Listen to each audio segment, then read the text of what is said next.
This way, Commander. There is no need to hesitate.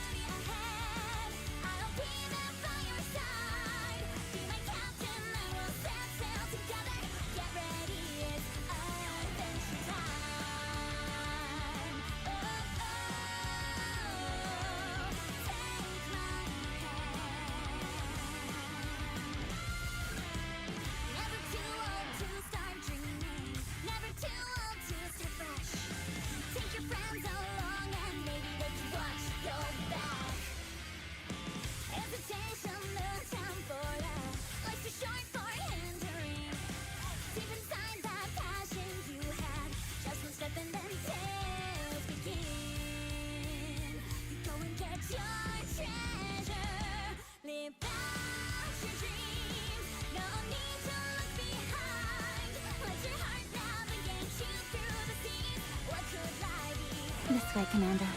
There is no need to hesitate.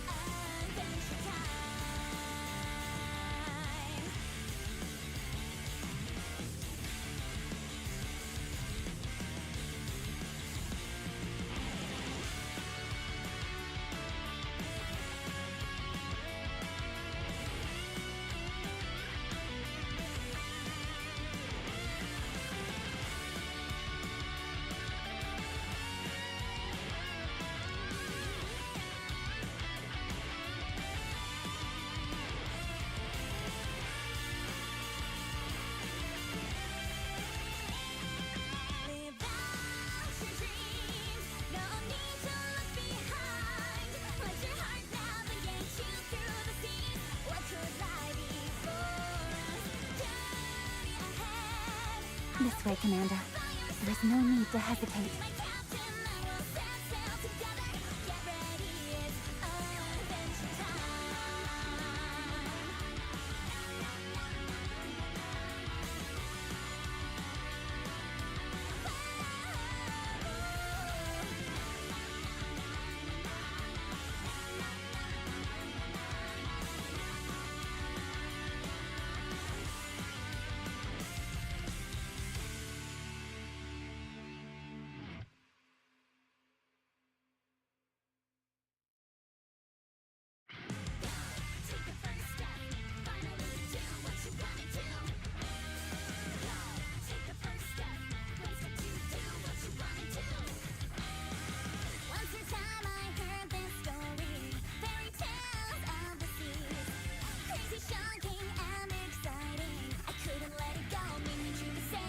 This way, Commander. There is no need to hesitate.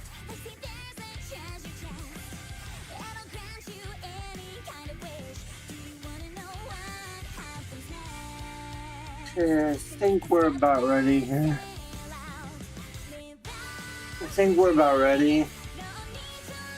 Try to get a drink.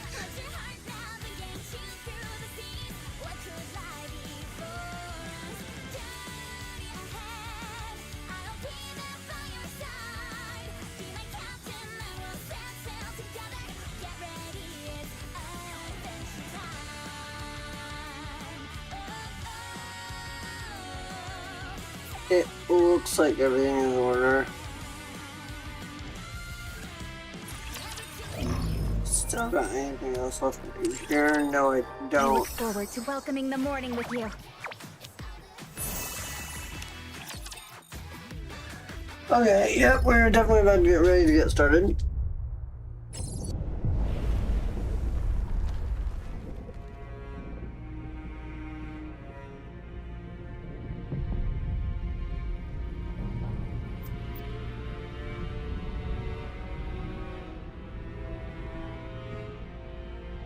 So this is the Goddess Fall event We field. must needs overcome Lilywise, our goddess of victory. I've already completed this event. We'll be going through it all. Indeed. And on top of going through all of the other shit, we'll be going through the minigame story as well. Because the minigame has a lot of relevant stuff that adds a little bit more to everything.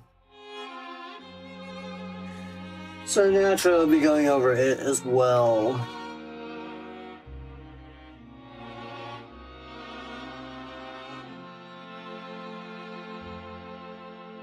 I think we're about ready and can start the recording bit.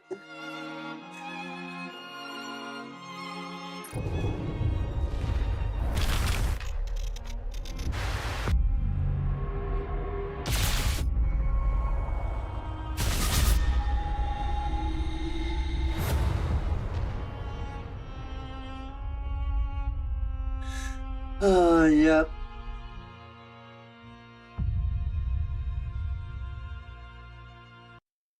Okay. Pull everything up and we will be ready to go.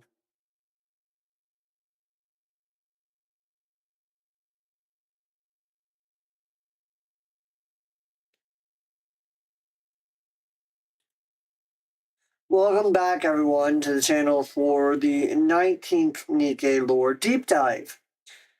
Today, with Twitch chat and Kick, I will be going over the 3rd anniversary event, Goddess Fall, which chronicles Eden's battle against the original Queen of the Raptures as she descends to the surface for the first time ever in 110 years since the invasion of the Raptures. There's a whole lot to cover in this event, and oh my god, was this event nuclear. I will give a bit of a fair warning, soft spoil. This event is sad as hell, and I struggled not to cry. I was not ready for what was going to happen. A whole lot of shit went down, and the ending is just absolutely fucking insane. After the event, I will also be going through the cutscenes unlocked by the minigame that share the backstory of the founding of Eden, as well as the founding of the Inherit Squad and Inherit's backstory as well, because it's pretty relevant to the lore. So without further ado, let's dive right on in. A quick recap, though, before we begin.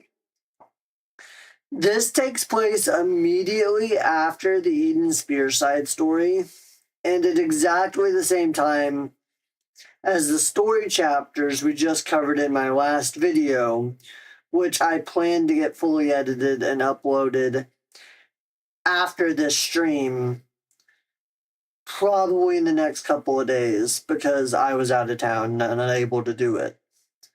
It takes place just after the Eden Spear side story, as well as the story chapters we just covered. In Eden Spear, Johan and Inherit had just captured and revived Nihilister, and made a deal with her to find Lilith's body, which Nihilister knew the whereabouts of, and wanted to poison it using Vaphaus so that they can kill the original queen after she absorbs the Vaphaus along with Lilith's body. Liberalia then laid siege to Eden and used Eden's Spear, which was previously fired at her, to remove Siren's bubble veil from blocking the queen's eyes, and thus allowing the original Queen of the Raptures to view and descend upon the surface for the first time in 110 years. As soon as she began her descent, preparations began to intercept her as Liberalia ran elsewhere to take care of the four beasts and the queen they were seeking to produce.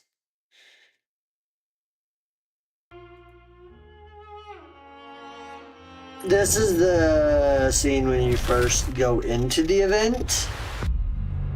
It's pretty freaking cool.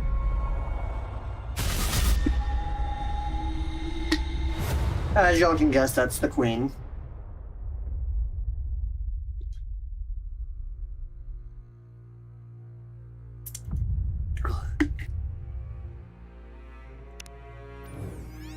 Let's dive right on into this shit show. Is the Queen descending? She was hovering in the stratosphere just a moment ago. Approximately 48 kilometers above ground. She was in a rapid descent, but is now stationary. Okay. It's been 3 days now, but nothing's changed. Any idea what's going on? Isn't it obvious? She's afraid of us.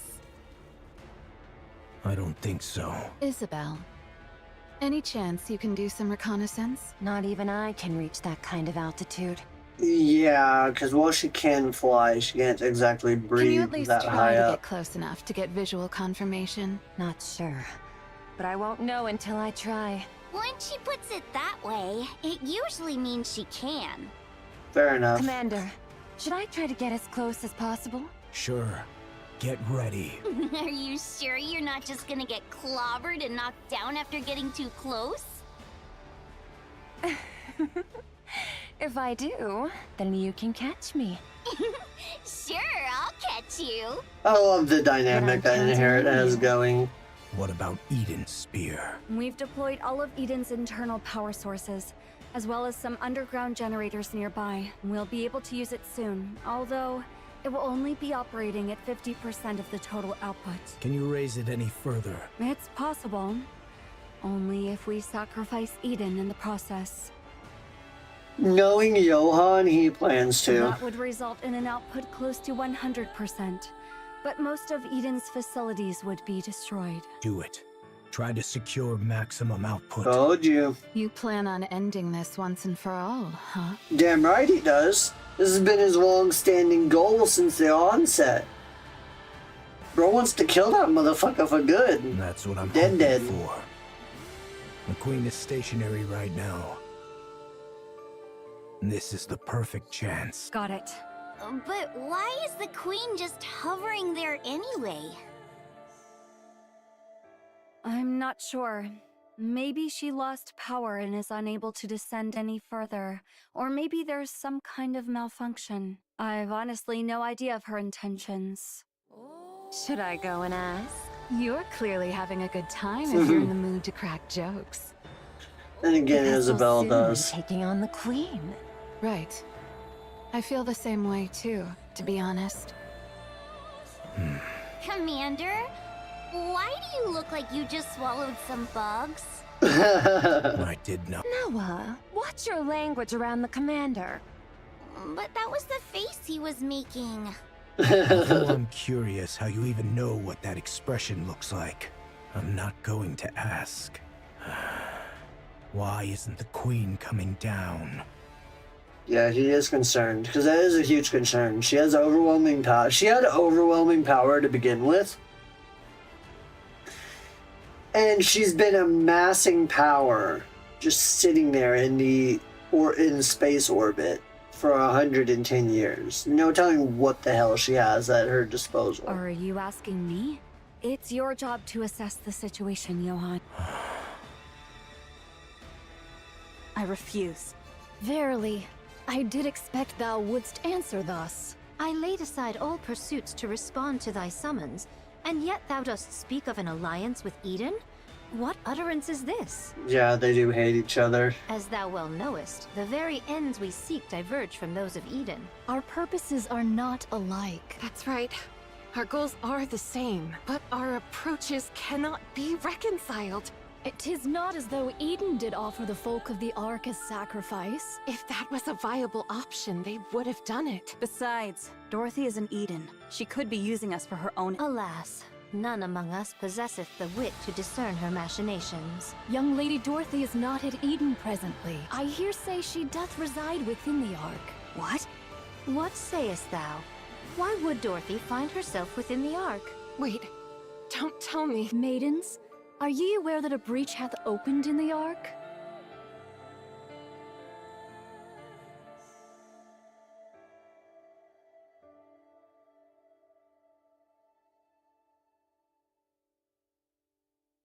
What's that supposed to mean this time? A breach. What? Young Lady Dorothy played no small part in the mending of that breach. Let's go to the Ark immediately. I need to see Dorothy. That would be for the best. Let's leave right away. Maidens, Are ye privy to the means of gaining entry to the Ark? We don't know, but we're not planning to go inside. We just need to call Dorothy out. By what means? We can just ask him to do so. If 'tis the great hero thou speakest of, he is soaring through the skies upon the white giant at this hour. That's right. We're on the back of the white mother I whale. can't make heads or tails of what you're saying. Let's go to the Ark. The Queen will descend anon. That's one way to get their attention. The silence that followed was so profound it was as if time had frozen. Not even a breath could be heard. She doth hover above Eden, and her altitude doth continue to decrease. What did you say? Eden doth prepare to intercept the Queen. Yet 'tis unlikely this shall end with but a single strike. Maidens, your strength is needed. Thus cast aside thy vain pride. Nayuna pauses mid-sentence and looks up at the sky. The sky is filled with clouds. A red glow begins to bleed through the clouds. Oh, fuck balls. Yep, the Queen is attacking. The ominous red light grows even more intense. Oh, what a grievous plight. Massive energy signature detected above. Most likely a beam bombardment. Its trajectory shows a direct hit on Eden. I'll activate the shields. Everyone, brace for impact. Holy shit! The red beam pierces through the clouds and strikes the surface. Eden is engulfed in red. A stupendous roar and flash erupted, followed by explosions and shockwaves. After the red light faded, only the skeletal remains of Eden's structure stand in silence. God damn. Assess the damage. Everything's wrecked. Need a more detailed explanation? You see the background. Yeah, everything is gone to shit. That's enough. Haran, Isabel, Noah. I'm safe. I'm fine too. Whoa! What the heck happened? Are we all dead? We're not dead. What the hell? Wait, what? What is this? Are we dead? I said we're not dead. Yep. If we take another hit from that thing, wouldn't we all die? Yeah. We would die then. I'll mobilize all robots to begin repairs. Our first priority is to restore basic infrastructure. All right. How about the shields? See what I meant about overwhelming power, though? Bro practically wiped Eden off the map. Do you genuinely think the shield will work when the ceiling lights aren't even turned on? That's a fair point. Taken. Once the basic infrastructure is restored, hurry and bring Eden's spear back online. Got it. But what if another beam comes? It won't. Let's run to the basement. Wait! Did Nihilister escape? Nihilister is safely secured in the Atlas cage. So we've got beams from above and flames below. Seriously, cut us some slack. Both of you, be quiet. Judging by the bombardment range, it's safe to say that the attack came from the Queen. Yeah, no one else it really could have come from. That's right. A beam strike of this scale. I may not know much about the Queen, but she wouldn't be foolish enough to continuously launch attacks like that from 48 kilometers up. How can you be so sure? You just said you don't know much about the Queen. It's actually quite simple.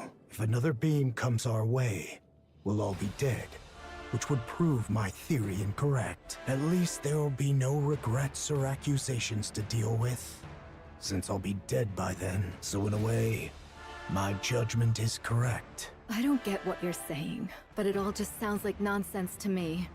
Yeah, basically he's just saying, yeah, well, if another one comes, we're fucked, so, can't really care less. And if another one doesn't come, then, we'll be fine. And, I don't think one will come. Papillon, don't be rude. What? I'm a hostage. I'm allowed to be a little rude, aren't I? Fair enough. That's true. 'Tis a comfort that All present appear remarkably composed, notwithstanding the grievous loss of their abode. I mean, yeah. Aren't all unharmed? Yes, everyone is safe. I mean, Eden, practically a small city capable of holding a few hundred people, was just wiped off the map instantaneously. Eden has literally been wiped off the map, though. Still, 'tis a relief the maidens and the young hero are safe. The Forerunners have arrived. They desire a discourse with thee. Johann, let them in. If they wish, they may enter Eden. Can it yet be called Eden in so fallen a form? I only spoke in jest. Pray, gaze not upon me so. Oh. Make yourselves at home.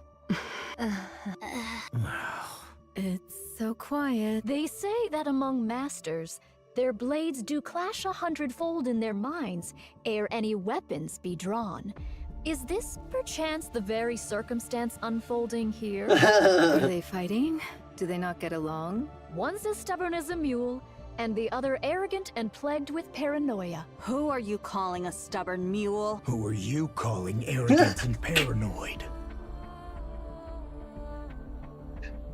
Point proven. I see what you mean. I thank ye both for the most illustrative demonstration. Now, if we leave matters as they are, they shall but glare at one another and waste the hours. I shall intercede.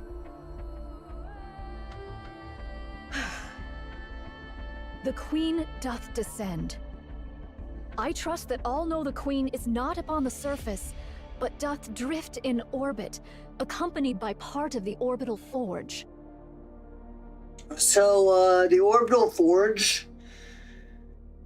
The orbital forge was a part of the space station that was repurposed by the Queen to manufacture raptures at a rapid rate and send them to the surface. But if Nayuta says only accompanied by part of the orbital forge, then we assume it cannot be used at full output in manufacturing stuff, whether it be weapons or raptures. Verily, it is speculated that she had lingered in that lofty sphere for nearly a century. Relatively, yeah, nearly a century. She has been on the space station for about 110 years, as far as we know.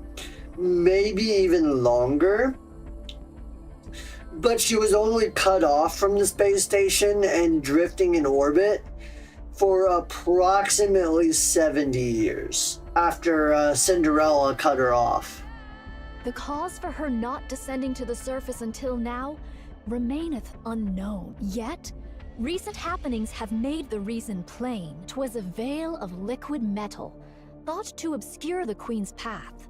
Siren's bubbles. This liquid metal, for reasons unknown, did follow the Queen and veil her sight. So apparently Nayuta, I'm assuming Nayuta guessed as to what it was. But apparently either she is lying through her teeth and does know that it was Siren, and does know that it was Bubbles, or she doesn't know about the second generation Grimm's models. It is thus judged that the Queen's vision was either gravely impaired or wholly unfit for purpose. However, not long ago, the Gene Reaper used the Eden Spear, dispersing the veil that obscured the Queen's path. With naught now to impede the Queen's gaze, she doth descend at last to accomplish that which she hath long deferred. Presently, she doth linger, some 48 kilometers above the surface. Verily, she doth still reside at a remarkably lofty altitude. A moment hence, she did unleash a cataclysmic beam upon Eden. To call Eden a paradise, in light of such calamity, would indeed be naught but a farcical jest. The Queen's goal is plain and certain. The aim is to obliterate Eden, which doth hold the Eden Spear, a weapon that could well prove a threat to her. So she is scared of Eden's spear. She is scared of Eden's technology. That is something to take note of. And thus she will descend unto the surface. Her assault took us most utterly unawares, and we were ill prepared for such an onslaught. We did relinquish the initiative and did endure grievous losses. Nevertheless, this is the very moment we have long yearned for. Nayuna raises her hand to the sky. The Queen of the Raptures. Should we succeed in bringing her low, we will make major strides in reclaiming the surface. Thus, let us cast aside all discord and unite our forces to vanquish the Queen at this very juncture. This may well be an opportunity that shall never return. She's not wrong, because if the Queen gets away and amasses more forces, they don't really stand that great of a chance being just a small team of very elite Nikkes. They are very elite, they're all pilgrims, but if the Queen gets away and amasses forces, there would be little that they could do in their current state. I'd like a tour of the facilities. I need a good vantage point for an observation post. We require a place whence we may launch intercepts from any direction, and where resupply may be procured with ease. And should you find it within your means to bestow upon me a modicum of spirituous libation, that would be appreciated. She wants to be drunk. I'll get right on it. Oh? We can make requests? Snow White? Within reason. I will try my best to see that your requests are met. I want meat and bread. Very well. I'll have it prepared. Do you need anything else? May I ask for some fruit as well? All right. I'll prepare it. Could you stop being so surprised by everything? People are going to think you've been starving. To be fair, she does not eat very often, and she only eats to call it food would be a disservice to anything even resembling food. She doesn't really eat food. She eats whatever she can to keep herself alive, basically, and to keep herself from undergoing a mind switch. Or should I say another mind switch? I'll go check the infirmary and defense systems. Good. Pair up and show them around. Haran, you go with Snow White. Gladly. I'm not sharing my food, just so you know. Fine. I'll keep that in mind. Isabel, go with Scarlet. Roger, Commander. A maiden who soars through the air. I fear our gazes may not meet in equal measure. Don't worry. I'll guide you on foot. Noah, you stick with Rapunzel. You want me to keep an eye on the weakest looking one? Well, I guess it makes sense for the strongest to escort the weakest. You would be mistaken. I'm in your hands, Noah. It is what it is then. I do have a question though. Shouldn't we be going after that thing? Noah points to the That's sky. right. We need to take down the Queen. Then, instead of setting up a position here, shouldn't we be figuring out how to get up there and how to bring her down? It's impossible to do so until Eden's spear is repaired. Until it's repaired, we need to focus on defense. Defense? What for? Raptures will be pouring in. Raptures will be swarming in, especially after such a commotion. They'll be swarming in numbers. As a matter of fact, they already are. From every direction. I'm counting on you guys. Sorry to interrupt, but considering the Queen might fire another beam from up there, and we've got raptors swarming in, is defending this place really the right move? Shouldn't we be evacuating? No. Why not? If we lose Eden's spear, we're completely out of options. It's also unlikely that the Queen can carry out such large-scale attacks anytime she wants. Verily, this bombardment possesseth the might not only to obliterate a single facility, but a small city. To discharge such destructive force with abandon is sheer absurdity. Okay, but that's all an assumption on your part. What will you do if she does fire again? If another beam does strike, we'll all die. And that means our assumption was wrong. And since we'll all be dead, in theory, we won't have any regrets. Thy words mirror those of young hero Johann to the letter. You all have lost your marbles. Oh, art thou not aware? All those who stand here are of unsound mind. Verily. I mean, she's not fucking wrong. To reside on the surface where raptures are always present requires you to be insane to some degree or another. Almost every single pilgrim is not okay in the head. All of them are quirky as all hell. None of them are normal. None of them. Not a single one is normal. Scarlet's a drunk. Rapunzel's horny. Snow White is, just her dietary habits are, sus. Crown is, weird and not very smart. Chime is, devoted to all hell. Nayuda is just weird and quirky as hell.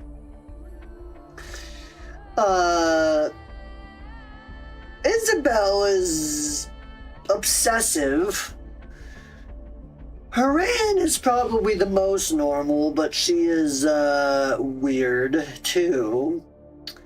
And Noah is arrogant, a little bit shyer. She just tries to hide it, and she is a gremlin ass motherfucker. Who else can I think of? Yeah, basically, yeah, all of them are weird.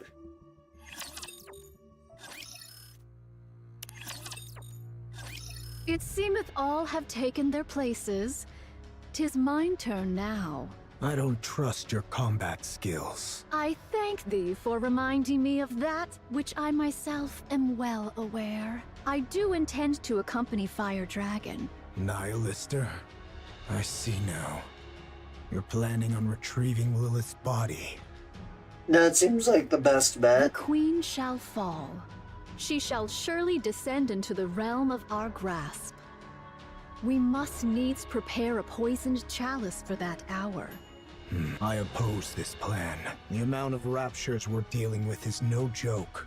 Inherit and Pioneer could probably hold them off, but the problem is what's up there. You are most assuredly correct. We know not what deeds the queen may yet undertake. She could even dive down on us at any moment. In the face of the unexpected, it's better to have some strength available. Verily, that may be so. Mine greatest concern is with the state of Fire Dragon. True. Nihilister can't harm anyone. Not the way she is now.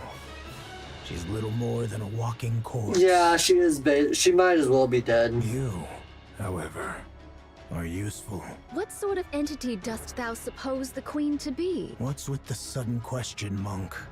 Continue with your story. In the hierarchy of raptures, the Queen of Raptures standeth as the pinnacle. She hath descended after a century. How can we be sure that Fire Dragon, upon beholding her, shall not falter? Are you saying there's a chance she might betray us? No.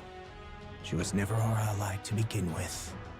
All the more cause to doubt her trustworthiness. That is why, ere any misfortune befall Fire Dragon, we must needs secure the body of Lilith. Monk, what do you plan on doing with Nihilister after you retrieve Lilith's body? You're no different from the rest. I am resolved to undertake any measures necessary to claim victory.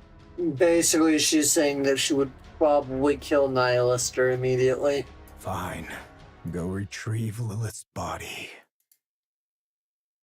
What do you think about a passageway at this elevation? It's not bad. Though it may strain me, I could spring downward or upward if the occasion demands. Isabel, thou art adept in the arts of aerial combat. Dost thou truly believe that joining forces with me won't impede thy prowess? I've got a short-range weapon anyway, so I need to engage in close-quarters combat. But it's not a big deal, so don't worry. Verily, we find ourselves united in this endeavor. Let us devote our utmost efforts to the cause. All right, I'm trusting in you. Thy countenance doth reveal a mind brimming with curiosity.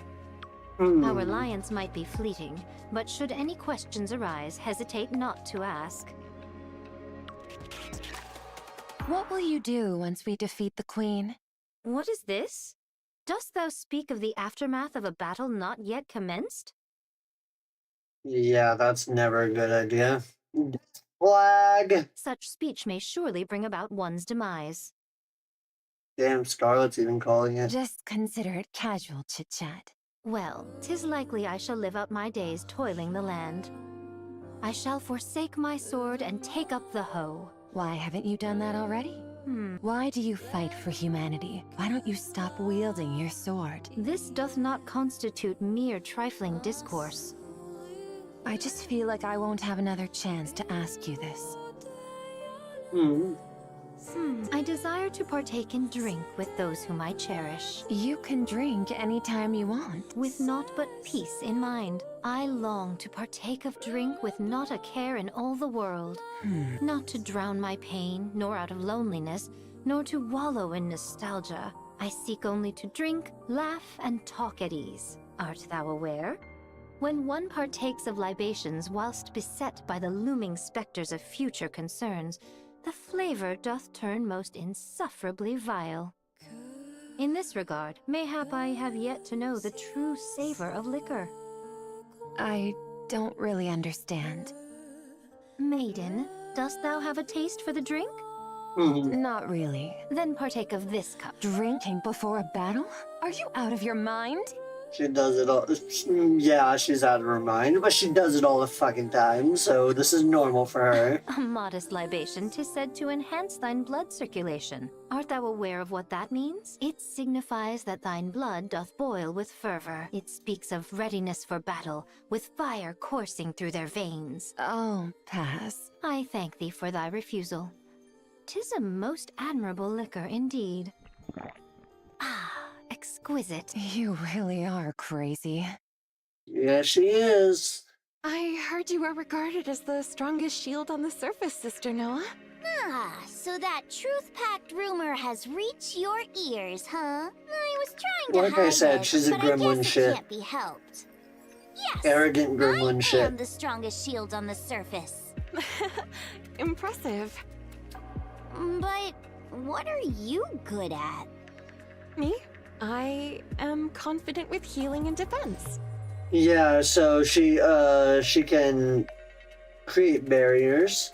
She can use Godesium stored in her staff to regenerate damaged parts. And on top of that, she can also fire beams from her staff. You're confident when it comes to defense? Of course, I can block anything. What could you possibly block with that rusty old body of yours? Are you aware of this, Sister Noah? A shield which is raised to protect something precious. It can block anything. What is this? Are you trying to convert me to some weird religion or something? Are you fond of those from Inherit, Sister Noah? Huh? Why are you asking that all of a sudden? Obviously she is. You also like Eden, right? Then someday, raise the surface's mightiest shield for them. Then that shield, as the rumors say, will truly be the strongest and most unbreakable shield there is. You say such embarrassing things without a second thought. You really are crazy. Let's go here. Yep, she's crazy and she's horny, but you know, that's what she is. We can hold the high ground and provide cover from all directions. The terrain's slightly unstable, but it's manageable. I'm surprised that you're even helping. We need to take down the Queen. Don't you hate us? I do. I've always wondered why that is. We both want to defeat the Queen and return the surface to humankind, don't we? Your goal is to take revenge on humanity. You want to achieve what humanity couldn't and then trample over them. We were all betrayed by the Ark. But then again, wasn't it true for all of you, too? It was.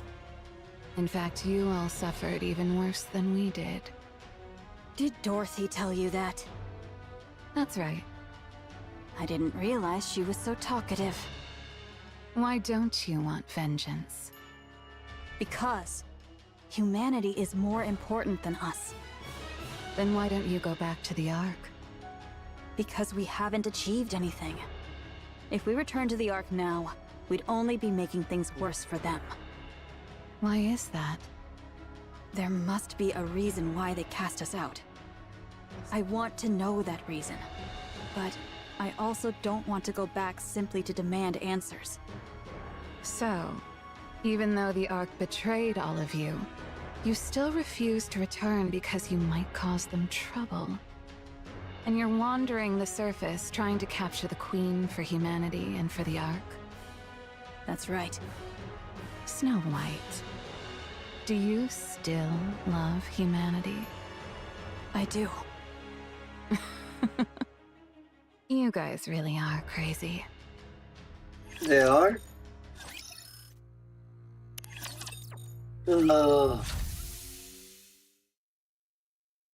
The gate to the Atlas cage opens. Thou art liberated, Fire Dragon. The Queen. She doth reside at an altitude of... Like I said, it's 48 kilometers. Your sense of distance is appalling.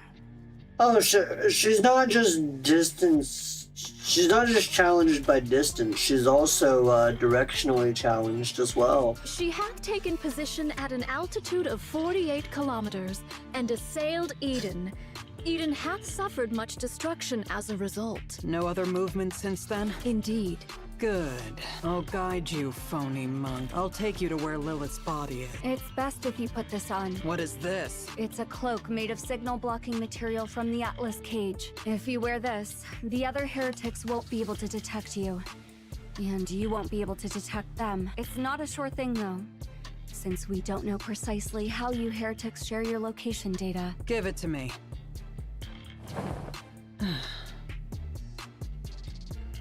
I like the look. Ah, thou dost bear the semblance of a vagrant. Most apt indeed for thee, Fire Dragon. Shut up. She do look fire. That outfit do look fire, though, for an Nihilister. How about taking a step outside? No, it's just that's one foot outside the Atlas cage. Well, what do you think? I don't sense the others, although I can't know if the others can sense me. At least we know for certain it's half working. We possess not the luxury of time to test it. Thus let us proceed forthwith. The plan is in Do you motion. have transportation?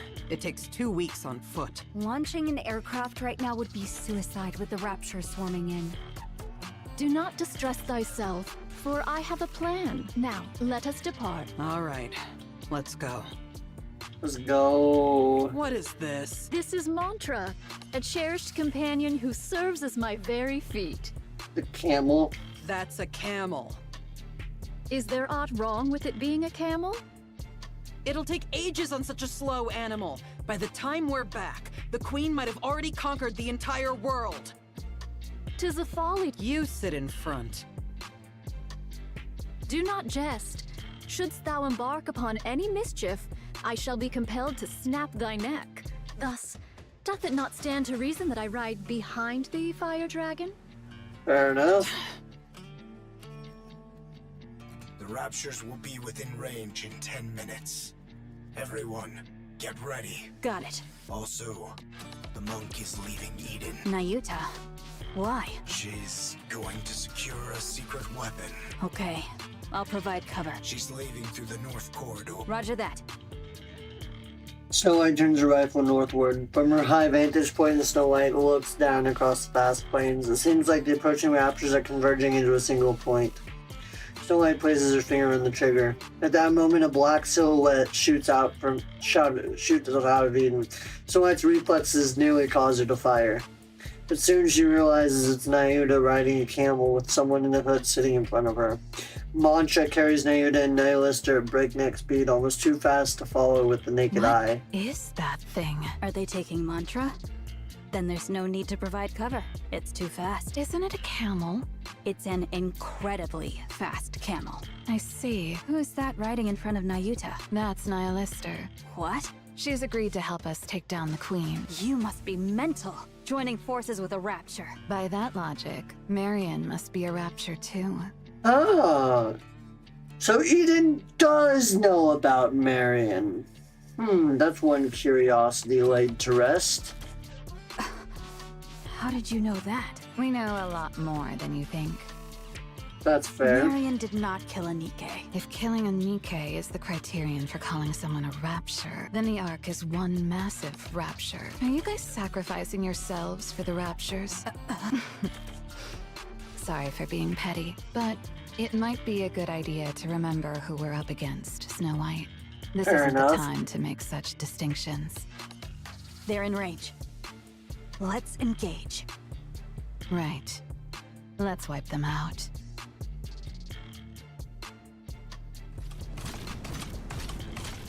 Nyuta and Nihilister race across the wilderness on the back Head in of the 3 Mantra. o'clock direction. Understood. Mantra veers in that It direction. does appear the beginning is upon us. Probably. The sound of battle will keep drawing in more. That's why you human imposters won't ever reclaim the surface. Your only recourse is defense, since you are finite, while we are infinite. I thank thee for thy words of encouragement. Nihilister is mistaken. They were effectively infinite in number. So back when the orbital forge was connected to Earth via the space station, because Rapture's production was faster than they were being cut down, Grave figured out an algorithm back when she was a researcher that the Rapture's production was faster than they were being cut down so that they were effectively infinite. But upon the orbital forge being cut off from the surface, thus cutting off the supply of Rapture production, Ave found out that the Raptures were no longer infinite in number, because that infinity symbol from that algorithm turned into a concrete number. However, it was like 20 digits long. And it was not decreasing. But she figured out that they were no longer infinite in number. When this was brought up to the Ark by the commander upon meeting Ave, they looked into it as well. And when the number of encounters were tallied up over the past 80 years, as well as the frequency of encounters over time, they found out that the frequency of encounters had decreased over time, thus implying the Rapture's numbers were decreasing by a noticeable margin over the years. So Raptures are no longer effectively infinite.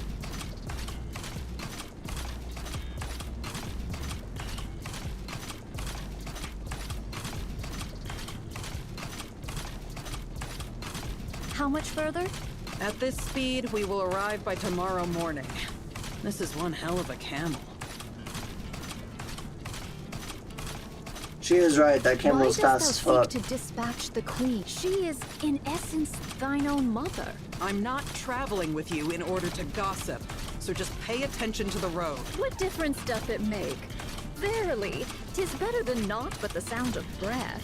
Besides, I find myself still unable to place mine trust in thee, Fire Dragon. I would be deeply grateful for any cause, however small, to place mine trust in thee, even were it but mere words. Because I don't like her. I don't like the fact that she gets to be above me just because she's the queen. I've never fought with her, but I'm sure I'm stronger. There is much room for rebuttal, but I shall refrain. Pray, continue. I despise having to bow my head to someone who's weaker than me, just because I happen to be born one way and she another. That's the reason. Pray tell, why didst thou not endeavor to challenge her? How do I challenge someone who's off in space? Anyway, even if she were right in front of me, I probably wouldn't be able to start a fight. Is it because thou wert thus born? Right. I know even without trying, I can't challenge the queen. The queen's dominance would just prevent her from doing so. Blindly follow her orders like a fool. That's the power of the queen's control. Ah, thou hast thus veered thy way through such nefarious schemes as poison. Right. I do whatever it takes to win. Yet, thou art truly formidable. The fact that thou hast conceived such a mind and brought it to execution, art thou not denying thy born disposition? Through such favor, even we may glean the scraps, and for that I find it pleasing. Stop talking so much and steer. Art thou not curious about mine own tale? No, I'm not. Just focus on steering. Is this This is it. I left it here. a civilian camp by the entrance of the Ark? Oh. 2 weeks from Eden would be on foot, would be relatively close to the Ark. And a civilian camp by the entrance would mean that it's relatively close to where Operation Ark Guardian took place. What are you mumbling about? Hurry up and look. Where might it be? Pray. I buried it underneath a pile of human imposters' bodies. Follow me. It's up ahead. Aida falls behind Nihilister. Soon they arrive at a place where a mountain formed by Nikke corpses lies. What? In the name of all that is holy? What else did you think happened to all the human imposters that were left behind after the Ark was sealed? Fair point. They kept banging on the door to the Ark, hoping that it might open. This is the result of that. The door didn't open, and they all died. Their cores hath been wholly torn asunder? What is the cause thereof? Without a core, the bodies of human imposters are worthless to the Raptures. Someone must have done it in hopes that they wouldn't be defiled after death. Was it you, Fire Dragon? Yes, it was. I see thou dost remember the past. Yes. A pathetic past I would rather erase. Lilith's body is underneath all this. Interesting. So this is close to where Lilith was buried back during the events of Overzone. Her body was supposedly never moved until Nihilister probably discovered it and probably hid it. And Nihilister remembers her time as a Nikke before she became a heretic, judging on how she's speaking and behaving and the sad tone to her voice. She was there when it happened, when most of them died. Because of the Raptures, after the walking of the Ark. And assuming that, and based on what she said, she was the one who destroyed their cores so that they would not be torn apart and eaten by the Raptures after death. Interesting. Find it. Wouldst thou not lend a hand? I'm not in the mood. Besides, you all turned me into a living corpse. I have no strength left to spare. There are far too many bodies, methinks. Not my problem. Go figure it out. I am not well versed in the labor of the body. Aida walks towards a mountain of corpses and extracts a Nikke from Just beneath. yank them out. Why are you handling them like holy relics? 'Tis no easy feat. I wish not to wound nor break them. Yuta lays the body she extracted to the side with great care. Then she presses her hands together in a short prayer before heading back towards the mountain We're of gonna bodies. be here all day. Be silent. Nihilista walks over Grab to that. Nayuta. I thank thee. Several bodies lay neatly next to Nayuta How and didst thou Nihilista. come by Lilith's body? Far up north. It was trapped in a glacier. It took some effort to locate. Was it Gene Reaper, perchance, who sent forth Lilith's head to the queen? Yes. It was the Great Mother's wish. Had it not been for that, the queen would have perished ages past. Yeah, since her brain was already dying. Ah. So Liberalia was the one who took Lilith's head. Also, trapped in a glacier up north, Snow White was often headed up north. That was kind of her area of operation. And she was there when Lilith's body was defiled and her head was stolen. Thus the cause of her mind switch. That must mean she was probably the one who took Lilith's body there to hide it after her head was taken. Which probably happened shortly after the events of Overzone wrapped up. Also, the Queen's brain was dying. That must mean the Queen is similar to a Nikke. If she was made from a human brain, she's probably similar to Lillyweiss then. Because Lillyweiss was the first Nikke and the most powerful. And the Queen was the first Rapture, the first heretic. She's similar to a heretic in that she's made up of nanomachines and that she has a human brain, and she must be similar. She was the first of the heretics, the first of the Raptures. Perhaps she was even the being that came before Lillyweiss, and Lilith was made to combat her, possibly. Huh. For some reason, the station the Queen was in detached from the orbital elevator. The Queen and the station drifted through space together. By then, her brain was already failing. How badly must she have wanted to live to say, hey, send up ahead all the way into space? And even in that state, she only wanted the finest human imposter. How greedy our Great Mother is, huh? Liberalia cut off Lilith's head and sent it to the Queen. But then guess what? Later, she even wanted the body. She kept repeating it ad nauseum. Find Lilith's body. Find Lilith's body. Liberalia scrambled to look for it, but failed. It wasn't where it was originally. I don't know what intentions they had, but someone went far up north to hide Lilith's body. Probably Snow White. Now that I think about it, that was probably for the best. Yeah. By what means didst thou come upon the remains of Lilith, Fire Dragon? That's a good question. Not sure.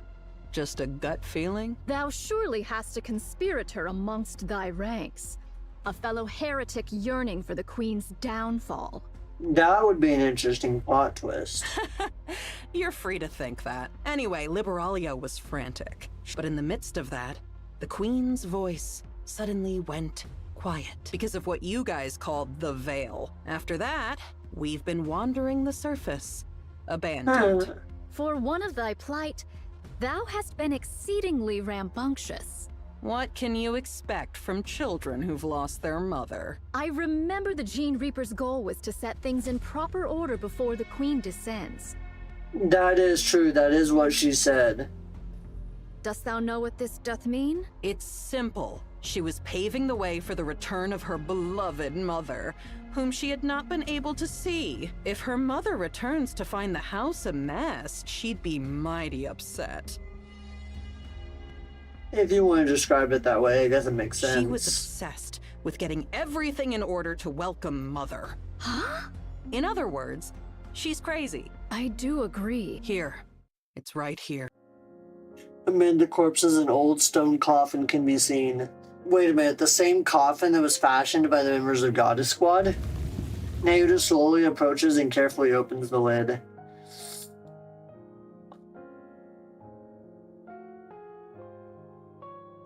Inside lies a fragile body in a white dress. Her hands are neatly gathered together. The flowers that once filled the coffin crumbled even at the slightest breeze. The headless goddess, Lily Weiss's body, lay there. Lily Weiss? Lily Weiss? Why are you crying and making a scene? Forgive me. Wouldst thou lend me thy assistance in extricating her? I desire to treat her with the utmost gentleness possible. All right. Let's do it this way then. Based on how distraught Naoda is, I'd be inclined to assume that she somehow knew Lilith personally, which would be a bit of a plot twist and one hell of an interesting development.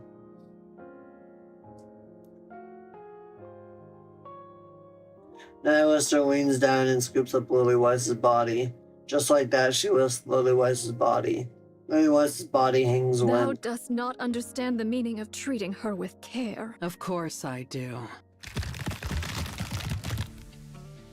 Lily Weiss's body disappears as though it were being absorbed into Nihilister. Finally. Thou scoundrel! Whoa, don't get so worked up. I didn't actually absorb her.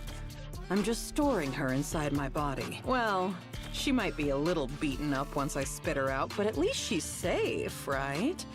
There's no risk of losing her, too. Like you said, we need to treat her with utmost care, don't we? I'll end thy life this instant, thou vile fiend. If I die, then Lilith's body will turn to dust. Are you sure that's what you want? I have to make sure I come out of this alive, don't I? If I simply gave you Lilith's body, I'll only be a liability to you. There's nothing guaranteeing that I'd be kept safe from harm. Just think of this in simpler terms. The transport vessel has changed. That's all. Our little truce is still in effect. Nothing has changed. Fair enough. Very well. Let's return to Eden. There, that's better. You see, calming down helps you think straight. Please, do be silent. A while ago, you were all about small talk. Now you want me to shut up? Fair enough. A few days prior in the Crown Kingdom. Your Highness! Your Highness! What is the matter, Chime?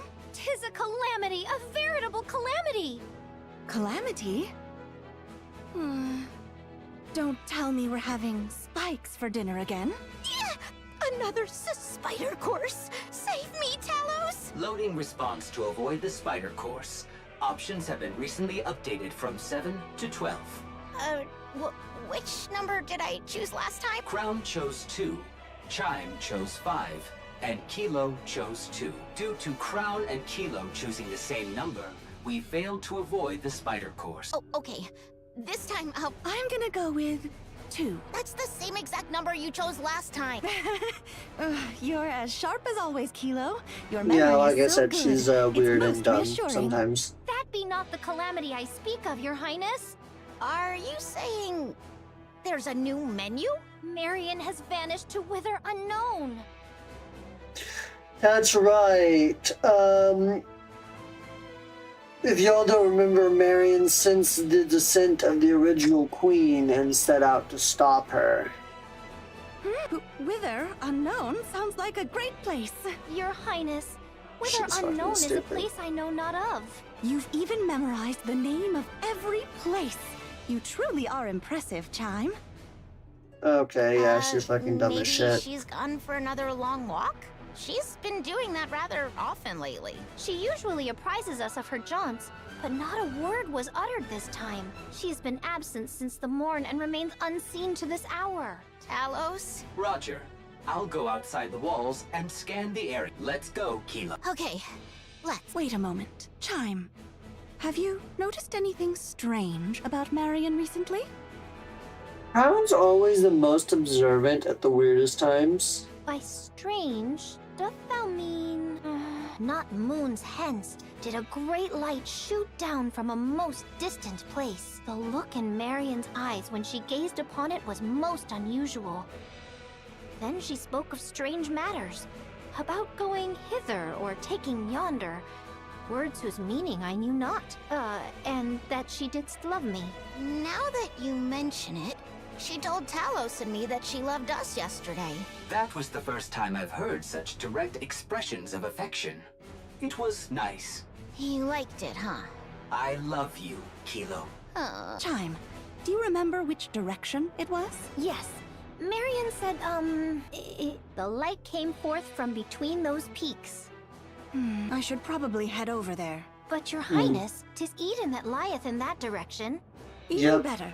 I'll stop by and say hello while I'm there. I'll be back. Take good care of Crown Kingdom while I'm away, Chime, Kilo, and Talos. Thou planning to go by thy lonesome? Yes, riding astride Trom by myself would be fastest.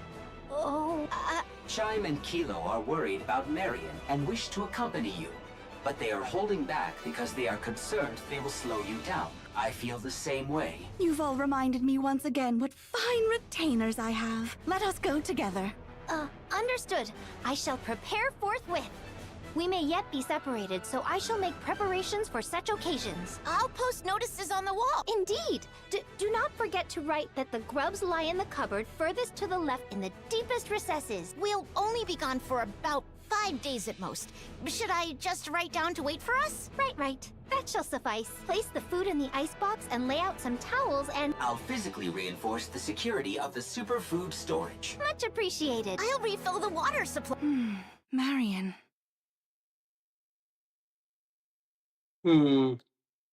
Present time on the surface near Eden. Oh, fuck balls. Seriously?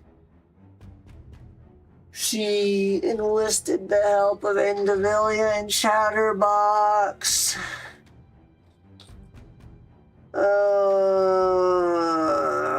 That's totally not gonna backfire, right? Chatterbox's massive body lands with a resounding thud that shakes the ground. The earth cracks, sending rocks flying and dust flying. Chatterbox crouches again and kicks off the ground. From atop Chatterbox's shoulder, Marion blankly watches the landscape flash I hear by. gunfire and explosions. There must be a battle going on. The Queen is descending. The human imposters must be trying to stop her. The sound is coming from Eden. Eden and the Queen may be fighting one another. Sorry to ask, but can you quicken the pace, Chatterbox? As you command, Queen. I was surprised when you summoned us, but I didn't think you would propose attacking the original Queen.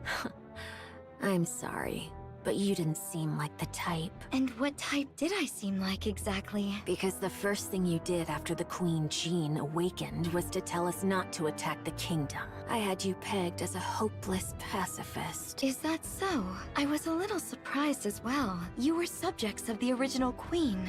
Just as I sensed her presence, you must have too. So Yes. why are you I obeying my suppose you know I don't requests have and to give it up. commands? Not sure. Maybe because you were so quick to fill the void when the original Queen's influence was gone. Your control took effect on us instead. It's very interesting, and also very unpleasant for one's heart to be so easily swayed. I imagine it would be. This must be the fate of a rapture.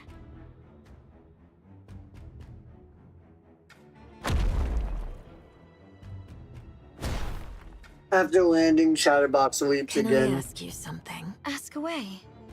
Why didn't you ask the human imposters in the kingdom you were residing in for help? I'm sure they would have undoubtedly risked their lives for you. Well, I could still ask them for help after taking down the original queen. Oh, I see. You want to keep it hidden from them, the fact that you're the Rapture's queen. You acknowledge what you are so firmly, yet at the same time try to deny it. How fragile you are, my queen. If I may give you a piece of advice, with such weakness, it'll be impossible. You will never be able to defeat what hovers above, unless you fight it as a queen. There is no hope of victory. Thanks for the advice. It would be best if we proceed cautiously from here. My movements are too conspicuous. Okay. Thank you, Chatterbox. Now then, how do you plan on defeating the original queen up there? Tell me your plan.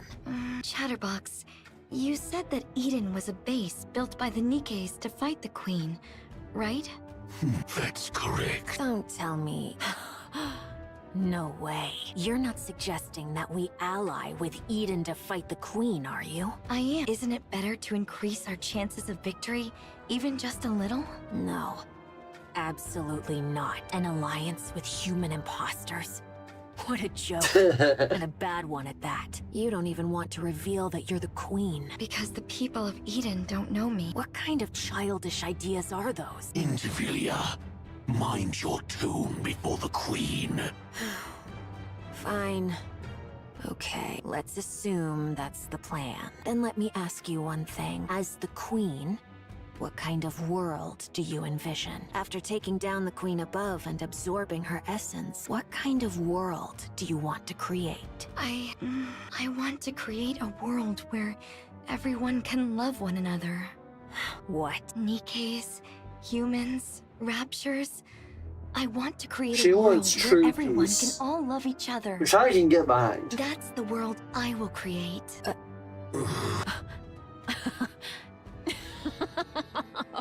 This is hopeless. To think that this half-baked thing is the queen. Did I hear that right?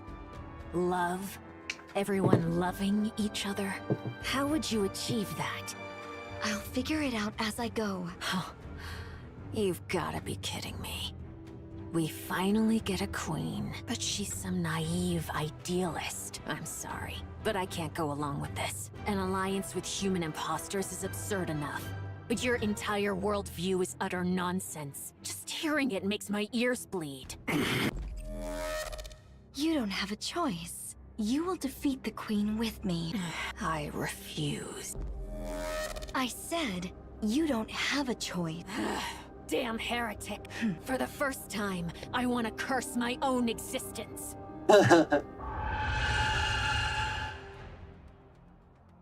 An ear-piercing sound rings out in an instant, filling the space. A suffocating pressure follows immediately afterward. Marion feels a crushing weight forcing her to bow.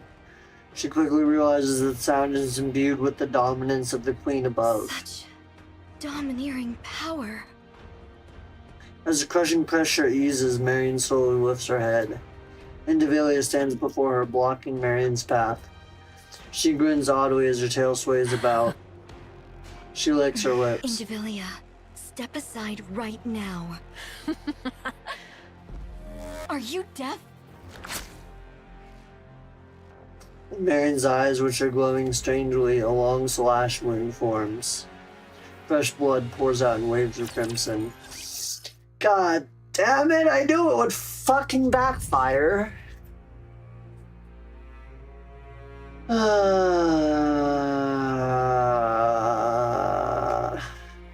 Gosh.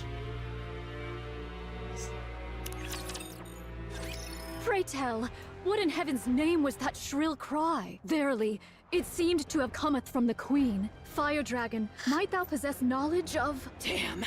Oh, art thou well? Damn! Damn! Damn! Damn you, mother! Huh? Kill me, imposter monk! Kill me! Fire dragon! Kill me!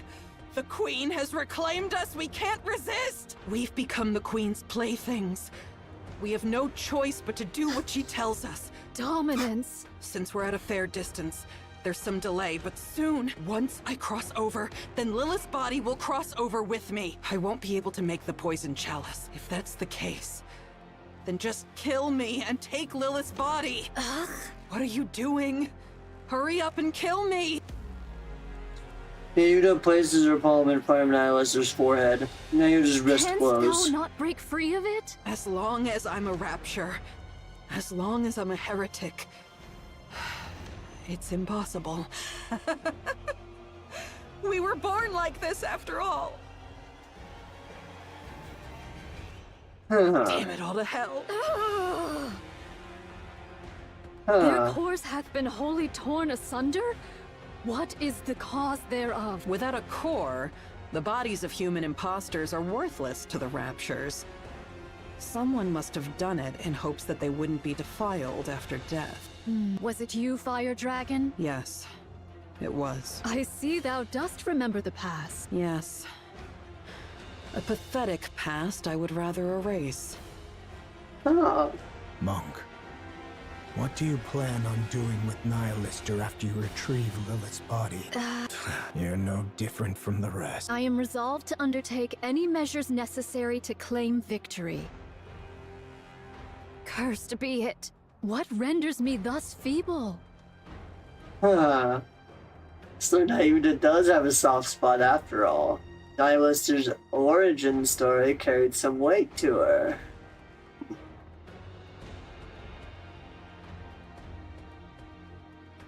Interesting. You idiot! With a deafening roar, Stormbringer charges in. It snatches Nihilister and disappears. And just stands frozen as the sun folds before her. Prithee, forgive me, all. I have failed.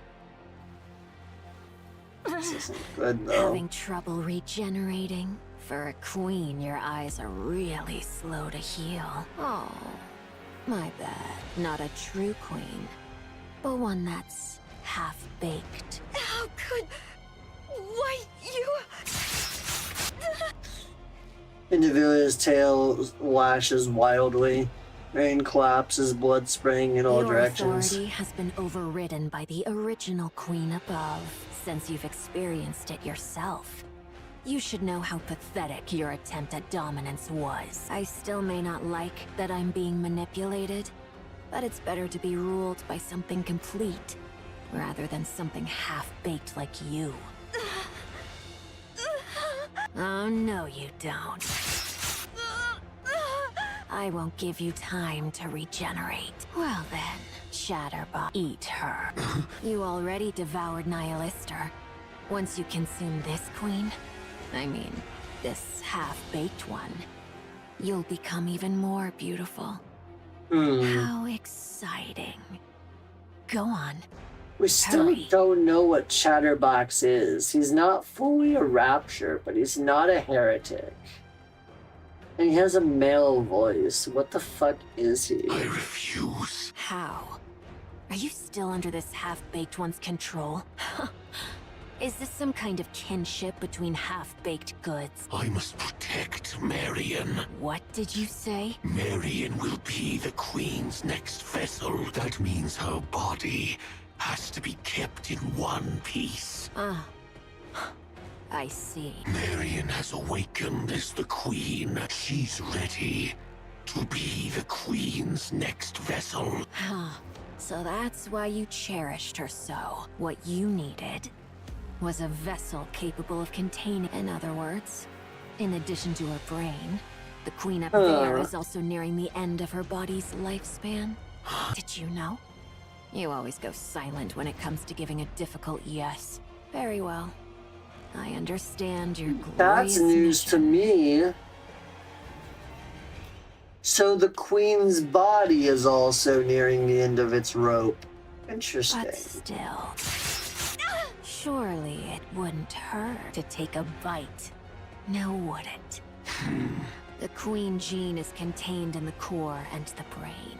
As long as I avoid those, it should be fine. She'll regenerate anyway, don't you think? And you're curious too, aren't you, Think back to when Nihilister sprouted from your arm and incinerated those repulsive pilgrims. What happens if you eat a body perfected as a queen? Good question. What the fuck would he become Are then? you dying to know? Chatterbox is already enough of a fucking monstrosity. That's rather tempting. Right.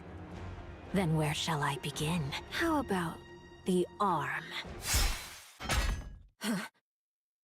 Indivilia's tail falls to the ground. The severed portion twitches. Indivilia jerks her head to the side. A line slices across her neck, and blood bursts from the half-severed wound. What is this? No, don't move. Rose? She's alive? Scarlet's sister isn't dead? It's a fucking plot twist and a half. She was assumed dead like 100 years ago. What the hell? If you leave Marion as she is, I won't have to be rough with you. A human imposter? What are you? Chatterbox's head is split right down the middle. What the hell is going on? Rose steps You're not forward. running away? Wow. For hybrids, you've got some serious guts. Well then, I guess I'll join in as well. Shall I give it my all? Indivilia and Chatterbox vanish in an instant. Rose sheathes her broken sword. It's over. I was wondering what I'd do if they had stayed. Good job. Wait, mirror, but she looks like fucking Red Shoes, that piece of shit. She was definitely dead. Red Shoes was definitely dead, so what the fuck is this thing called Mirror? Marion doesn't look well. Should we move her for now? You want me to do it? That's not something I can do. I've grown quite weary of getting blood on me.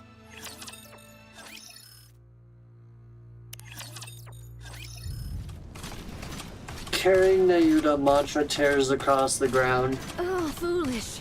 So foolish. To falter in that instant? To be swayed by petty attachments ere a grand undertaking. All these years hast been lived in vain. From afar, she watches the Raptures attacking Eden, and the flashes and explosions that repel them. Nayuta lowers her head. I offer my deepest apologies. Everyone. Mantra keeps running as the landscape whips past in a rapid blur. Nayuta catches a glimpse of red streaking past her. She twists around and peers behind, but sees nothing.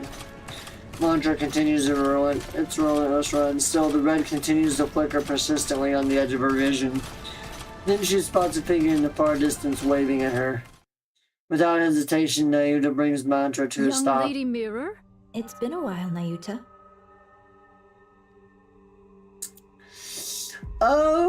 Okay, now I'm suspicious of Nayuta.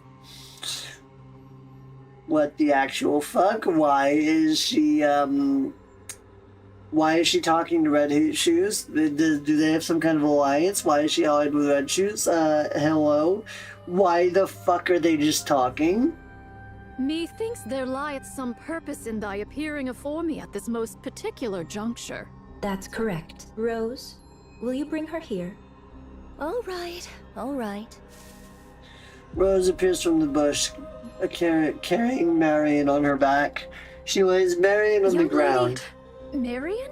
What brings her hither, in thy company? She was at the Crown Kingdom. And how came these injuries about? She was betrayed by Indivilia and Chatterbox. Young Lady Marion? Nay, I cannot fathom thy meaning. Betrayed, thou sayest? Those twain did assail the Crown Kingdom from the outset. Verily, it cannot be. Nayuta's figured it out. She figured out that Marion's the queen. As expected of a bystander, you seem to catch on quickly. Has young Lady Marion truly become the queen? Yes, she has awakened. The Queen Gene has been activated. Because of the battle in the Crown Kingdom, Marion awakened the Queen Gene. With Indivilia and Chatterbox under her command, she sensed the original queen and came here. Utterly reckless, but it shows she is fully aware of her role as the queen. She must have come to absorb and integrate the original queen's genes.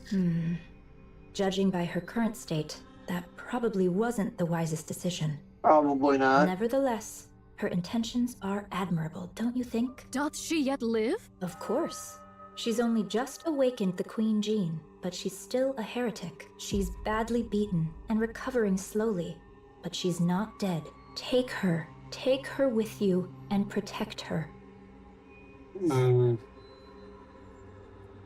I guess Mirror's not entirely untrustworthy if she wants to protect Marion. I still don't like it. I still don't fucking like it. I still don't fucking like her. Just so you know, it seems Marion wants to keep the fact that she's the queen a secret. So please, don't go telling anyone once you get to Eden. I shall bear that in mind. Is there any other news? Verily, I recall the Maleficent Beast Quartet is creating a queen. Oh, you mean the 4 beasts? That's fine. There's no way something like that could be made so easily. A queen isn't something you can create with such childish play. Well, as we figured out in my last video, they 100% can, and they fucking did. And now, she, like Marion, is also on our side. Then comes the awakening of the great hero's gene. Might it be that it hath responded to young Lady Marion? Pray, hast thou any inkling of young Lady Marion's awakening unto queenhood? I'd like to hear your thoughts first, Nayuta. The queen beyond the heavens hath been absent for too long, so the raptures upon earth sought a new queen. The queen gene manifested within both raptures and heretics, thereby bestowing upon them the right to queenship. Yet the Gene Reaper could not remain idle whilst this came to pass. Whether she sensed or perchance heard the Queen Gene's emergence, none can say. Be that as it may, the Gene Reaper hath, unto this day, annihilated all who exhibited the Queen Gene. Which means we found out that Liberalia was the second ever heretic, so that means roughly 90 years ago, I could assume, is when she was made. So for 90 years, she's gone around annihilating every potential queen candidate. If young Lady Marion likewise manifested this Queen Gene, the Gene Reaper would ne'er have remained idle. Since you've deduced that far, the answer should be obvious, don't you think? The Queen Gene hath evolved. That's correct. To survive the crazed Gene Reaper, it evolved to manifest itself in secret. That shows how desperately the surface longed for a queen.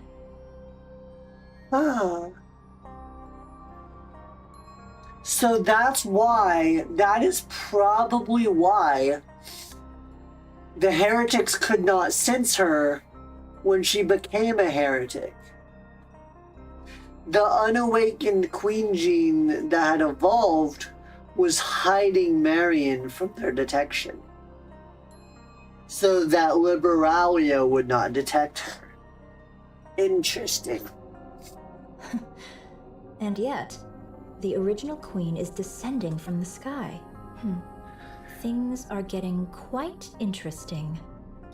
Thou findest all this interesting, verily? Of course. The sacrificial lamb for the coronation is coming down of her own accord. Isn't this delightful? Nayuta, take good care of Marion until the day of the coronation. Interesting.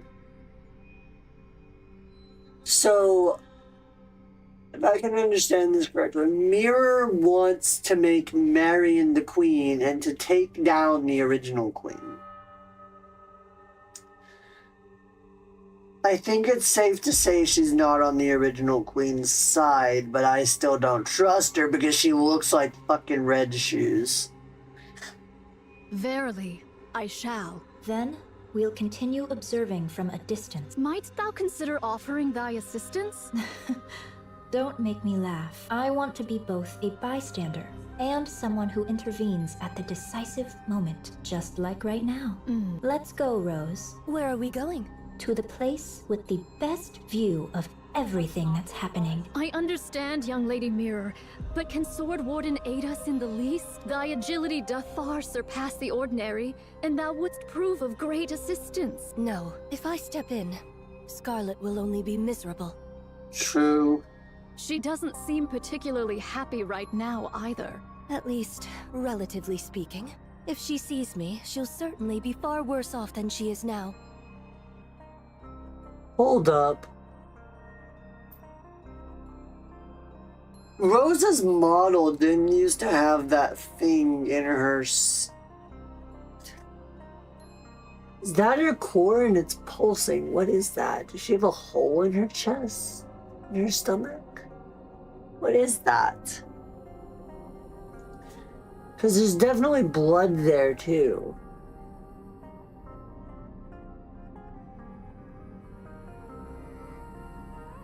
What the hell is that?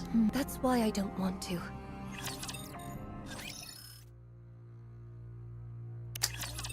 There's definitely something going on with Rose. Oh my, you have a question? That's quite unlike you. Now that the Queen has come into play, I can't just let it go. Fine. I'll answer as best I can. What is this coronation you speak of? It's when one puts on the crown. So what you're saying is, you're helping Marion become the Queen? That's right.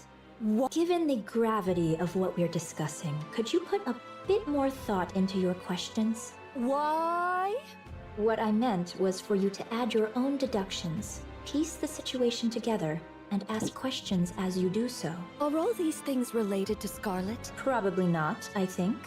Then it's fine. I'm not interested. Listen So she still cares a great deal for Scarlet.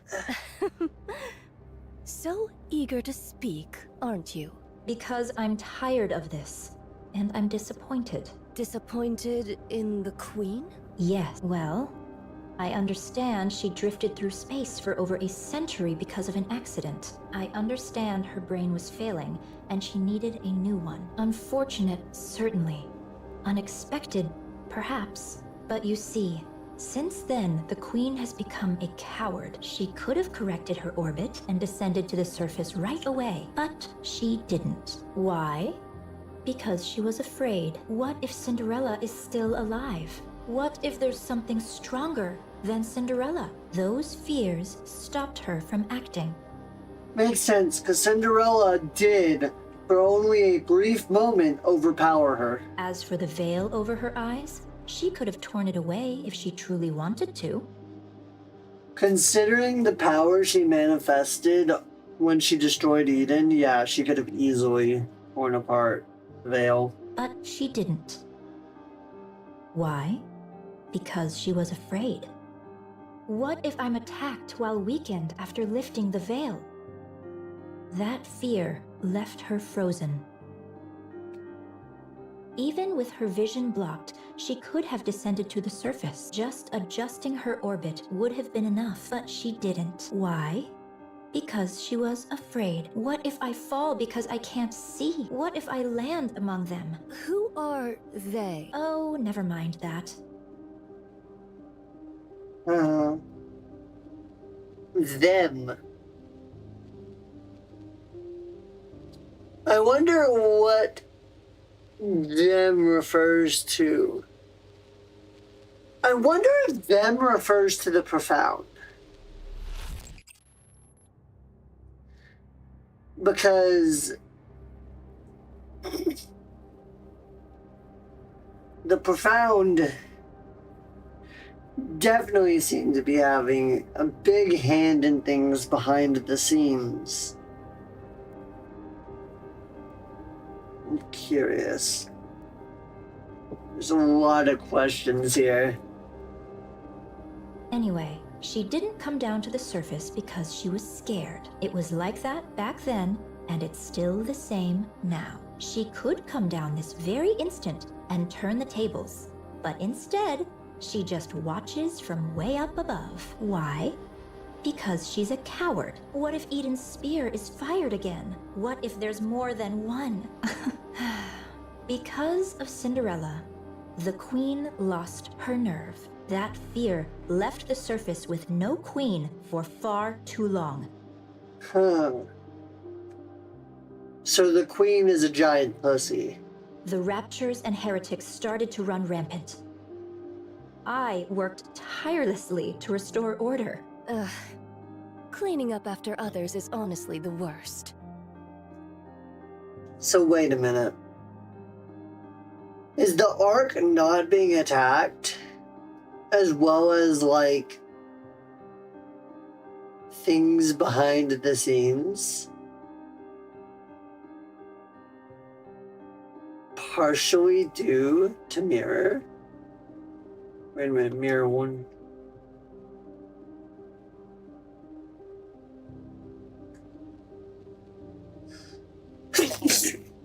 Hold the fuck up. No. That can't be the case. Never mind. I had a theory for just a moment, but instantly discredited it. Because upon closer inspection, it didn't line up. You're telling me, after spending far too much time doing that, I couldn't take it anymore. Yeah, that makes sense. So, I took it upon myself to make a queen. Then, I tried a little of this and that. Fortunately, a queen came. That's why I want to make Marion the queen, no matter what it takes. And you don't want to be the queen yourself? As if, for starters, I'm nothing but a data-based life form with no corporeal body. This form is just a mimic of the person whose personality data I'm based on. Ah. So Mirror isn't Red Shoes after all. But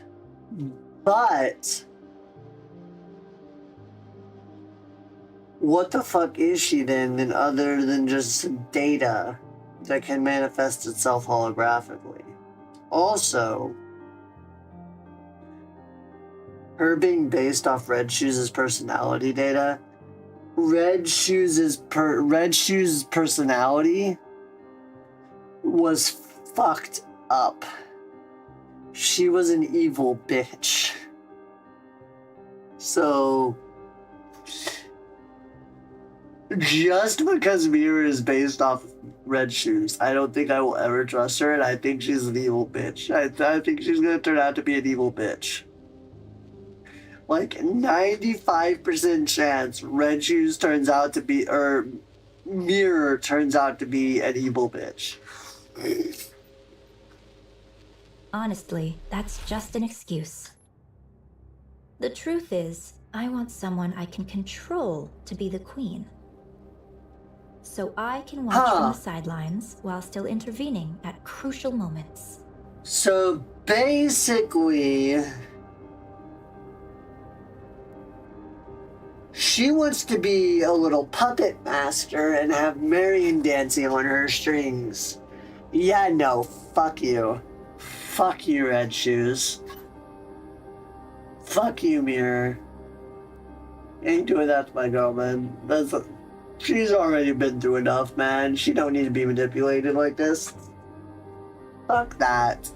In other words, you want a puppet. That's right. Like me? Don't put yourself down like that. The reason why I revived you is very obvious. You can cut down raptures, human imposters, and humans alike. You are, quite literally, my bodyguard and my sword.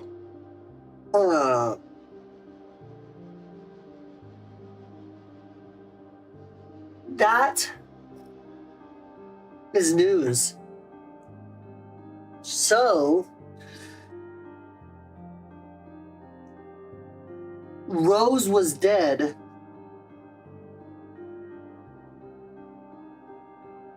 And Mirror revived her. Which means that Marion likely did die. And considering that Red Shoes or Mirror said she wanted to make a queen, it's possible that Marion is only alive after we shot her in the head because of Mirror. Gotta thank her for that. But on the other hand, fuck her.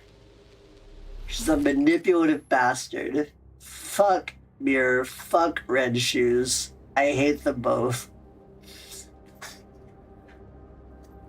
I just pray Marion makes out of this shit in one piece. Isn't that what you'd call a puppet? I prefer the term proxy. Do you know the one thing I learned from my base personality data? Never lose your patience. And never take matters into your own hands at critical moments. If someone else had handled it from the start, there would have been no risk at all. Now who's the coward? I'm not like that coward up there. I don't just tremble in fear. Instead, I prepare for what comes next. Isn't that far more forward-thinking? Supplies are here. Oh, thank you. Place them there. I guess. How about the bread and meat? Open wide. Here it comes. Oh, delicious. Do you have enough ingredients? I'm fine for now. Do bring some next time, if you please. They're in my room. It's the second one from the bottom in the biggest box, right? I'll grab it next time. How did you know that? Don't you remember? I'm a spy. Anywho, I'm off. Take care. Everyone absent mindedly watches Papillon run off, laden with supplies. If you have coolant, hand it over. Snow White, that's not for consumption. It's to keep me from overheating. I'm not going to consume it. Oh, sorry. It hardly seems to be decreasing. Yeah, they keep coming endlessly. Ren swings her scythe. A black mist spreads out, visibly slowing the Guess raptures. we'll need one hell of a big shot to turn this around, huh? Snow White's 7 dwarves spew fire and the raptors are swept Do we away. have any way to handle this? Doesn't seem like there's anything right now. Then all we can do is hold them off until someone finds a solution. All right. Let's give it our all, shall we? Supplies are here. Bring the energy packs over here. Where's Scarlet? Over there. Papillon looks towards where Isabel is pointing. Scarlet swings her sword like she's dancing at the center of the rapture horde. She's still out there. Isn't she gonna get some supplies? She already came back twice. Each time, she had a drink and went back out. So alcohol is basically her fuel. I suppose so. Oh, hold still. I've got this. Papillon lifts an energy pack, then injects it into Isabel's feather. Tired? I am. You've got this. What's come over you? Nothing much. Just doing my thing. As you know, combat isn't my specialty. So I'll run supplies until my feet are sore. Or do whatever grunt work Cecil gives me. Fair enough. You could always run away. You want me to cross that sea of raptures? Don't be ridiculous. I'm no pilgrim. There is a route. You can see it too, can't you? Aren't you running away? If I manage to see the Queen, I could get fast-tracked for promotion, right? Eden, a pilgrim, and the Queen. That's gotta be worth a triple rank jump, don't you think? I suppose so. How's Eden doing? They say Eden's spear will be ready in about 2 hours. 2 hours is a lot of time. 2 hours. That should be doable, right? Since you're all nut jobs anyway. Of course. All right, recharge complete. Ayo. Papillon smacks Isabel hard on the ass. All right, let's get moving. Okay. Did that hurt? Next time, give me a heads up. Isabel shoots up into the sky in an instant. Heading toward the battlefield, she tears through the sky. Scarlet lands in front of Papillon.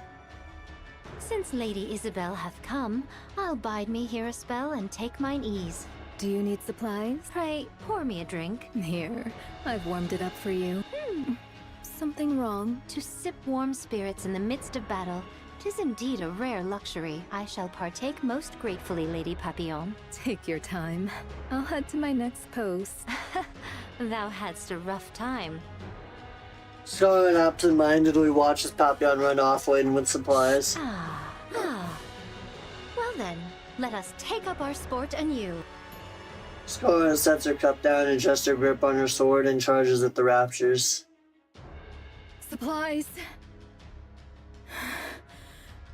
Why are you all the way up here? We never know when the queen might fire her beam. Of course we'll block it.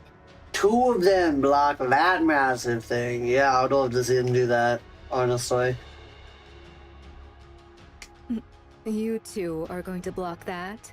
That thing's huge. How's that even possible? It had enough power to decimate a small city. At the very least, we should be able to protect Eden's spear. Well, that is if we actually manage to block it. What's the matter? Losing your nerve? All that high and mighty preaching and now you're scared? I'm always scared. Pathetic. Papillon peeks over the railing looking down. The height makes her dizzy. Below, a swarm of raptors gathers. Can your attacks even reach them from here? Barely. We're mainly targeting the aerial type ones flying this way, but even that's... well... The swarm of aerial-type raptors suddenly charges at breakneck speed. Isabel deploys her feathers and slices through the hordes in a single motion. She's got them all covered! Perfect. I guess I'll stay here. I guess the safest place would be wherever the strongest shield is. Papillon looks up at the railing once more. So that means the 4 pilgrims are keeping all those raptors down there at bay. That's about right. You guys are absolute lunatics. Hey, over there. Is something there? Nayuta's coming. On a camel. My, you've got such sharp eyes. A spy's gotta have good eyesight after all. And behind her... Is that Nihilister being carried? No, I don't think so.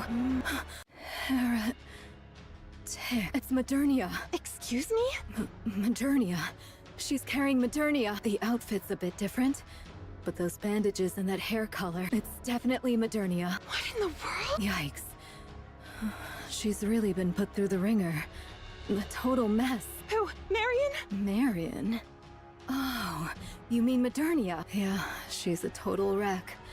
At this point, you could almost say she's been minced. Noah, sorry. I'll be back in a sec. Uh-huh. Sure. It's not like I get anxious being alone.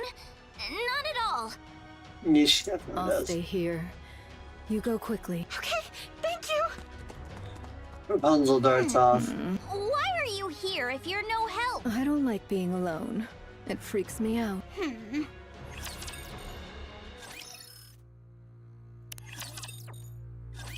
What's this? No time remains for words. I beseech thee for thy protection. Did you trade Nihilister for Modernia? What became of Nihilister and Lilyweise's body? Through mine own negligence, I have failed. I pray thy forgiveness. Bring her inside for now. Cecil. So, this makes the 3rd heretic you've let inside. This will surely go down in history. Have them taken to the weapons development lab. It's I enlist her, then Liberalio, then Modernia. relatively well against the beam. You won't need the infirmary in any case. Many thanks, young hero. Prithee. Find it yourself. Verily, I am not without sense of direction. Yet Eden's interior She is is labyrinthine, without and its sense of structure direction. hath been greatly altered by the beam. Nayuta! Oh, Personette! Rapunzel's gaze falls upon the battered Marion. Marion! What happened? Let's move her. I shall assist thee. I bear ill tidings, young hero. Out with it. The Maiden of Thunder and the Loquacious One shall verily join the fray. Are you talking about Infilia and Chatterbox? So it is. And should the worst come to pass, Fire Dragon may verily join them as well. It must be because of that signal that's similar to the calling signal the Queen emitted earlier. Truly so. Fine. I'll make the preparations. I would entreat it of thee. Yeah, everything's going to She's shit. recovering. albeit slowly. 'Tis simply for that she hath sustained a grievous wound. So formidable an adversary did she face. Verily. Judging by the wounds, this must be Indivilia's doing. So it seems. What happened? Why is Marion here by herself? I know not. Perchance she came, having beheld Eden's spear. I humbly apologize. By mine own lips, I cannot reveal the reason. Unless young Lady Marion herself chooses to disclose it, I may not speak of it. All right. For now, all we can do is force power into Marion's core. We'll have to trust her self-healing ability to do the rest. Very well. I shall keep watch over her. I am presently engaged in my preparations, and thus on this battlefield there is naught I may accomplish save for trifling tasks. I'll leave it in your hands. And now, I'll return to Sister Noah. May your toil bear fruit. See you later. The Queen's energy signature detected. Everyone, prepare for Oh bombardment. shit. Rapunzel runs off. Naoda glances between Rapunzel's retreating figure and Marion, and squeezes her By my eyes shut. word, how much longer must we tarry? You mean that thing's coming again? Seriously? So you heard it too, huh? Wow, if we can't block this, Eden's totally screwed. Can you really block it? Quit whining right beside me and go! You're nothing but a nuisance here! Go where? The sky turns red. The deepening crimson light gradually dyes the clouds in ominous hue. Move it, will ya? I'm sorry. Are you ready? Yes. Then let's block this thing! All right, let's go. Before long, a crimson pillar of light pierces through the clouds and pours down. It's huge! Normally, size trumps all, but not this time. Huh? What are you on about? From Noah's two shields, a wide electromagnetic field spreads out. Rapunzel lifts her staff, unfolding a golden barrier before her. Oh, they're actually managing to block it? An ominous red light strikes both the shield and barrier. Its impact scattering fragments of light in all directions. The deflected beams rains down, scorching the earth and melting the raptors that rush in. Okay, we can block it. You bet we can. The Queen's beam does not stop. It continues to aim at Eden in an unbroken stream. Papillon sits on the ground, watching the two holding back the red light pouring down over them. Their posture lowers. Their breathing grows ragged. Their faces twist. This isn't going to work. A grim thought crosses Papillon's mind. Why isn't anyone coming to help? She doesn't even know what they could do, but they could at least try. Papillon crawls to the edge and peers out. The deflected beam falls around Eden like a rain of fire. And beneath that fiery downpour, they fight. Snow White, covered in something, fires without pause. Her hands scatter some strange powder. Scarlet cuts through raptures under the flames. Isabel weaves through the fire, harrying the raptures behind enemy lines. Meanwhile, Papillon is paralyzed with fear. Crazy. The Queen's beam intensifies. Rapunzel and Noah are pushed back.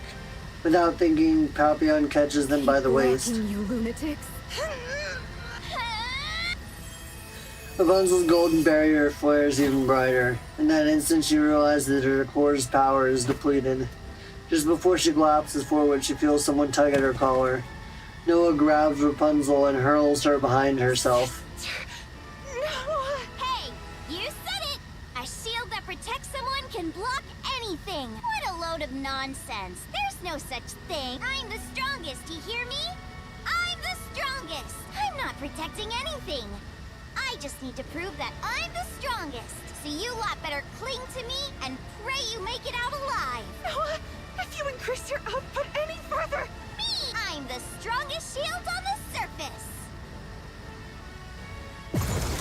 The ominous crimson light halts and the rain of fire ceases. Holy shit, she fucking... Too bad Firepower 4 Eyes didn't get to see that! Holy shit. Defense complete. Damage to Eden is minimal. Well done, Noah. Whoa. That's the fucking savage. You actually blocked it? You arrogant brat. You really are incredible. Noah goes rigid and collapses backwards. But Noah's entire front is scorched black. Eyes, nose, and mouth, every feature has been burned away, only a charred body remains. Where her core should be, there's nothing but a gaping hollow cavity. Bruh, not fucking Noah, man. This is fucked up. She doesn't move an inch. Hey, you arrogant brat. What's wrong? Papillon gently shakes Noah's body. Black ashes scatter from Noah's body. Noah's completely still, like something hardened into stone. Papillon collapses to the ground, waiting on her rear. What is this? Rapunzel carries Noah and runs, but her staggering steps cause her to fall. On impact, Noah's arm shatters like charred wood. Trembling, Rapunzel lifts Noah again and keeps running. Meanwhile, Papillon can only stare blankly, screaming in desperation. Cecil! Bruh, she not Noah, man. She deserved better. What the fuck? Rapunzel and Noah are heading to the infirmary. Hurry! Got it. I'll make the necessary preparations. Everyone, conduct maintenance and resupply. Another rapture attack is imminent. Indivilia and Chatterbox have been confirmed. Nihilister as well. Oh, so fucked up, man. You truly do not know. No. How the hell would I know? I suggest you think carefully once more. Do you truly know nothing of the sword-wielding human imposters? You mean Scarlet or whatever her name is? No. That's impossible. I would have recognized her. Hell if I know. Go ask her yourself. Well, fine. It's just one more human imposter anyway. That's big talk considering you both came crawling back here with your heads barely attached. It was merely a surprise attack.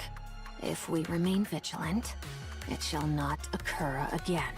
Losing Marion is a major setback. Indeed. It would have been most satisfying to take a full bite. That's not it. She should have been the Queen's next vessel. And we screwed it up. Screwed it up? She bolted after getting just one slash. Speak properly, will you? Well, that matters little. There is ample time.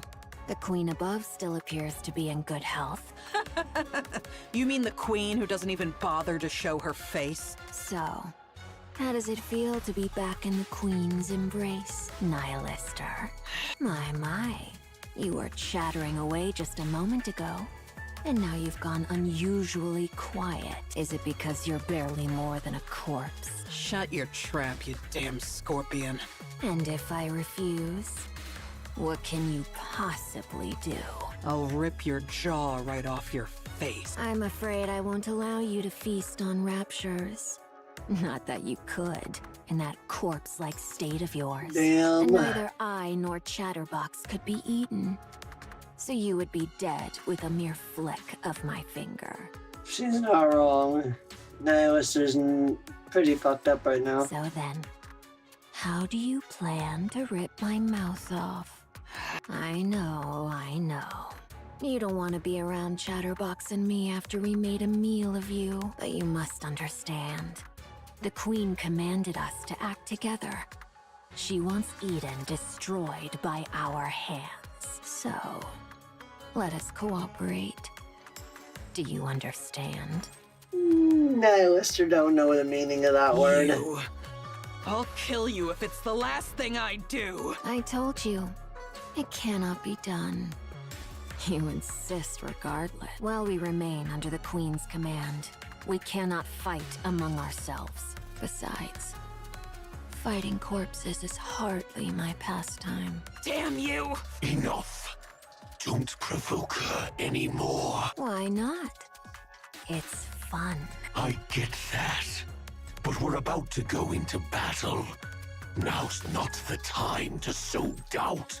There is no cause for concern, Chatterbox.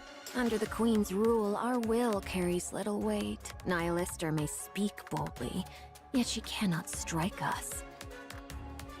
The same goes for us, since we have been given orders. Damn this control! So whatever grievances or grudges we may have with one another, let's try to get along, shall we? Now then, would you mind fetching me a glass of water? We ought to cooperate, don't you think? Shit, Billy's a bitch. Since we'll be the ones doing all the hard fighting, you, who can't do anything. There is one thing I truly wonder. Why did you bring us out of the Ark? Surely it was not for some ulterior motive that required comrades. Perhaps you merely desired a special treat. How ironic that you have become the treat yourself. Surely that can't be true. You needed comrades. Nihilister, Nihilister. You foolish fire dragon. There's no way something like that could exist between us. We are all merely... Indivilia looks up at the sky. scraps of that thing. How's Noah doing? She overused her core's power, causing it to overheat. Scraps of that thing. That makes me think that heretics are created using parts of the Queen The core was destroyed. instead of parts of Even her raptures. body was scorched. Is her brain intact? We moved it to a brain shelter. That's a relief. She can be revived as long as she gets a new body, right? Her brain overheated too, so this might be hard. All of you, get ready. The battle is about to begin. Johan, What is it? never mind. It's nothing. All of you, move out. Yes. Noah, man. Roger that. Rapunzel and Papillon leave the infirmary. Johan looks back and forth between Noah's half-burned body and the brain shelter across from him. I don't even know where I should start patting her. Johan raises both hands, resting one on the body's head and the other on the brain You shelter. followed my orders well and acted on your own judgment. Thanks to you, Eden didn't take so much as a scratch. And repairs on Eden's spear are progressing smoothly. The monk and the spy made it out alive too. So, I will have my revenge on that. I'll bring it down. Mark my words. Good work. You see, he makes it out that he doesn't really care, but oh my god, he does. Oh, motherfucker, man! Eden it is, young Lady Marion. Eden, who are you? I go by Nayuta, the fourth member of the Forerunner. Like Snow White, Scarlet, and Rapunzel. So it is. They are all here, assembled to vanquish the Queen. Their purpose is as thine own, young Lady Marion. Young Lady Marion, though this be our first acquaintance, I would fain proffer unto thee some counsel. Should any inquisitive soul inquire how thou camest hither unaccompanied, or why the Maiden of Thunder struck thee down, be steadfast in declaring it naught but mere happenstance, or else reveal thy true name and purpose. 'Twere most prudent to pursue but one of these courses. Do you know what I am? Verily, I am aware. Who do you think I am? The Queen. Please, keep it a secret. I beg you. Should that be thy choice, I shall honor it forthwith. Yet, in sooth, given the present state of affairs, information doth overflow. Should they hear from the enemy's mouth who thou art, the chaos that ensueth may prove most dire. If I tell them what I am, do you really think they would just leave me be? These are people who have spent years roaming the surface to kill the Queen. I don't believe that spending a little time together would weaken their purpose. I have known the Forerunners but a short while, and my sojourn in Eden has been yet briefer. Yet I do, verily, pride myself on mine own discerning eye for people. Your eyes are closed, you know. Verily, Does this suffice? You have beautiful eyes. Pray, let us return to the matter at hand. Dost thou think that they would lose all reason and seek to take thy life if they knew thee to be the queen? Surely thou knowest the answer. I can't say for sure. Very well. Then I shall grant thee a promise. Should either the Forerunners or Eden lay gun or blade upon thee, I shall defend thee, even at the cost of mine own life. But we've only just met. I may be suspicious of Nayuda, but I think she's mostly trustworthy, especially because of that promise right there. I just pray for the love of God that Marion makes it out of this in one piece. Dude, she's already been through so much tragic bullshit. She don't need no more. Did I not speak unto thee? Mine eye for people is most discerning. Thou art... I have no doubt that thou art one who holdeth the fate of this realm with thine hands, and at once one destined to bring forth true peace. Verily, I doubt it not. And prithee, keep this a secret. I do possess thousands of lives. Thus I shall protect you countless times over. Verily, this is no jest. She's not lying. She does have a lot of bodies scattered all over the surface. Pray, ponder it well. Would it not be a thing most splendid? What would? To stand before all and proclaim thyself the queen of the raptured. I shall take my leave now. Thy wounds shall mend in due time. So come forth at thy leisure. Nayuta? Do tell. Thank you. Behold, did I not say mine eyes are keen? Haran. I heard. She put up quite a fight. Quite well, too. Yeah. There is neither time to grieve, nor wallow in sorrow. You know full well that should you surrender to such feelings now, death will swiftly claim you. Yeah, I know. I just wanted to tell her how amazing she was. It looked even better from up in the air. Is that so? That must have been quite the spectacle. Yeah, it really was magnificent. She truly proved herself as the strongest shield the shield could hope for. How admirable. Exactly. It was impressive. Then I shall take my leave. Yeah. Take care. God damn it, You man. too. Don't just stand there. Oh, forgive me. Snow White, have you ever lost a comrade? Yeah, she has. Snow White probably lost the two comrades that she was ever closest to. She lost both Red Hood and Willy Weiss. And she had to part from the commander, the legendary commander of the past. So she knows full well at losing those who are dear to her, feels like. She was possibly closer to both Willy Weiss and Red Hood than any of the other members of the Goddess Squad, too. So,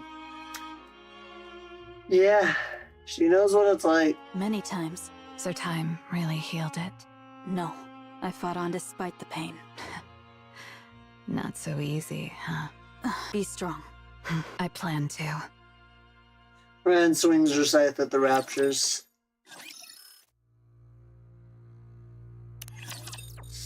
Damn, man. Battlefield. The Raptors are pressing in on Eden from all directions. Their movements are nervingly unified, perfectly in sync. So it is. The Queen's sway could not have reached the heretics alone. The Pioneer and Inherit squads are fighting brilliantly. No, they're far better than anyone could have imagined. Though only 5 in number, they're holding back the massive horde of Raptors. Tyrant-class Raptors haven't joined yet, and neither have the Heretics. Is it but a matter of time ere they be overrun?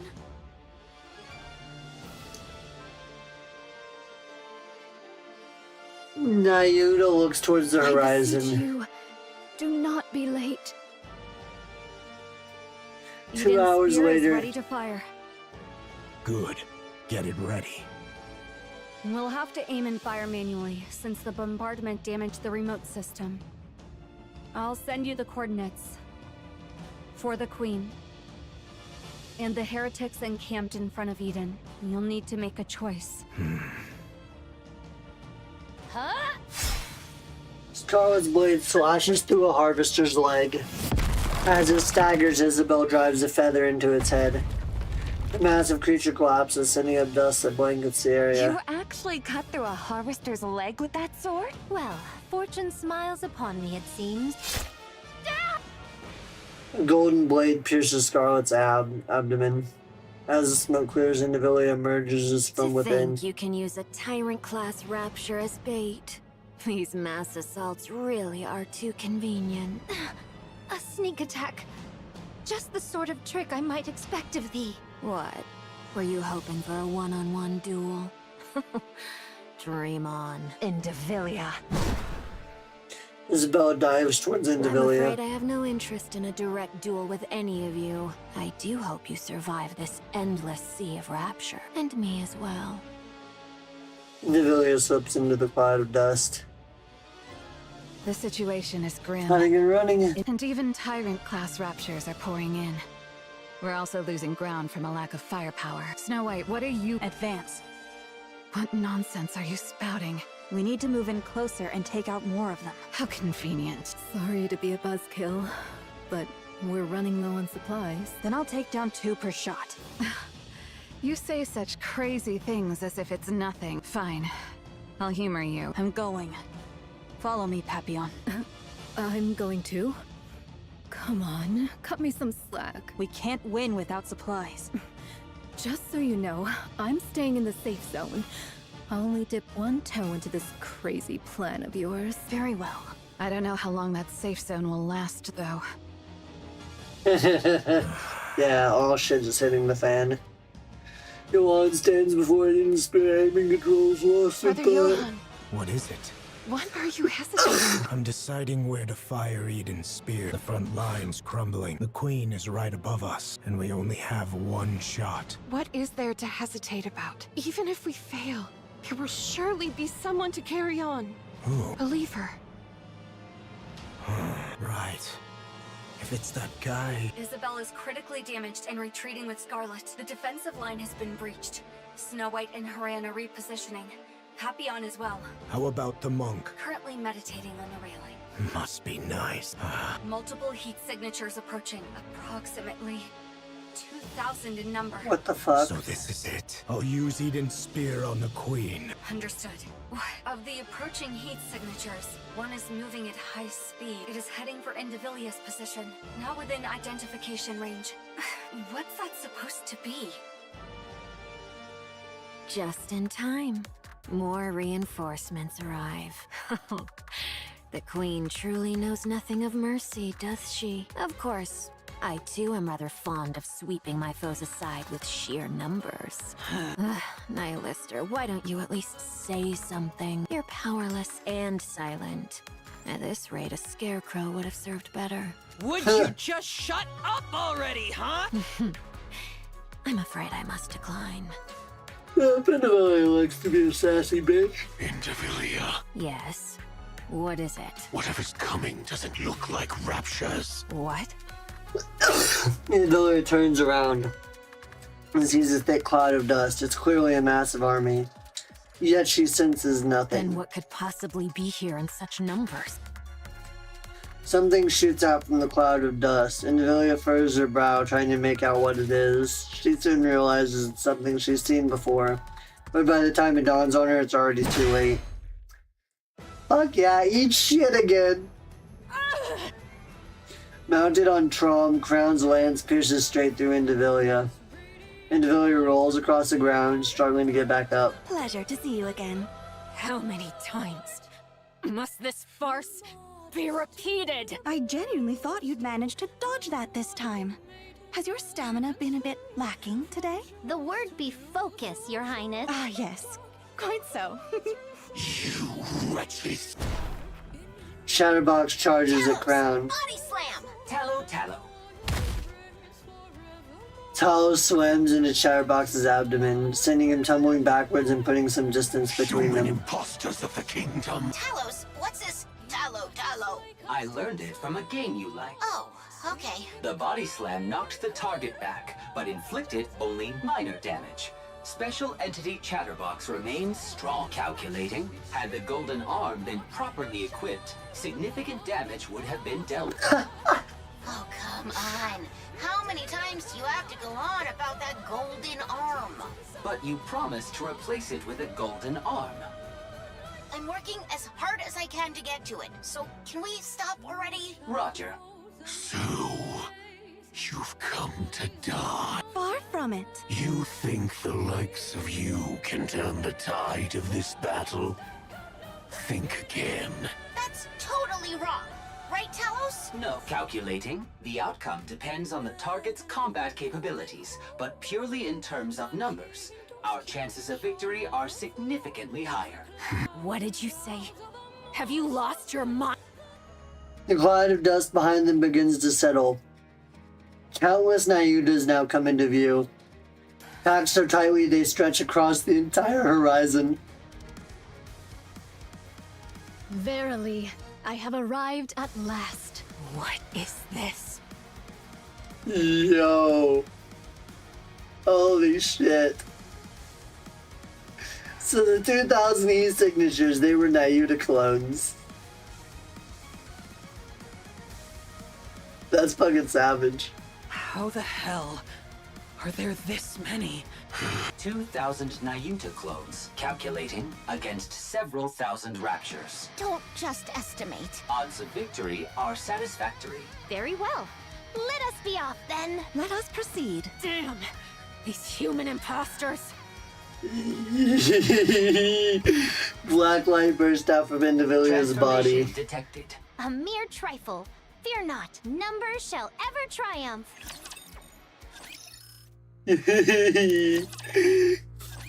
I possess but one rather insignificant talent. I can fashion replicas of myself, identical in form, and grant unto them a portion of my nymph. Once the nymph setteth within a replica, there existeth no whit of difference betwixt it and myself. They are able to think and to act of their own accord. As for their number, well, I ceased counting after 3,200.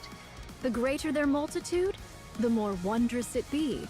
Wouldst thou not agree? These replicas wander the world, gathering whatsoever knowledge they may procure. The Queen's movements, the heretic's designs, the changes that befall the land, and the like. Now, thou mayest wonder, how is all this knowledge made one? When a replica perisheth, or when I so will it, the nymph within returneth unto me, and with it, the knowledge it hath borne doth flow unto me. A replica bereft of its nymph, alas, is not but a hollow shell, stripped of all its faculties. So Nayuta can freely control her nymph. Something no one else has been able to do so far. Thus, they are not so formidable as they might seem. Yet gathering knowledge is not their sole purpose. Among them are those trained chiefly for battle. Dost thou grasp the meaning I endeavor to impart? These 2,000 replicas now assembled upon this battlefield are precisely those honed for combat. Though they may not rival the exalted Forerunners, nor the Inherit, they are by no means trifling foes. So then, thou seest I have not idled away my time in vain. Embarrassing though it be to confess, all my replicas, save for mine own self, are grievously inept at finding our way. Nope, she is too. Without a guiding signal, we should surely stray into some desolate place. Though I may have appeared idle, I assure thee I have been diligently dispatching signals to steer their course. Therefore, I beseech thee, judge me not too harshly. I understand.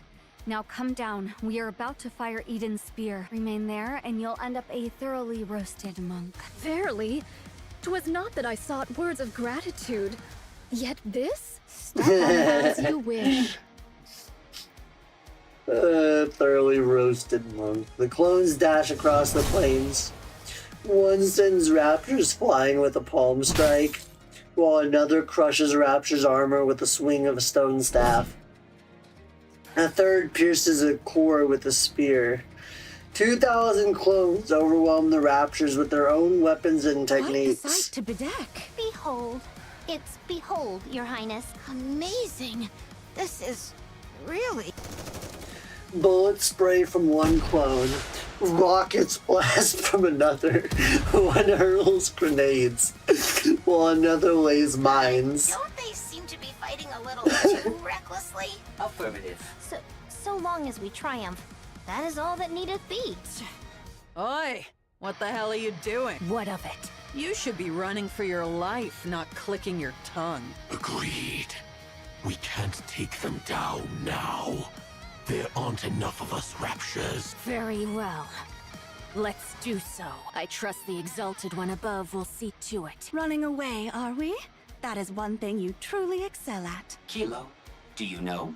What? We are 2 for 2 against Chatterbox. Our win rate is 100%. Oh yeah, that guy's super weak. Don't take the bait, just run! With a roar, Stormbringer descends, snatches up Indivilia, Nihilister, and Chatterbox, then takes to the sky, and vanishes beyond the horizon. By my stars. I ne'er thought Nayuta could devise such a trick. Following the swarm of replicas was indeed the right course. That means splendid. This shall give us a chance to learn more about the Naked King. Huh. So Nayuta is either fully responsible or partially responsible for the creation of the Naked King expensive armament. Chime, Kilo, Talos, direct your gaze to the sky. The party from the Crown Kingdom gazes up at the sky. The clouds are turning red.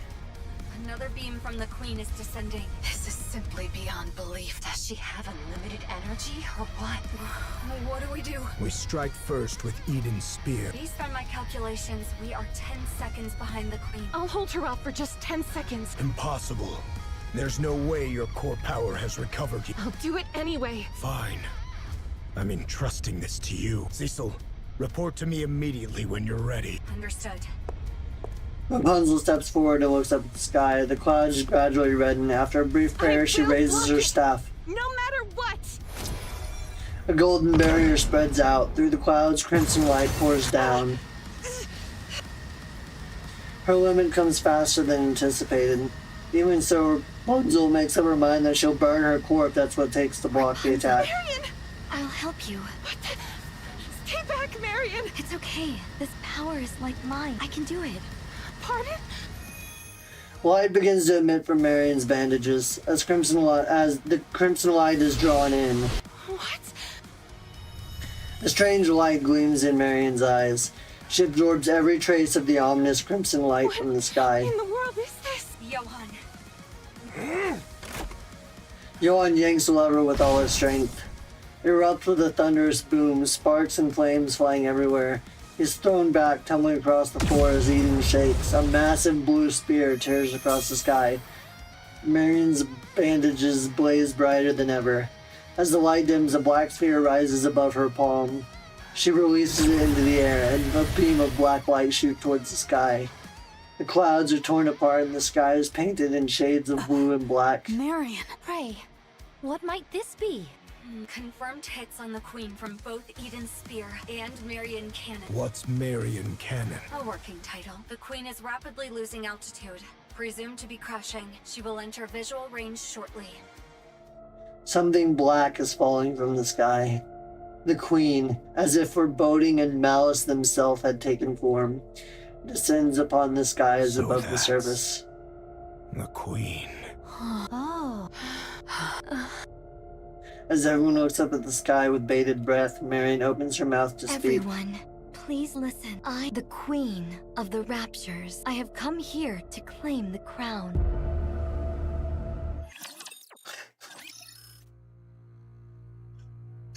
Holy shit. I did not expect that. That was I was never expecting that to happen. This isn't looking good. What do you mean? Marion went and revealed that she's the queen. And why's that a bad thing? The original plan was for Marion to keep the fact that she's the queen hidden while I subtly leak it to the other side. Then everyone would give her hell. And once she broke down, I'd swoop in and sweet talk her. Up to some nasty business, were you? I hate her. I hate her, I hate her, I hate her, I hate her, I hate her. I see Mira is just as nasty and repulsive as the bitch-ass individual she was based on. Fuck Red Shoes and fuck Mira.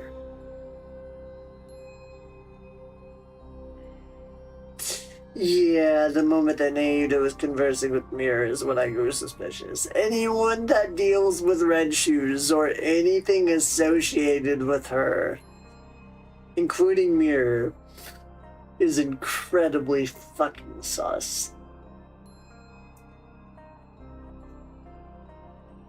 Just don't let Marion come across any more bullshit. Let her make it out in one piece. She deserves that much at this point. Nasty business, you say? I prefer the term strategy. Yeah, no, you can second it. Turning someone into a puppet isn't something that happens overnight. You have to take your time with it. Would you like to know how to brainwash someone? I do have a few methods. I'm not interested. Well, that was my plan, but she went and said it first. At that level, it's practically a public announcement. I guess they might try to kill Marion. She is the queen, after all. No, I don't Thus think they will. concludes mine account of young Lady Marion. Thank you, Nayuta. Everyone? Nothing's changed. I concur. I already had some suspicions when she aimed a gun at us back in the Crown Kingdom. And after all, our target is that queen over there. What matters now is what comes next. Marion, will you have the Raptures destroy humanity?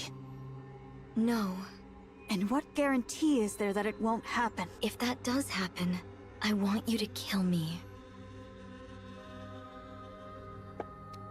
It's too good, man. Oh. Noted. Do the maidens of the Crown Kingdom harbor any objection to this, Prithee? Telos? Yes. Talos grabs Chime and lifts her up. Chime locks eyes with Marion. Chime whacks Marion on the head. Queen or no, I care not. You're not but a subject of the Crown Kingdom. Thou needest only tell me where thou art and what thou dost in good time. So act on thy own again without a word, and I shall give thee a proper thrashing. Mark my words. Got it. Thanks, Chime. I trust you are in good health. Yes. I'm fine now. Then there is no cause for worry. I didn't realize you were a person of high status, Mary. I suppose so. Would you consider taking me on as your subordinate? Everyone else already has a position, so it feels a bit lonely being just a commoner. You have me, Kilo. Ugh, you've been like this a lot lately. It's a bit much. They might try to kill Marion. That could never happen. Absolutely not. Those who took care of and protected her would never abandon her. Parents don't turn their backs on their children, no matter what form the child takes or what hardships they face. They stand by their children. Not always true. And hold them close. Even if the child makes mistakes, even if it could cast a shadow over their own future, parents close their eyes, shut out the world, and stay by their child's side. They never abandon them.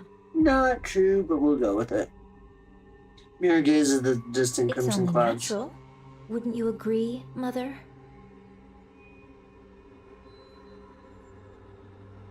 Hold the fuck up. Why is Mirror calling the Queen of the Raptors mother as well?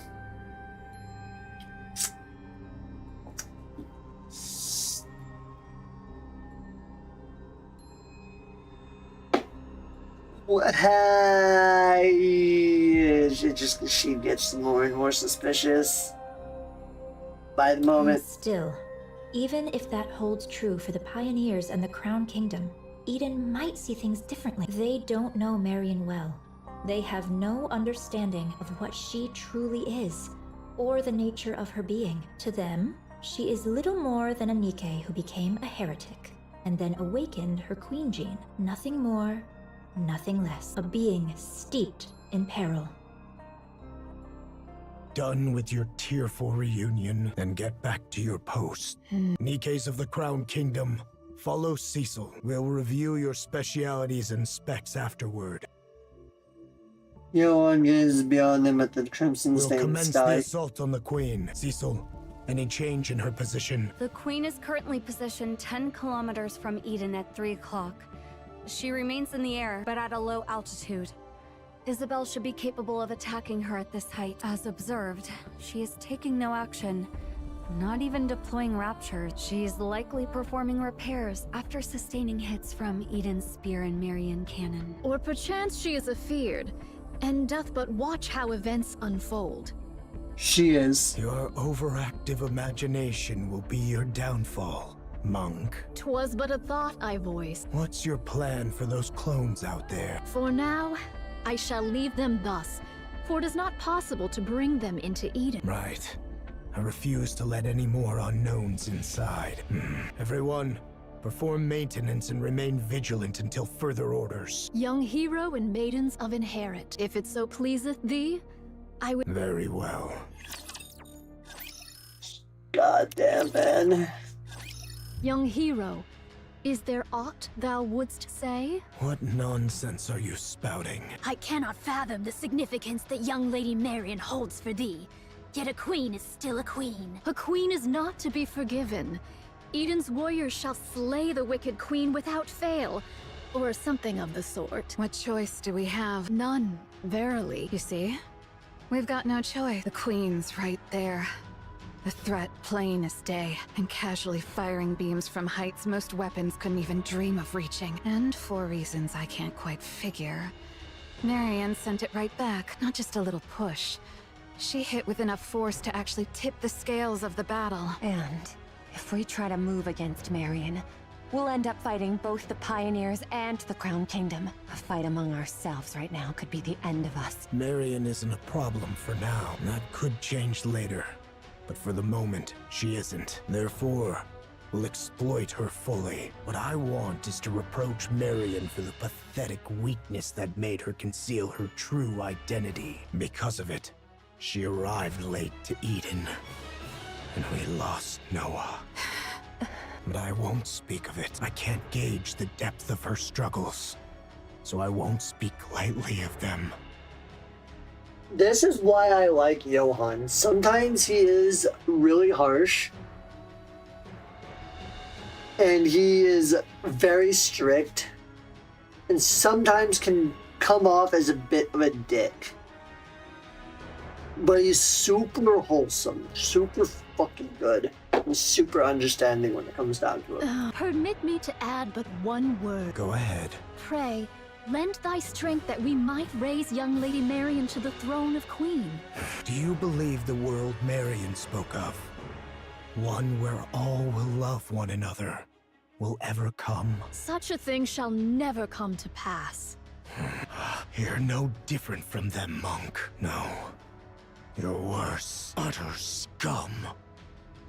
Did I not say it, heir? Verily, this humble self shall do whatever is needful to achieve victory.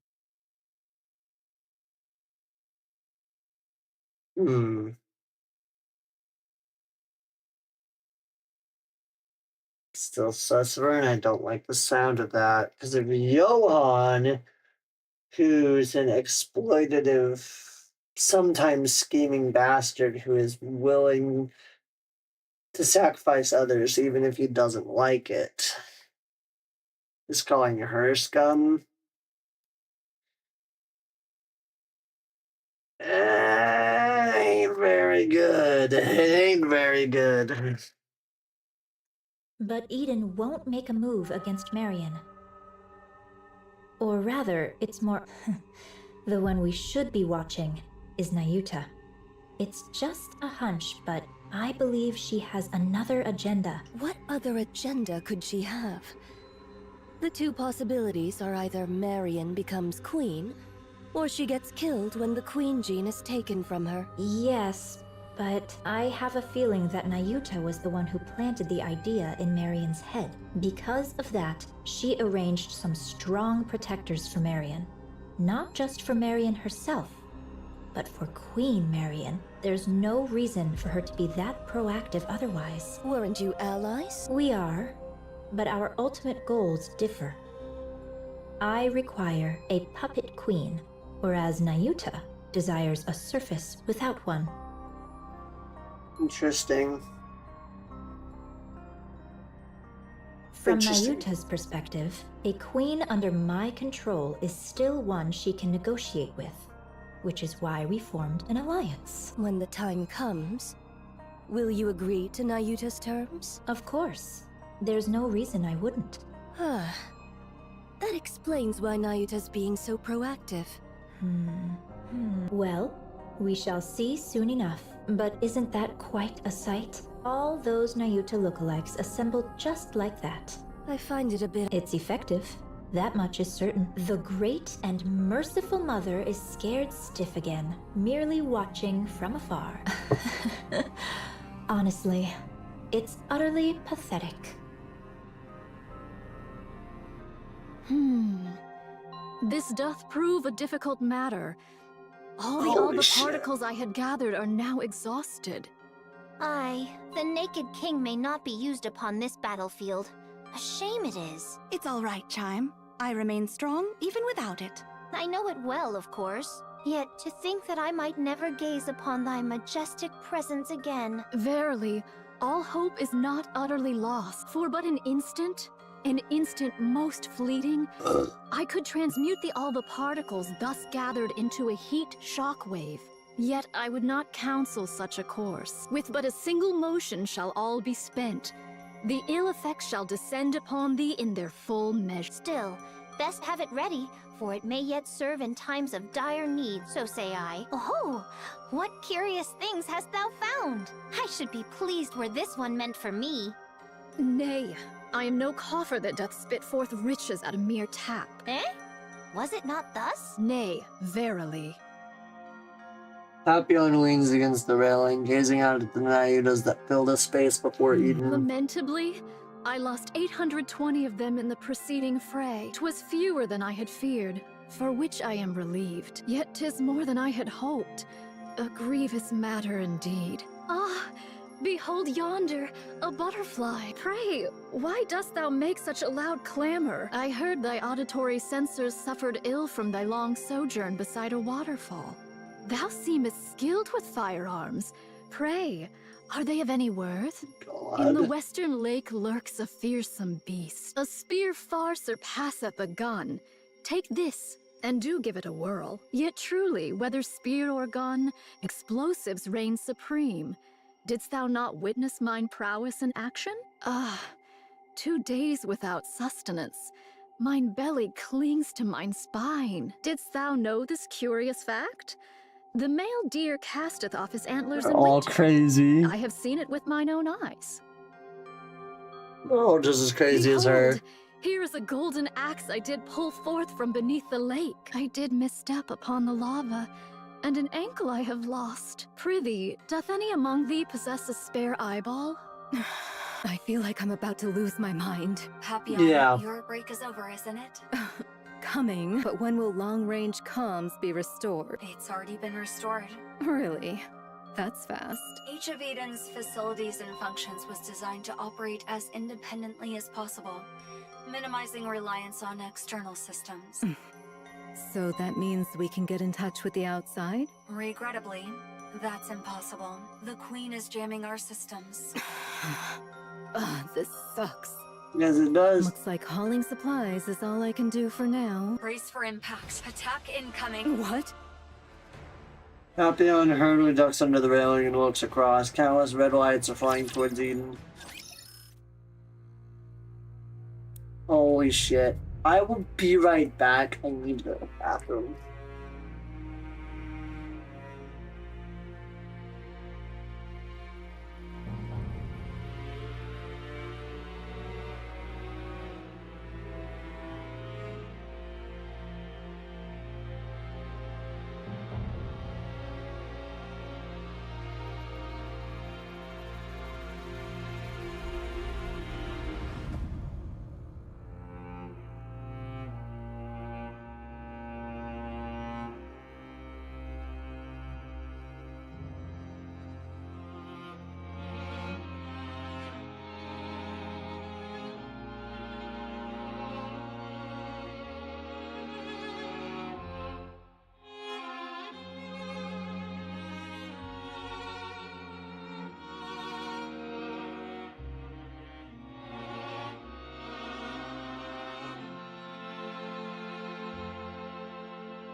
Okay, I'm back.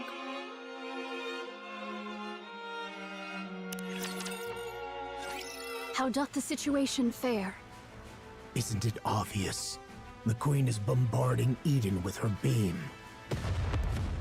Is all well with Eden? The shield over all of Eden is holding. Not all attacks are blocked, but it's sufficiently effective. So, it doth pale before that savage beam of yore. Right. That means Eden's spear and Marion's counter-strike were effective. The Queen can't use her large-caliber beam for now. Perchance she doth restrain herself, mindful of young Lady Marion's counter-strike. Therefore, she chooseth not a single mighty blow, but many lesser ones. In either case, 'tis certain the Queen seeketh to curb our movement. So it seems that your observation that the Queen is afraid may be correct. Even with her overwhelming forces and power, she still restrains herself. Let us advance. How many clones remain? Verily, those who survived the recent defensive battle number 1,180. This is doable. Indivilia and Chatterbox can be countered by Inherit, Pioneer, and White Knight. Verily, should our special forces confront theirs, and the lesser foes be entrusted unto mine replicas. Thus shall we reach the place where the Queen abideth. The problem, verily, lieth in how shall we draw the Queen within our grasp. Are the chains by which we erstwhile dragged down the White Giant no longer serviceable? She's out of range. No doubt she accounted for that when choosing her drop point. So it is. She is afeared. She doth fire most vigorously, verily. When shall young Lady Isabel return from her scouting? She will be back soon. Isabel is falling your way. What sayest thou? Isabel plummets under the runway with a loud crash. Command. How bad is the damage? I'm fine. Just lost 2 feathers. Isabel struggles to get up. Did you get hit by the beam? No. 10 minutes ago, Isabel flies through the air, dodging the Queen's continuous streams of beams. There are many of them, but their trajectory and timing aren't consistent. Just to keep us in check. The problem is... Isabel rolls to evade another beam. Far ahead, the Queen looms in the distance. Below her, Raptors press in tight, shoulder to shoulder. And still they come, pouring in ceaselessly from the distant edges of the battlefield. There's just too many. Isabel looks to the Queen once more. Dozens of thick cables snake from her body, trailing upward and vanishing into the clouds above. Curiosity grips her. She wants to know what those wires are connected to. She ascends, her sensors flare with warnings, her temperature and pressure readings in chaos. But she has time. Just enough. Isabel surges upward, breaking through the clouds. A massive black object is tethered to the Queen by thick, winding cables. That must be the part of the orbital forge. Its purpose is unclear, it's just a dark, hulking mass, with no discernible form. From 2 open cavities, smoke curls upward, lit by bursts of erratic sparks. From Eden's spear and Marion cannon? Then this must be... The black mass opens its eyes. Or at least that's how it feels to Isabel. Dozens of glowing red cores reveal themselves across the surface. Instinct takes over. She whips her body around just as the cores begin to fire in unison. God damn! A beam grazes her, instantly melting one of her feathers to vapor. She drops altitude, weaving in and out through the beams. Heat sensors blare non-stop, but they mean nothing now. Reflex takes over. She dodges on instinct alone, accelerating with everything she's got. The shape has changed a lot, but that was definitely the space station. I'm sure of it. Art thou speaking of the orbital forge? Yes, the Queen is currently linked to it, and the space station's been retrofitted as a fortress. She hath descended with the orbital forge still whole, and wrought it into a fortress. Verily, such prodigious firepower is thus accounted for. You see this here, though, a big chunk, 2 big chunks were taken out of it. She's been fucked up. It's been fucked up quite a bit.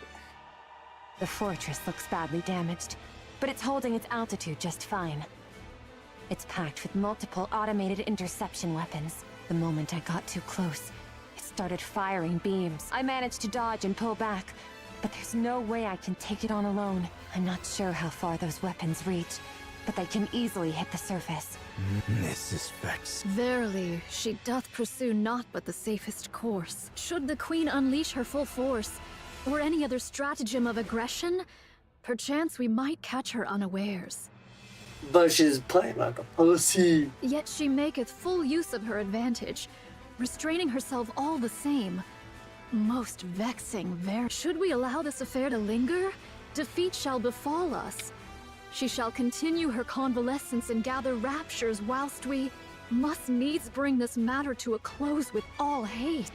Monk, are all your clones sentient? Enough. Say no more. Everyone, gather.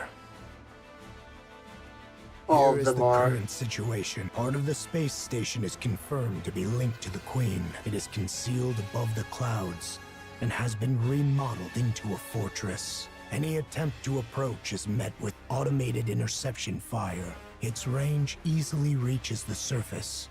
Though not Eden, the Queen has fortified her position to block all access while she gathers raptures. Once she deems their number sufficient, she will launch her offensive. Furthermore, as you all know, she has been firing long-range beams repeatedly, making it impossible to leave the monk's shield. We are trapped. We cannot advance. The Queen is simultaneously recovering and accumulating raptures. The longer this continues, the slimmer our chances of survival. Eden's spear will be ready in 3 hours. I don't expect the Queen will give us that long. Then, what should we do? Shouldn't we retreat? Yeah, this is not looking good at all. That's one of the options. And Johann apparently did discern that all of Nayuta's clones are sentient, and Nayuta did say herself that they bear no difference from her, even though they act on their own. So they are basically her. They are copies of herself in every sense of the word, though they don't have a human brain. They might as well have a human brain. It might as well just be her. An additional her. Which means that every time one dies, when all the memories flow back into her, she's basically witnessing a second life that was lived and died. And there's no telling how many times this has happened, or how many times she's just cut off one of her own lives. Which means she's probably lived and died thousands of lives at this point. That's fucking insane. Retreat does not exist in my vocabulary. Aye. We may turn about and march onward, but retreat? 'Tis not that I know. Isn't that retreat? If we fall back now, who knows when we'll get another chance at the Queen? Meanwhile, her forces will only grow stronger. Yet now doth she suffer us not to draw nigh. Upon the ground lie raptures and heretics. In the heavens abide the Queen and the station. An aerial approach is out of the question. There are too many interception weapons, and they're all far too precise. Not even I could dodge them. Over 5 Stormbringers have been spotted. Approaching in a transport ship would be suicide. Johann, it seems we have no means left at our disposal. What do you intend to do, my commander? I'll take the lead. I can withstand all the Queen's attacks. You can form up around me and advance slowly. Yet do heretics and raptures abide, and thou alone, young Lady Marian, canst not take heed of thy safety, young Lady Marian.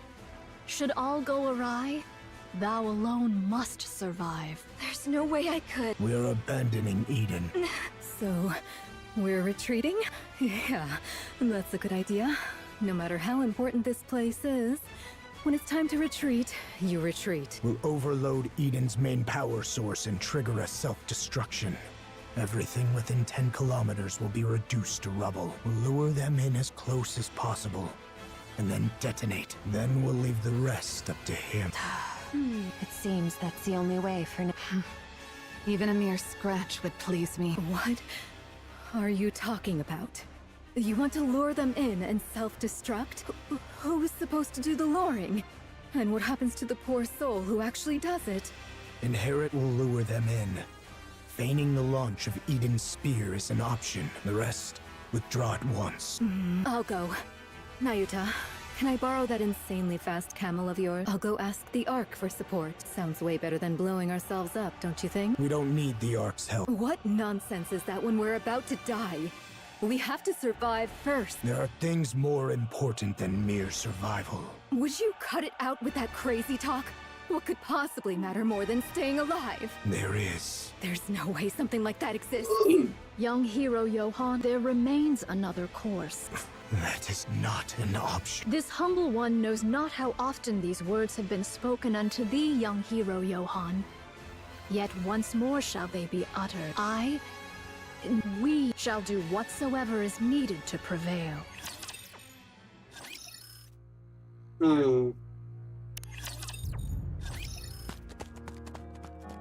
A monk dashes forward, staff gripped tightly in hand. Dodging the crimson light pouring from above and ahead, she swings her staff at the raptor before her. The raptor's armor shatters, revealing the core beneath. Without pause, she drives the staff deep into it. Even as another raptor lunges from the side, her eyes snap toward it. The staff follows, arcing a swift practice strike. The crimson light engulfs her upper body, melting it away without a trace. Blue flames bloom across what remains of her, leaving behind only a shimmer of golden particles. The golden particles scatter like dust in the wind, drifting far before entering the monk, who is seated calmly in meditation. The golden particles being her nymph. Memories begin to flow in. That clone once had a herd of deer she cared for. She fed them, tended to the fawns, and protected them from predators. One newborn fawn was in poor health, and she watched over it with utmost care. The fawn clung to the clone as if she were its mother, and the doe regarded her as family. The image of the fawn growing up, the longing for the herd, and the searing pain when the upper body melted away, all come through in full force. Nayuta erases the memory, leaving only information about the terrain.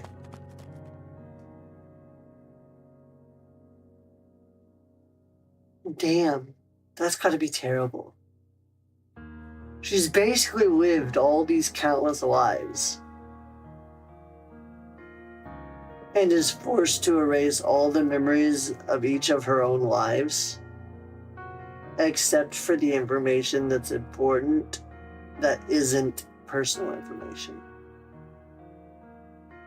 That's fucking terrible. What the shit? Like a raging warlord, another monk tears through the hordes of raptures. Along the path forward, 20 had already fallen, crushed beneath unstoppable might. Though she lost an arm to the crimson light blazing ahead, she presses on without pause. Narrowly dodging the fiery beams raining down from above, she loses her footing and collapses. A raptor's leg slams down, crushing her. Blue flames bloom across what remains of her, leaving behind only a shimmer of golden particles. Golden particles scatter like dust in the wind, drifting far before entering the monk, who is seated calmly in meditation. Memories begin to flow in. That clone once had met a lost Nikke by chance and taken on the role of guiding her north. A son ambushed by a swarm of raptors claimed the Nikke's life, and the clone could only curse at her own powerlessness. She pushed herself through endless training, determined to prevent it from ever happening again. Now Yuta erases the memory, leaving only information about the martial techniques. A memory of a clone who broke down in tears before the grave of someone whose name she never knew. A memory of a clone who lived her entire life consumed by hatred, killing raptors and nothing more. A memory of a clone who befriended a scarecrow in the wheat field and promised she would return. A memory of a clone who built the house by the sea and spent her days staring endlessly at the waves. All these memories flow into Nayuta, but she erases all the personal memories of each clone. Tears fall. She mourns the traces left by those countless clones. She grieves knowing that she is too small a vessel to hold all their memories. So she laments and erases them. And as the tears fall, she watches helplessly as countless clones, each living their own life, yet so like herself, vanish into red light. And all the while, they charge toward the horde of raptors. What the fuck? I shall 20 minutes dispatch ago. all my replicas in unison to charge, that they may at once contend with the raptures and serve as bulwarks against the Queen's interception arms. What do you mean by a shield? Surely thou art not. The muzzles of these automatic armaments number scarcely 1,000. Should we draw nigh, my replicas shall serve as the bait. Surely thou meanest not to use thy replicas as naught but cannon fodder? Verily so. A most reckless deed. A pointless sacrifice. Nothing will come of it. Verily, there is. Whilst all automated interceptors do assail my replicas, 'tis thy task to lay waste unto the orbital ford. Pray, dost thou deem this inhumane? Yes. Fret not. Mine replicas are wrought from my nymph.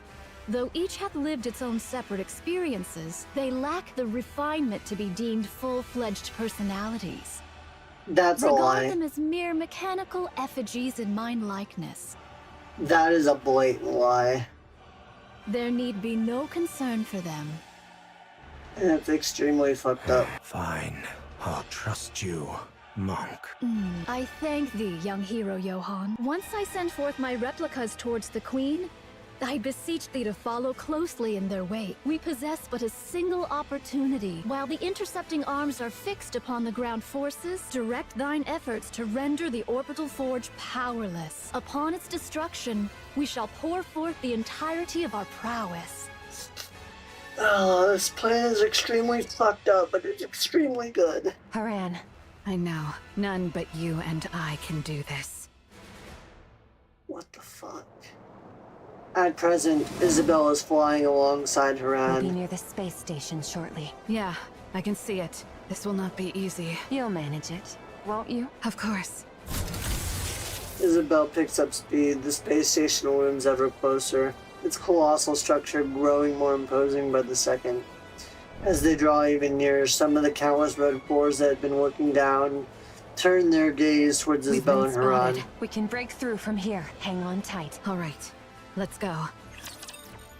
What the fuck? I have a bad feeling about this. Moments before the assault on the Queen's space station. I'm better at annihilation battles than you. You're deluding yourself, Snow White. You may fight well, but by raw specs, you're no match for me. The space station is no match for your clever tricks. It will be a contest of raw strength, and I have no intention of making Isabel carry someone as heavy as you. Haran, you might die. That's precisely why I should go. You, all of you, must survive until the very end. You're utterly mad, after all. I deem your way superior to Eden's. An ideal, indeed. Yet you have forgiven the Ark. Something we could never bring ourselves to do. In that, you are the madder ones. You neither despise the Ark, nor cherish it enough to extend a hand. And still you burden yourself with its troubles. sparing them even the smallest inconvenience. Only one truly consumed by madness could live so. That very madness is my ideal. But I am not as mad as you. I could not cast aside my own feelings for the sake of some greater design. You are most worthy of bearing that glorious title. Of that, there can be no doubt. As for us, we shall never claim it. The title she's referring to is the Goddesses of Victory. How lamentable. Yet what can be done? We are not quite so mad as you, so remain as you are. Mad. Bear that glorious title. Become true pioneers as your very name proclaims. Drive all who follow you mad, for it is always the mad who change the world. I'll leave the Queen to you all. See to it that her head strikes the ground. I promise. So thou art going? Yes. This is something only I can do. Wouldst thou quaff a cup afore thou takest thy leave? Sorry. No drunk driving. Aye? Then I shall ready me one of mine choicest bottles. When thou returnest, we shall quaff a cup together. You really think I'll come back? Oh! Was thy desire to perish so? I'm not planning on it. But the chances of survival are slim. 'Tis a mighty draught for one to quaff alone, methinks. Then don't drink it just yet. Save it. If you're bragging that it's so good, it must be really something. Aye, I shall be waiting. Off with thee then. Okay. Oh. Scarlet walks Papillon. away. My, you're like a ghost. How'd you know I was here? You haven't stopped staring at me ever since the mission was decided. Weren't you going to say something to me? Well, I don't really know. Must have slipped my mind. Papillon, go back to the Ark. This isn't a defensive mission anymore. It's an all-out assault. You don't need to risk your life just because you're a hostage. You haven't trusted me this entire time, and now you're letting me go? Did you plant a bomb on me or something? I'm not gonna blow up when I get to the Ark, am I? That's actually a good idea. I admit, I doubted you. You came across as frivolous and entirely self-absorbed. And I don't anymore. You didn't run. I don't know why, but you didn't. You stood your ground and fought with us. Maybe it was the desperation of the moment, but I really liked seeing. That's why I'm letting you go. I don't want you to die. You've actually developed some camaraderie in such a short time? Papillon really is better than she gives herself credit for. Maybe. Papillon's probably thinking right now that she's just using them, but then I'm calling it. She's gonna come back. I called it. No. Actually, yeah. I think everyone feels the same. Well, aren't you easy to please? It may seem that way to you. Go on then. But promise me one thing. You can tell the Ark whatever you want. Just don't say a word about Eden. This place was built by people who dreamed of paradise, and I don't want anyone trampling through it. Can you promise me that? Wouldn't it be better if you just killed me? It's not easy, but I'm doing it because you seem like a good person. Me? But I'm a spy. I side with whoever gives me the most benefit. You're a much better person than you give yourself credit for. She does. I'll take that as your promise. I've just sent you a safe route. If you're alone, you should be able to slip out of this area without much trouble. Go now, and don't die. Will I get to see you again? Hard to say. God damn, man. Oh, I feel slam. Isabel's right shoulder and arm are swallowed by a surge of crimson light.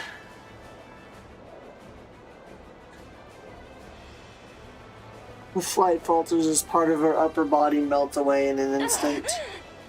We are nearly there. Do hang in a little longer. I will!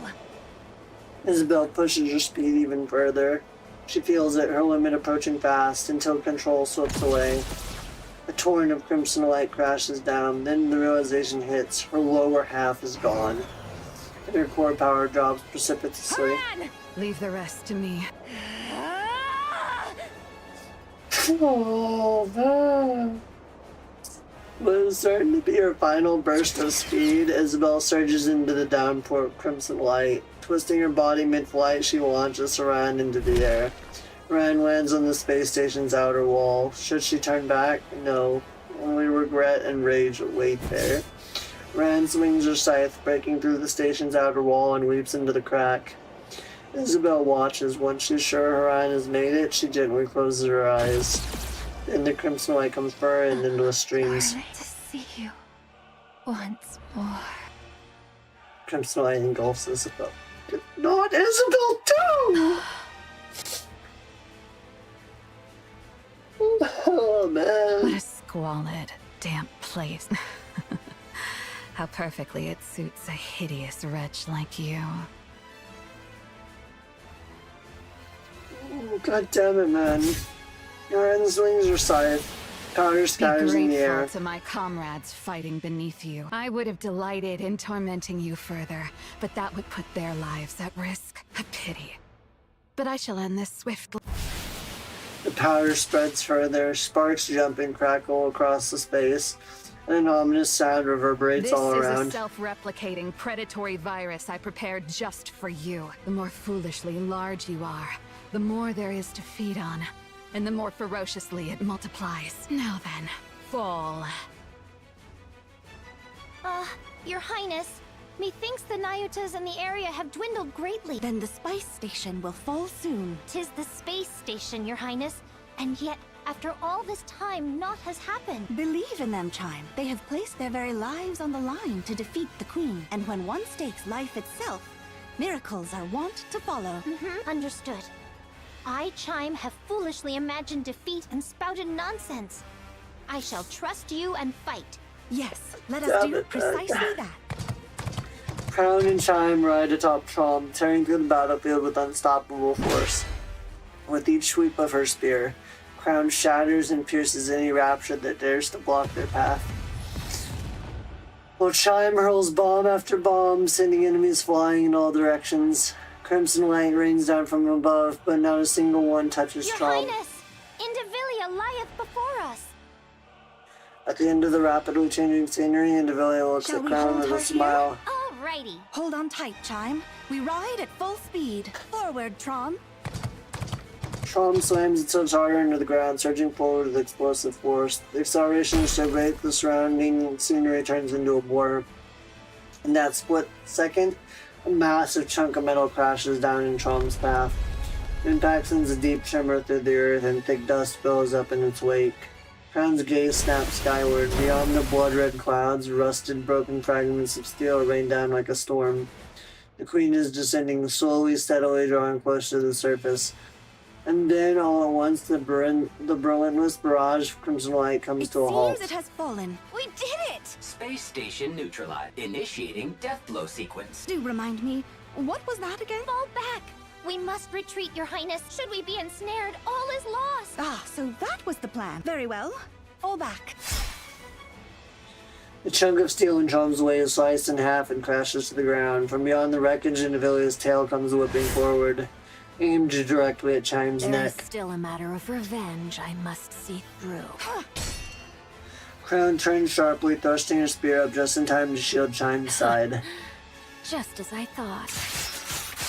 Indivilia launches a relentless assault on Chime. The air cracks with piercing shrieks as blades and spears collide in a clash of metal. Crown intercepts every strike, shielding Chime without fail. Worry not, Chime. I will ensure you are safe. Yes. You are truly suited to die for others. Continue shouldering their lives and missions until your death. Indivilia's blade gains terrifying speed and locks onto Chime like a predator, relentless in its pursuit. Chime curses herself for being powerless as the battle raged on before her, and yet at the same time she feels a flicker of relief as she watches the King's back standing before her and blocking everything. Indivilia's tail sweeps in a vicious arc, aiming not at Crown but at Chime behind her. In a devastating blow, Crown sees it coming and knows that if she can block this, the moment to counter will be hers. Crown's spear meets the tail's blade. As she adjusts her stance for a swift retaliation, a strange sensation creeps over her.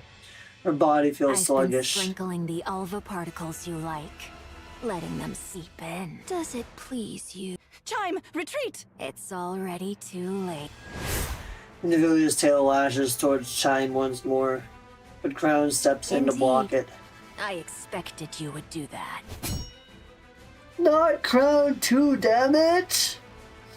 The tail, once sweeping horizontally through the air, suddenly shifts course in a heartbeat. Its blade at the tip surges skyward, then crashes down with lethal force. Indivilia's strike buries itself into Crown's shoulder, carving a ruthless path downward. The blade doesn't stop until it has slashed clean through to her waist. Only then does it tear free from her body. At that very moment, Indivilia steps back, putting distance between them. Your Highness! As I thought, that foolish power of yours is no longer yours to command. And congratulations to lay down your life for another. Surely there is no greater honor for you. With a sharp kick, Talos sends the rapture he'd been facing flying, then charges straight at Indivilia. She lowers her stance with a smile, calm and unfazed. At that moment, Chom slams into We Talos. shall retreat! Crown! Rapunzel is here! She shall save her at all costs! Retreat! God damn it, man. Indivilia takes a glare over her shoulder at Chom and Talos, who are trying to retreat. Preposterous. Who gave you leave to retreat? Just as Indivilia is about to dash after her, lowering her stance, something in the corner of her eye catches her attention and she stops. What exactly is that? Marion looks to the sky, a sky stained in crimson. Fragments of steel pour down like rain. She lets her gaze drift to the battlefield, to the Nayutas who have fallen, to those still dying, to Isabella and Iran who are risking their lives, to the Nikkes of the Crown Kingdom letting out battle cries as they fight, to the Raptures, dying by the dozens. Everything Marion holds dear is locked in a desperate battle to the death.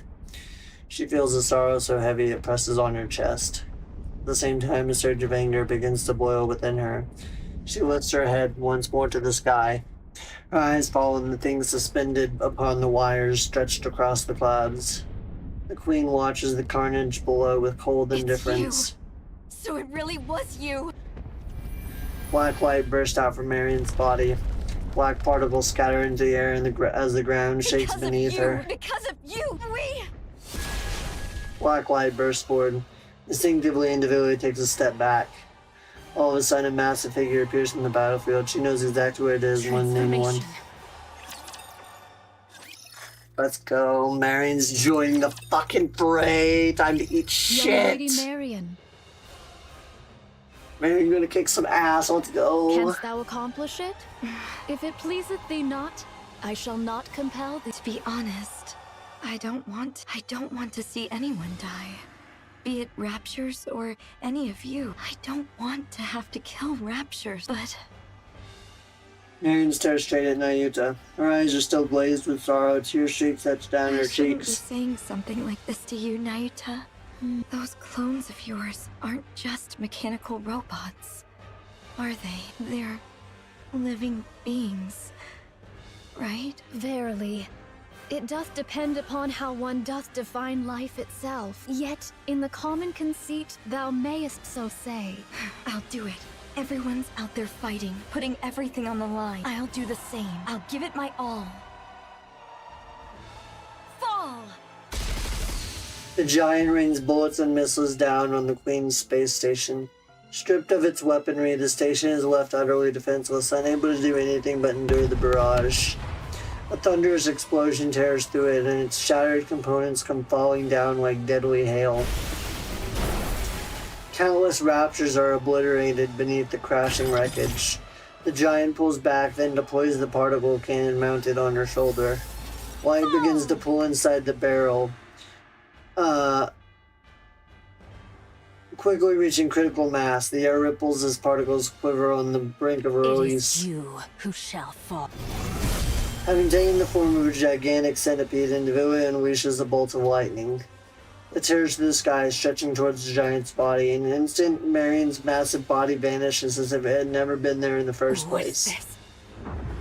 Without warning, Marion's massive form appears behind the Queen's space station. Particle disassembly and reassembly? So you've forsaken both your humanity and Rapture selves alike.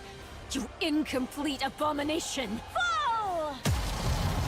The particle cannon emits a blast of light. It pierces through the station. then skims across the ground. Raptors caught in its path are shatter and melt under the searing beam. The giant centipede swings its tail with crushing force. Marion's body reels from the blow, her stance faltering. In a flash, the giant centipede coils its long body around her frame, then unleashes a violent surge of electricity. I shall either roast you as you stand, or crush you outright! Your queen has fallen, and yet you still linger in the air. Truly a most disloyal servant. A battered Haran plummets from above and lands atop the giant centipede's head. Without the slightest hesitation, she drives her scythe into the centipede's forehead. Then a surge of lightning lashes out, racing Now along the it's blade. your turn to fall. Black powder erupts like an explosion. The giant centipede rusts away in an instant, crumbling as if weathered by centuries. At the same time, rust begins to spread across Rand's body. No.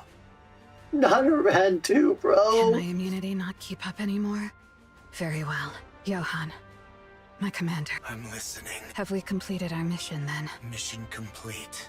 Inherit. I'm glad to hear it. I know it may be greedy, but for the first and last time, would you bestow upon us that glorious title? Well done, goddesses of victory. How wonderful it is to hear. Follower, I leave the rest. Rand crumbles into dust and vanishes. Oh my god, man, not like this. In the next moment, nothing remains. At the same time, the giant centipede also disintegrates. Freed from the armor that was the centipede, Indivilia begins to fall. As she does, she gazes up at the sky. The exploding space station, the falling queen, and the giant Marion tearing through the raptures with relentless fury. For the first time in this battle, the notion of defeat enters Indivilia's mind. Elsewhere, Chime drives Trom at full speed across the battlefield. Not like this. Oh my god, not like this. Not like this, not like this, not like this, man.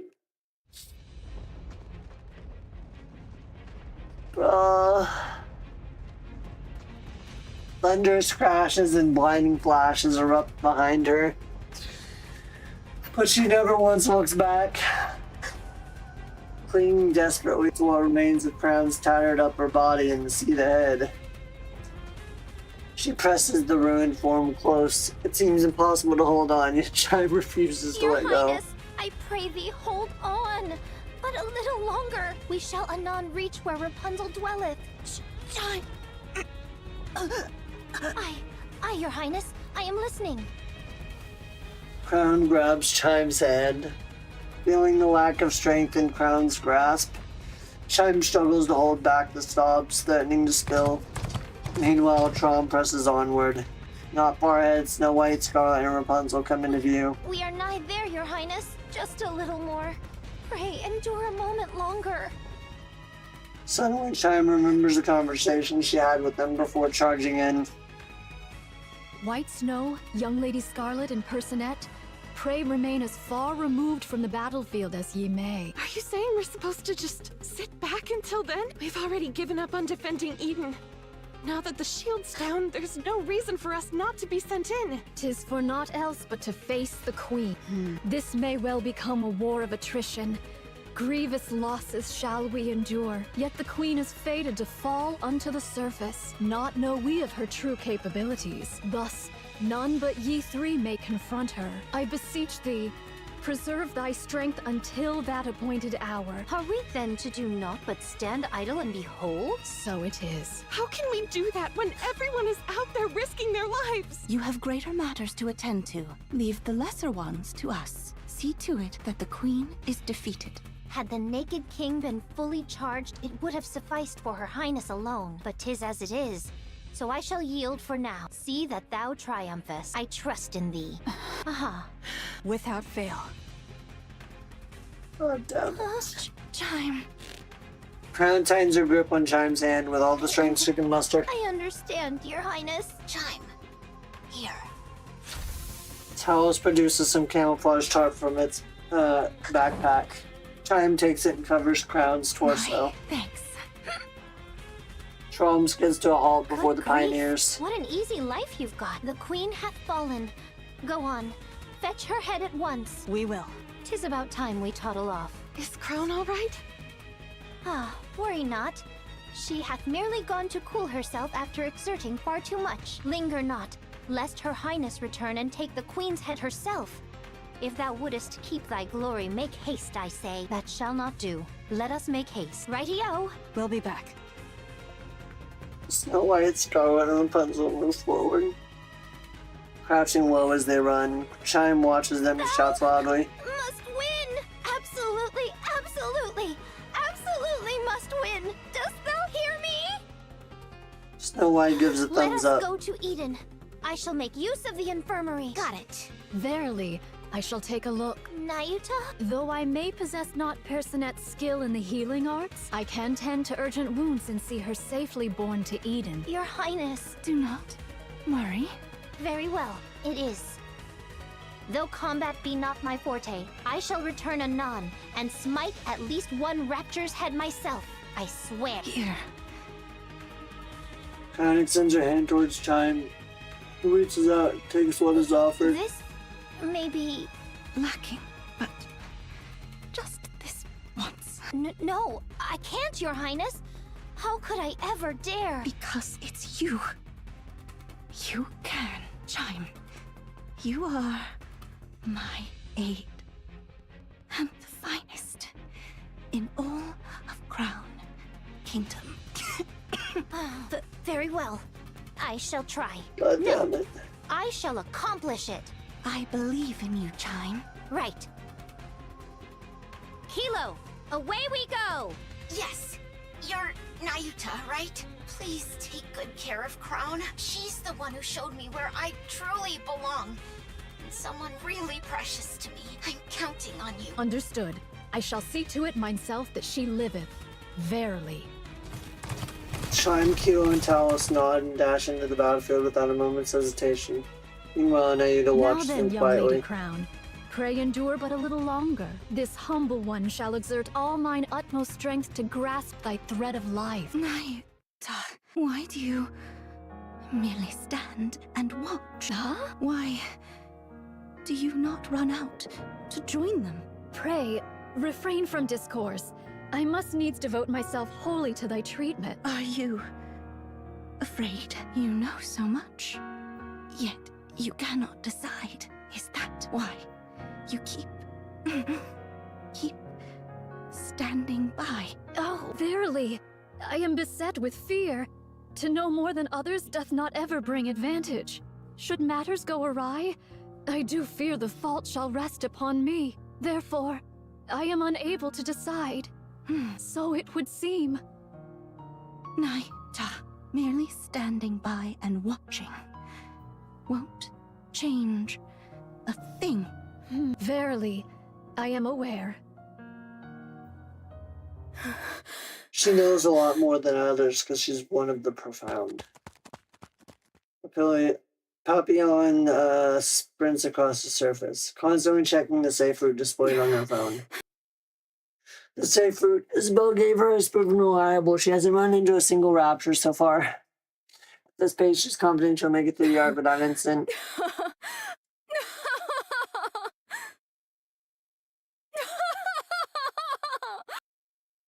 Papillon laughs. Those idiots, those lunatics. I show them a little kindness, and they're ready to give me everything. Honestly, it's almost too easy. I knew it. Lady Luck's on my side.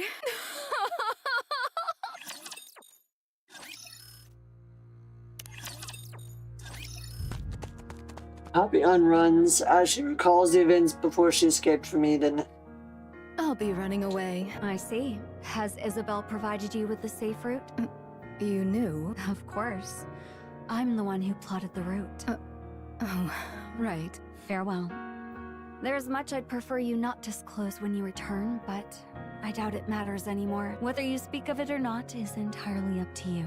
Aren't you going to stop me? Do you want me to? I'm not sure. For a hostage, you were surprisingly helpful. I appreciate that, but no further involvement will be permitted. Oh, come on. You could have said something like, now that we're comrades, how about risking your life for us just this once? I don't speak in such a saccharine fashion. Saccharine?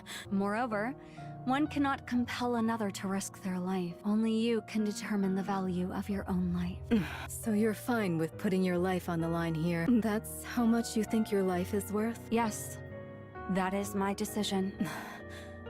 Cecil, I'll be frank.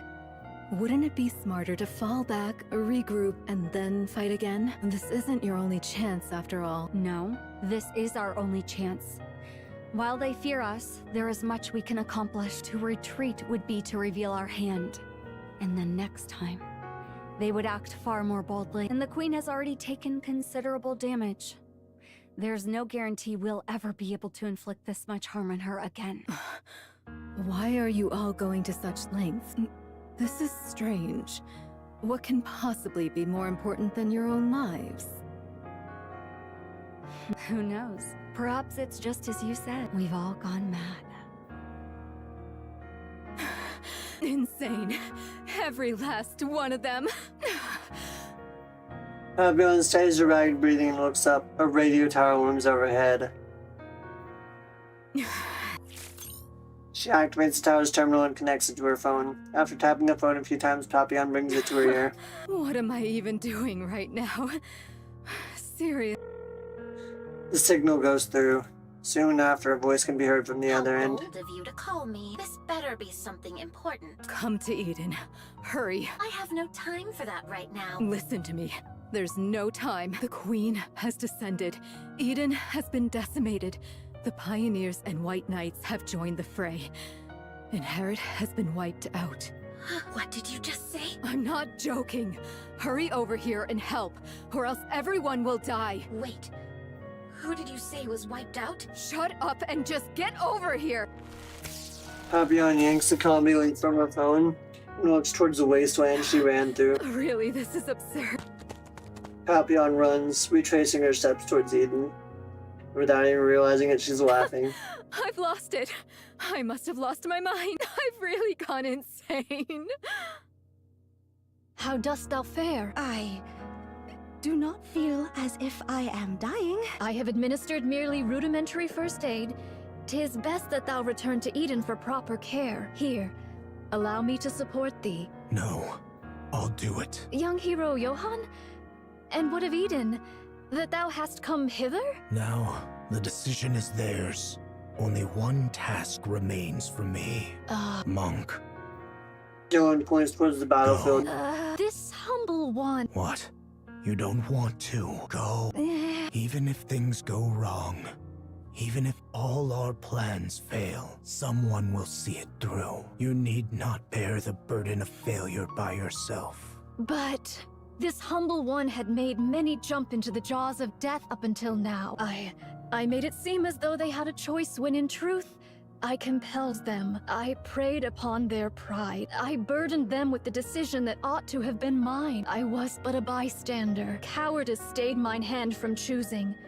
And so I wielded knowledge as a blade, driving them into mortal peril. Thus, it is I who must bear the consequence. Should they fail, even by the narrowest chance, this craven observer must inherit their will and prepare for the next appointed hour. I'm sorry, but I don't understand a word you are saying. Do you not wish to fight with them? This humble one? Wish to. Then go. Fight alongside them. Alas, how could one such as I? Verily, I am unworthy of such. There is no such thing as being worthy of fighting alongside others. I agree. To an extent, what you must take responsibility for is not what comes after failure, but victory itself. If by chance you fail, someone will take your place. So now, put everything on the line when everyone has risked their all. You must do the same. That's what it means to be a comrade. Great hero, that I should be fated to encounter thee. Take this. You know, great hero, that not young hero, so she's not referring to Johan. She's referring about the other, she's referring about the commander. I'm assuming that moment in time is when her clone and the white giant has died. Johan throws something at Nayuta. It is a red-tipped bullet. Use it as you will, but don't waste it. Verily, this responsibility is most grievous. All the more reason for you to make the decision yourself. Don't leave it to others. Cecil, clear the infirmary. One Nikke is incoming. Got it. Nayuta hesitates and takes a step forward. Slowly she begins to walk. Then all at once she is running. The silver monk sprints ahead, moving with the speed she has never used before.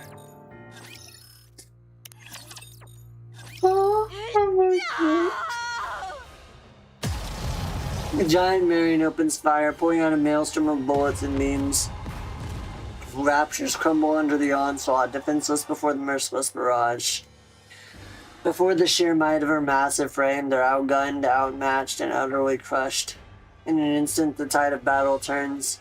The once endless horde of raptors begins to thin. Do it now for the queen. To Marion, the queen is not her top priority. Nayuta's clones are gradually dwindling, and with raptors all around, a proper fight cannot even take place. Only after she has destroyed well over half their forces does Marion finally turn her gaze towards the queen. It is then something unfamiliar stirred inside her. She shown any reaction yet? Marion looks at the queen. The queen meets her gaze. Eyes locked not on her massive form, but on Marion herself. With a grotesque sound, the queen's mouth opens. A thin, thread-like beam that's almost imperceptible to the eye shoots forth and slices across the giant Marion. Moments later, her massive frame begins to split in two at the torso. The giant crumbles beneath the crushing force of the beam inside Marion, prepares one last strike. Light gathers at the cannons on her shoulders. Twin beams land towards the queen, who raises her hand and begins to absorb them. The queen can do this too? A massive red beam erupts from the queen's hand, engulfing Marion in its light. She feels her body falling, but her eyes can't open and her body is completely battered. At that moment, she feels someone grab her. She feels herself land on the ground. With every last ounce of strength, Marion forces her eyes open. You cannot die. Your body must become the Queen's next vessel. You exist for that alone. So, stop this pointless act and don't even think about pointing your gun at the Queen. You exist only as a vessel for the Queen Gene. How I long to crush your skull. Yet, I must restrain myself, lest the vessel break. Unconscious already. To think this is the Queen's vessel. Shall I remove her eyes, ears, and mouth just to be safe? Don't do that. What if you end up breaking her? Mira. You followed my orders and retrieved Marion. Well, safely, if we're being generous with that term. Nicely done. Can she really become the Queen's new body? Of course. The Queen is old. More importantly, she herself says she wants a new body. I can't hear the Queen's voice. There's nothing we can do about that. Only heretics or entities above that level can hear her voice. Hold the fuck up. Entities above the level of heretics? Those exist? Well, I mean, I guess queens. Is there something below the queen but above a heretic? In any case, do not harm her. No one can guarantee what effect it might have on the vessel, so stick to the original plan and protect Marion. My goodness. I heard you even tried to eat her? That would have been a disaster. If the Queen found out, your head wouldn't be the only thing at risk. She might even exile you. Do you understand now how serious this is? I'll cover for you this time, but never do that again. You want the Queen's recognition? And to hear her voice, don't you? Fine. I'll be careful. Yes. Please make... Oh, now that I think about it, how about the Vap House? Did you find it? I found out which body it's in. It's only a matter of time before we secure it. As you know, Chatterbox, the Queen's body has aged. But the greater concern lies with her brain. She has overwritten Lilyweise's brain with her own data, but the remnants of Lilyweise's nymph continue to attack her. Of course, the Queen is hardly one to be defeated by such a thing. Nevertheless, it is wise to remove any lingering threats. In any case, now that the Queen has descended... Yeah. That's a fine Looks like everyone's here. Hold the fuck up. So Lilywise's personality and data, along with her brain, yet live. Hold the fuck up. That means that she could be revived. But that also means that if her nymph is wiped out, all that will remain is the Queen. I know I've put out this theory in the last video, but that means that if the Queen gets Lilith's body, she could move around freely and be more powerful than ever. That's a terrifying thought.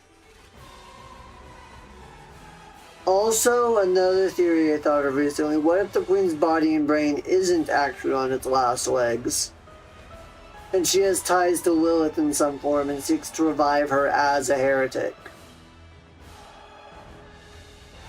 Nikke's who become heretics are usually even more powerful than they were originally, and Lilywise was strong enough to tear down even the highest level of raptures apart, barehanded. Her body was one of the most powerful weapons, if not the most powerful weapon ever created. And even the extremely powerful Goddess Squad and Old Tail squads were only poor imitations of her power. Even Cinderella's awe-inspiring power that overwhelmed the Queen doesn't hold a candle to what Lilith had. Just a terrifying thought. Then I'll be on my way. You understand, don't you? Never, ever harm Marion. You're to cherish her dearly and keep her safe. Got it. Mirror crackles with static and vanishes. Chatterbox looks down at the battered Marion. Just as he reaches out for her, a thunderous roar erupts. He lifts his head toward the source of the sound. There are three figures with eyes burning with wrath are racing toward him like mad. Chatterbox, thou shalt see no Moro alive. I will never forgive you. Not ever! Pilgrims! Chatterbox's hand writhes grotesquely. Crimson light ripples across as it slowly takes the form of a dragon's head. Pests are always getting in my damn way! The dragon's head gathers fire in its mouth, but Scarlet's blade slices right through it. Rapunzel's golden light pierces Chatterbox's neck, while Snow White swings a rifle with all her weight behind it. A sickening sound resonates as Chatterbox's head is torn free. The hell? Snow White's gun spits fire, blasting Chatterbox's head to pieces. Then she stomps on what's left. Rapunzel, how fares Mary? She's sustained severe external damage, and her core output has dropped significantly. Can she be moved? I don't think this is the right time for that. Lo, she cometh. Snow White raises her head and looks at the Queen. The Queen looks back at them. At last, the white pilgrims stand before the jet black Queen. The Queen. I shall sever thy neck. This is the end, Queen. Holy shit. That's different from what you told Nayuta. What do you mean? About Marion. You told Nayuta she's the next queen. But to Chatterbox, you said she's only the next vessel for the queen. So, Which is it? Well, of course, what I told Nayuta. So you tricked Chatterbox? Yes, there's no reason not to. Poor Chatterbox is desperately seeking the Queen's approval, believing he has already been recognized and saved by her. He will do anything for her. He's burning with a sense of purpose, however hopelessly misguided it may be.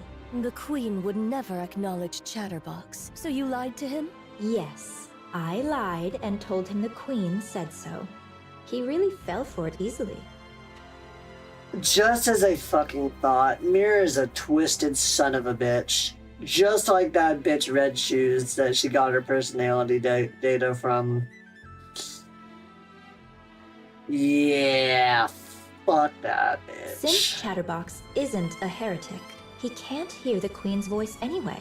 So, it was really easy. From my perspective, the more protectors Marion has, the better. He didn't seem to understand what being a protector means, so I had to remind him.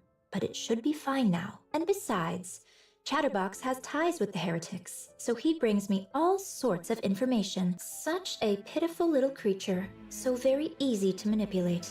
And if he goes telling the other heretics? What then? He won't. He thinks doing so might cost him the Queen's recognition. He really is something. I hope the next Queen turns out like that too. Oh, there was one time he was a bit of a headache. Nihilister once ordered Chatterbox to find Vophouse, and I had to rack my brain to find a way to clean that up. Other than that, there's no puppet quite like him. I'm realizing all over again what a nasty piece of work you are. I, too, would do anything to win. Trom, Mantra, and Talos run side by side. The surviving Nayuta clones had their eyes fixed on that sight. One lifts a hand in farewell, another lowers her head in a solemn bow, a third clasps her hands in silent prayer. Though their voices don't reach them, their meaning is clear. To vanquish the Maiden of Thunder. Verily, young Lady Heron's strike hath surely left her frame marred beyond measure. Yet our foe is a heretic, whose gift of regeneration must not be scorned. Ere she be made whole anew, we must needs bring her down. Thus shall the Forerunner Maidens contend with one hindrance fewer in their strife. What should we do about Chatterbox? You need not trouble thyself over the loquacious one.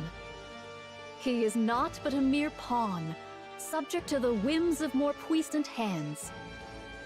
He shall pose no threat. Verily, he mayhap hath already met his demise. Yeah, he may be dead, he may not strongly be. agree. The special entity Chatterbox is not strong. Well, that's 2 wins out of 2. Yeah, that's right. And if push comes to shove, I will no longer connect our cores. The risk is too great. I'll only use it if I have to. If I really have to. Art thou nervous, young Lady Chime? 'Tis not so. Pray, why art thou so silent? Speak not to me. Nayuta closes her mouth and gazes silently at Chime's profile. At first glance, she seems tense, but her expression is clearly. Serves you right. Shut up. You can't even transform. Huh. Looks like I might actually be able to beat you. Devilia's tail lashes out, leaving a long gash across Nihilister's cheek. My apologies. My body isn't quite cooperative, so my control is off. Did you see my tail just now? No? Then I suggest you stop uttering such nonsense. So just give me an arm already. I'll regenerate and help you out. Right now, I'm practically a walking corpse. Even if I wanted to help, I couldn't. I'd love to obey our great mother like a loyal mutt. Just like you. You're best suited to remain a fool who can do nothing in this fight. And that's exactly what you'll continue to be.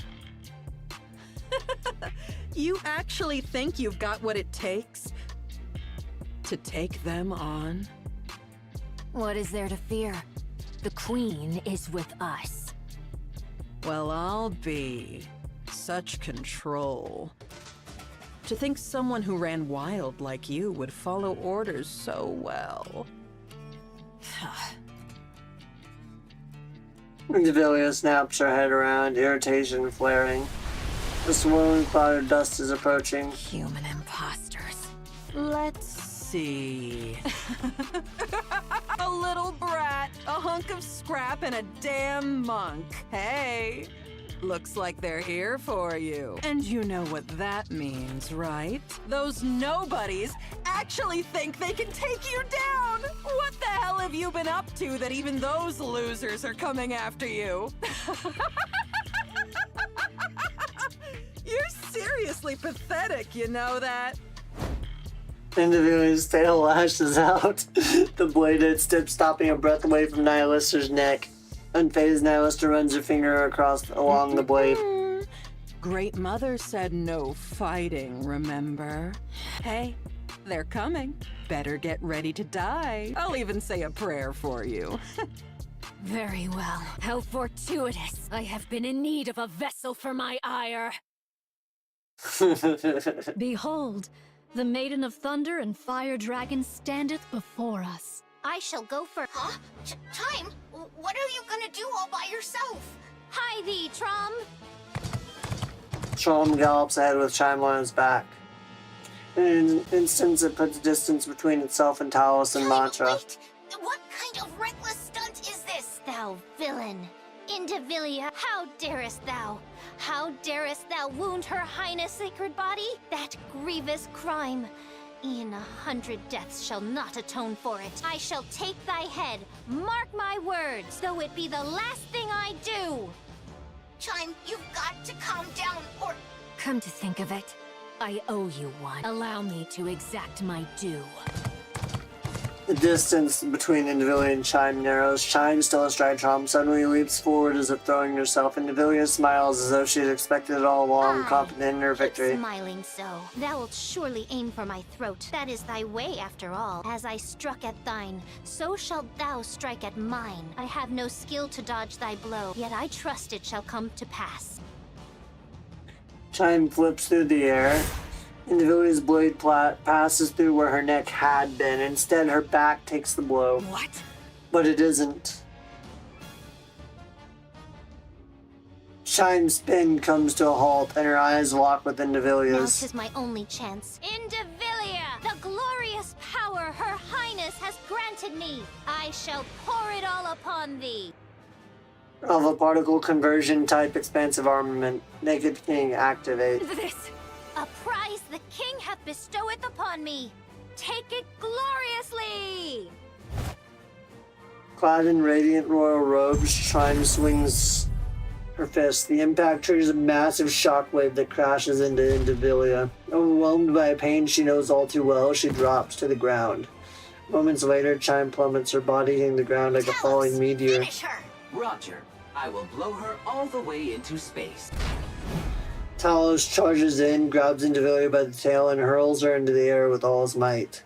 Indivilia plummets, completely out of control. Meanwhile, Neuda positions herself at the spot where she expects Indivilia to Howbeit fall. mine outward seeming, this humble one is full well-versed in the noble art of self-defense. Soothly. Neuda swings her arms in a circle. The falling Indivilia begins to spin as if being pulled into it. Her head crashes into the ground at terrifying speed. A massive shockwave ripples outward, accompanied by a deafening boom. The impact on her weakened body leaves Indivilia's mind swimming in haze. Talos drapes camouflage tarp over Chime, who lies bare on the Are ground. you okay? My whole body aches. Her highness is most wondrous. I cannot fathom how she doth wield this with such ease. You're incredible too, Chime. I didn't think you could actually use the Naked King. As the kingdom's foremost vassal, 'tis but natural. Thou art still conscious? How impressive.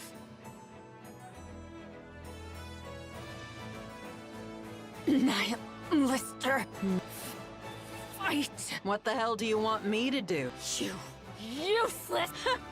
You're the one who made me this. Nihilister is really weak right now. right? If she's even a little recovered, there's no way we could handle her on our own. Damn it. Alistair takes a step forward, and she clenches and unclenches her fist, shakes out her legs, and rolls her neck with a sharp crack. It seems like she actually wants to fight. The detected output is low. However, it is unknown whether she possesses any hidden abilities. Hey, damn monk. Yes, Fire Dragon? Speak thy mind. I have to fight you. I know I don't stand a chance. That it'll just be a meaningless death to stall for time, but I have to fight. It's an order! A damn order I can't refuse! The oh-so-great mother commands me to fight to the death! Alistair kicks the fallen Indivilia. That's just how it is for us. This is the way we live, and the way we die. Got it. Alistair takes another step forward. What? How long wilt thou continue living thus? What of it? Let us desist. Verily, 'tis somewhat mortifying to behold. Is that so? Indeed. What else can I do? I was born this way. Naoda silent, points at Indivilia and nods her head. Alistair's gaze falters. Are you doing? Indivilia staggers to her feet. Kilo and Talos immediately resume combat stances. To chat the day away. I said, fight. Fight. I command you to fight. If you can't manage that, at least be a meat shield, so I can escape. Alistair stares intently at Indivilia trembling in front of her. Hold on a sec. You actually ate me before, didn't you? I went all out to save you, even handed over my weapon, and this is how you repay me? Betrayed by you, of all people. Nihilister, can you not hear me? The hell's your problem? Getting mad at me and ordering me around? You useless corpse. Do something! This is pissing me off! Something snaps inside Alistair's head. Hold the fuck! Wait, she broke free of the queen.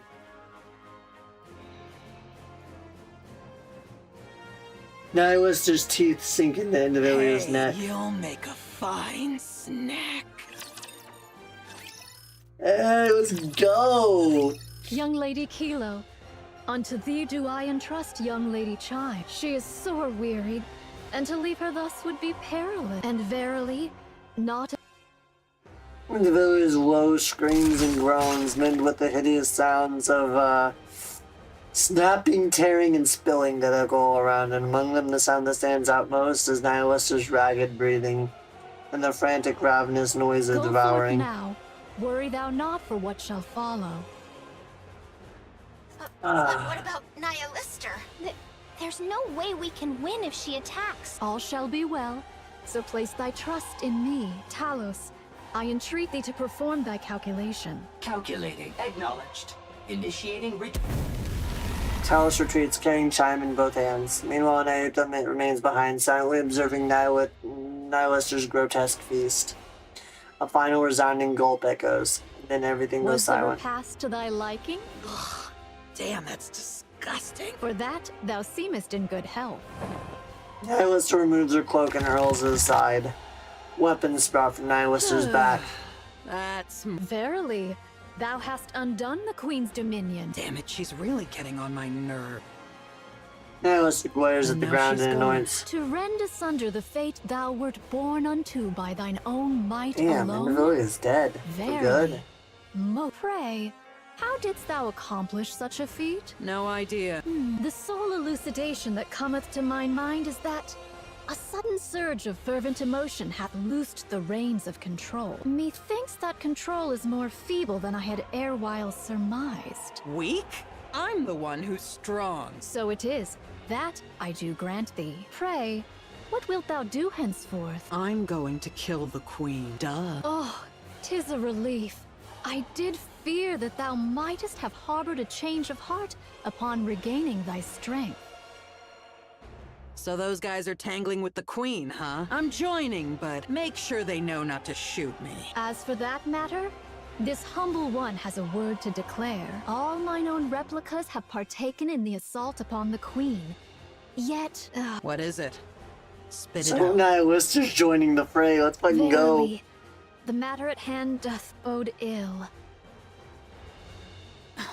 Oh, where are Nayuta's clones? They're all gone. Ice, the situation isn't good. Aye. Ne'er have I witnessed such pure might of the flesh. The Pioneer Squad joins the assault on the Queen, fighting alongside Nayuta's clones. The Queen's attacks are swift and brutal, but not impossible to dodge or block. But the real problem lies in her seemingly limitless power, and her ability to regenerate. Hundreds of clean hits land on her, inflicting real damage. But as if mocking their efforts, she restores every wound without pause. Snow White 7 Dwarves 1 fires at maximum output. Scarlet delivers a full force sword strikes. Rapunzel unleashes her strongest beams, and Nayuta's clones rain down endless attacks. All of them hit, all of them hurt, yet moments later the Queen is whole again, and striking back just as fiercely. Nayuta's clones fall one by one until none remain. The Pioneer Squad begins to wither down under the pressure, slowly but surely being worn down. She had this much power, and yet she just watched? 'Tis a queen most lacking in confidence indeed. Everyone, at this rate, we're just being whittled down. In the end, we'll be the ones to fall. Nay, we shall prevail. It may sound improbable, but that's the truth. Answer with naught but a yea or nay, prithee? Let's use that. Right now? Hark! Now that all the auto-interceptors are rent asunder, 'tis surely the most opportune hour, eh? Buy me some time. I'll take the lead. A daring request thou dost make. Scarlet dashes forward, dodging the countless crimson beams the Queen unleashes. She swings her blade at the hand reaching to her. 3 of the Queen's fingers are severed, only to regenerate immediately as if nothing had happened. Scarlet lets out a short groan, then continues the exchange of blows. At the same time, Snow White pours her firepower into what she believes is the Queen's weak spot. Several strikes land, enough to make her think she has the upper hand, but once again the Queen restores all damage in an instant. Using the smallest movements possible, Snow White intercepts every incoming missile and avoids the streaking crimson beams. The tips of her toes become singed slightly, and she senses her focus slipping. Rapunzel centers her mind. For a long time, the Pioneer Squads scoured the surface, leaving no stone unturned. Convinced the Queen is not on the surface, they turn their attention to space. While Nayuta's countless clones are stationed across the surface to track the Queen's orbit, Snow White, Scarlet, and Rapunzel roam from place to place, gathering intelligence on the Queen, and simultaneously deploying remotely operated weapons across the land. These weapons are meant for the inevitable day of the final battle. 6,000 missiles in total. The cannons of every emplacement turn in unison towards a single target, the Queen, where Rapunzel points. Everyone, this way! Rapunzel displays her shield. Snow White and Scarlet hurry inside. The Queen stares, clearly puzzled by their sudden move. Moments later, she sees it. A second horizon line towering above the real one. The sky is quite literally raining missiles. Crimson light radiates from the Queen's body, but even so, she cannot intercept the overwhelming fusillade of 6,000 missiles. Jesus Christ, 6,000 remote missiles across the continent aimed at a single target? That's fucking crazy. Explosions and flashes erupt without end. Flames roar as if to burn the sky itself. A thick, choking cloud from the massive blast engulfs the area. Only the Queen's skeletal frame remains, and yet she begins to regenerate. Doth her might know no bounds? Nothing lasts forever. Keep going. Good. Keep slicing, slicing, and slicing yet again, and anon she shall fall. Yes, absolutely! We'll take her down right here! A thunderous roar echoes from the distance. Heads snap towards the sound. The thick curtain of smoke shreds apart in an instant, and then a red two-headed dragon charges forward, skimming the ground like a missile. Holy shit. The Queen's regenerative powers surpass all that we have ever imagined. Though her assaults reach us not, so long as ours avail her not, we shall be drawn into a war of attrition and our defeat shall be assured. She is a being who hath wandered the expanse of the cosmos these 100 years past. Who can fathom the measure of power which she hath amassed therein? So what are you trying to say? We must needs seal her regenerative powers.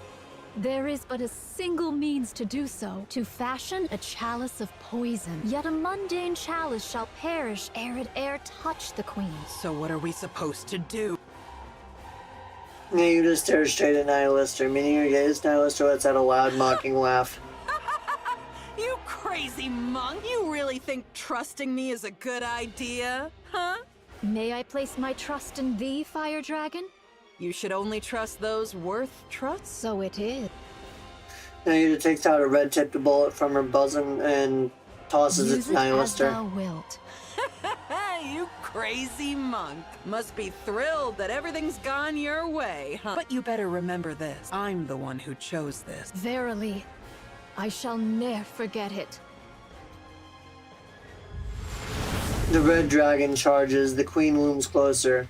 Nihilister bites down on the red-tipped bullet wedged between her teeth and shatters it. When the red dragon charges at the queen, the red dragon becomes a poison chalice and hurls herself at the Great Mother. The two-headed dragon rams into the queen and Nihilister's body begins to break apart. At the same time, all of the queen arms spread open wide, as if to embrace a child she has not seen for a long time. She holds the disintegrating Nihilister close, and the latter is absorbed into the queen's body. Suicide attack? But prithee, for what cause? Surely she didn't heal the queen. Everyone, look! The queen's body begins to creak, then tremble violently. As black liquid oozes out, parts of the queen fall away. Could it be? Her power of regeneration hath been sealed. Verily, the hour of our opportunity hath now cometh. Nayuta, what's going on here? Verily, a foul stratagem have I wrought. Yet mine own hands remain unsullied. Is that so? There be no certainty how long this effect shall endure. Now is the very instant wherein all our fortunes must be laid upon the venture. Everyone, stay put. I've got a clear line of fire. It's been exactly 3 hours. Eden spear. Fire. A flash appears in the distance, and a blue beam of light strikes the queen. As the light fades, the staggering queen comes into view. But this is truly a monster. We've done everything we can. The rest is up to you, Win. We shall see it done. Yet thou answerest quickest, though thou wert the last to join us. Yeah, someone might think you've been fighting alongside us from the very beginning. Next time, don't be late. Dost thou think I have been idly wandering? Even I, in mine own fashion, have hither and thither run, much occupied with mine affairs. Cut the chatter. We're in combat. Thou still lackest the faintest sense in battle, verily. You were late, so make sure to work twice as hard. Very well. I shall do my utmost. Moving out. Encounter! Holy shit. Oh my god. She harbors no thought of falling. Don't stop your attacks! She's clearly stopped regenerating, and yet... I do beg thy pardon, yet prithee, hold her but a little while longer. Even now thou liest in idle leisure? Truly thy carefreeness doth make me envious. Work harder! Go take a short rest, okay? Don't overdo it! Dost thou think I seek repose? Nay, I yet hold a trump concealed. Though it may not prove decisive, I shall endeavor to fashion an opening for thee all. Without a word, the three give a brief nod and take off toward the queen.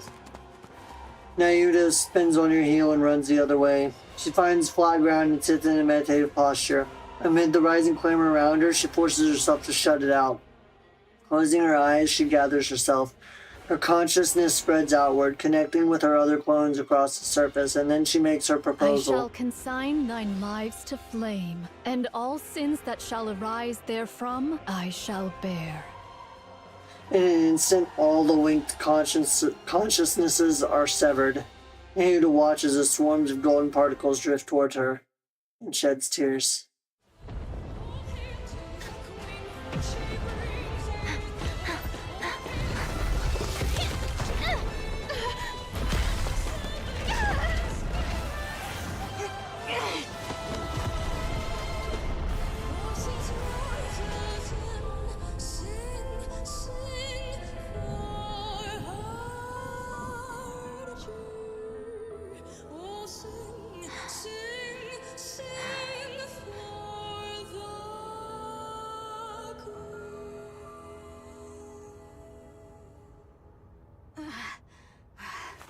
I standeth ready.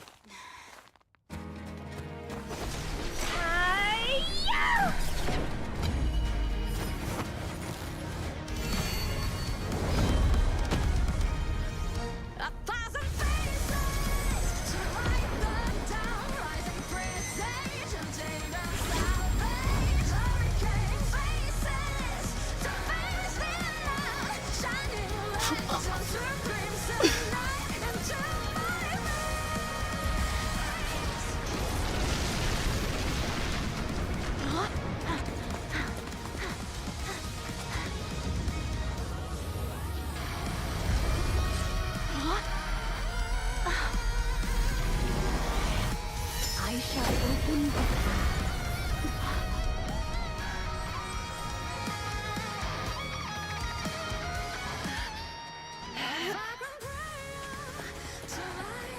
Holy shit. Alright, let's go. The Garden of Shangri-La!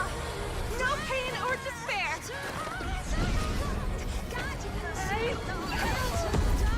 Please. 7 dwarves ready. Dazzling hope!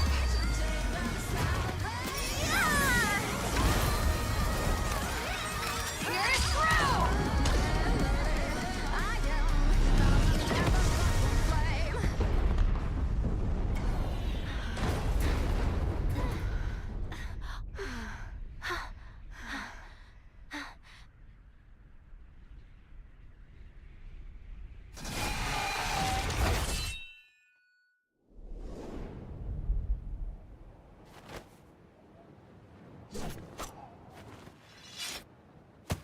Let's go.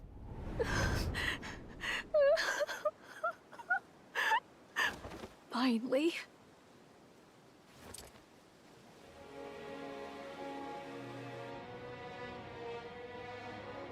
Finally.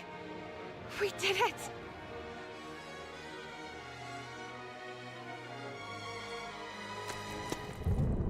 Oh no, dark matter. Clean's blood.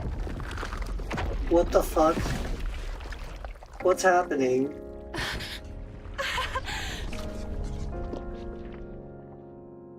Lilith! Lilith!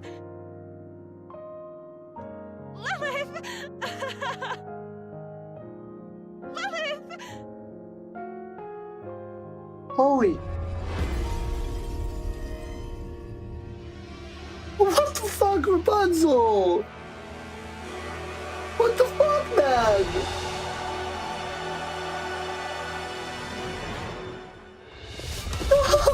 No!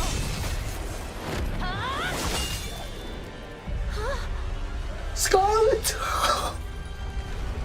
Oh, what the fuck?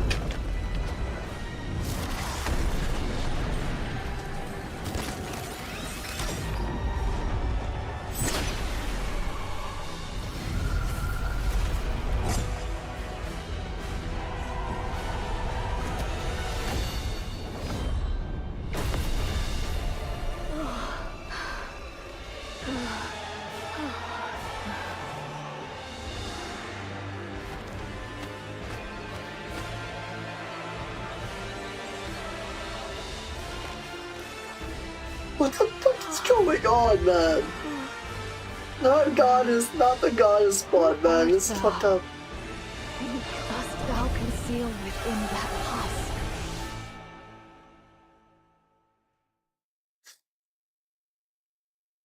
Oh. That which takes Lily Weiss's form fixes its eyes on Marion.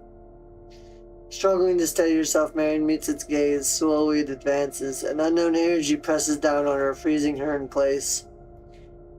It lays a hand on her chest.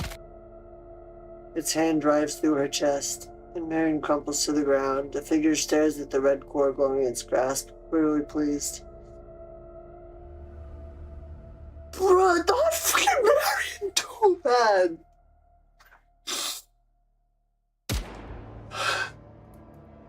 Its head jerks slightly, and turns around.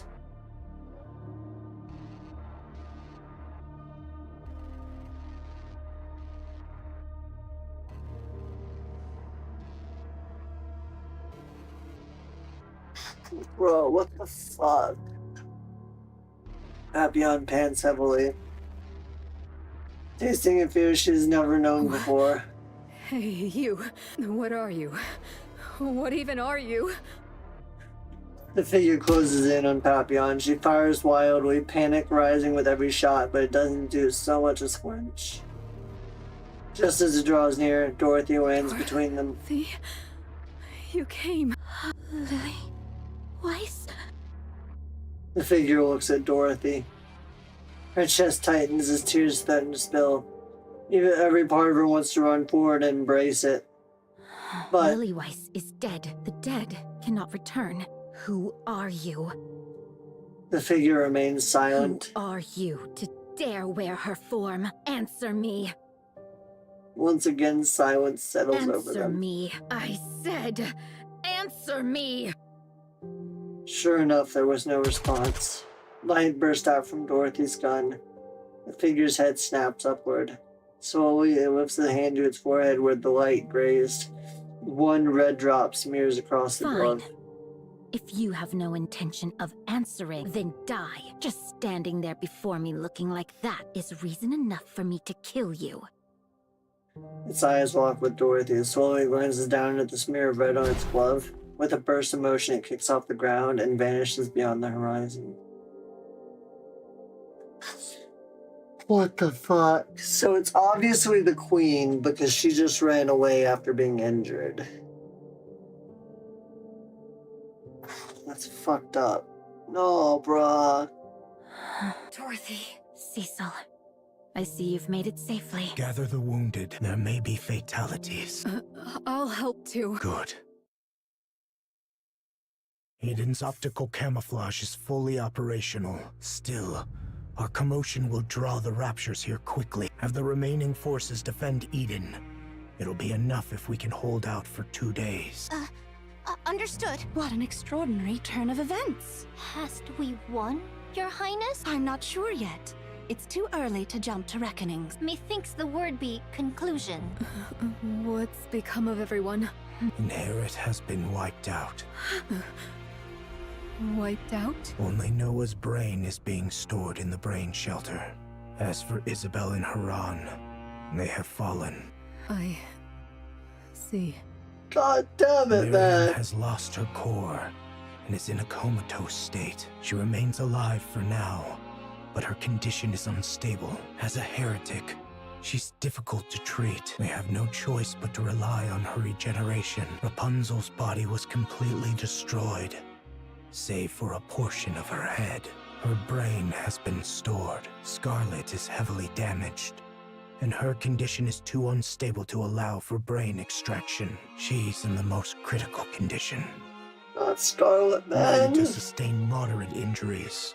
After releasing her power, her physical durability increased, preventing fatal injury. She will be cleared for duty soon. Snow White was cleanly severed. Due to the precision of the cut, her injuries are minimal. Cecil is repairing her, so she should be back on her feet soon. And that's all. Johan. Don't, Dorothy. I don't wish to talk to you right now. I'm going to rest for 10 minutes. Johan staggers off as Dorothy watches him go in silence. Reattachment is complete. It may sound strange, but the cut was so clean that reassembly posed no difficulty. Hey, are you alright? I remember it all. What exactly do you remember? About Lilith.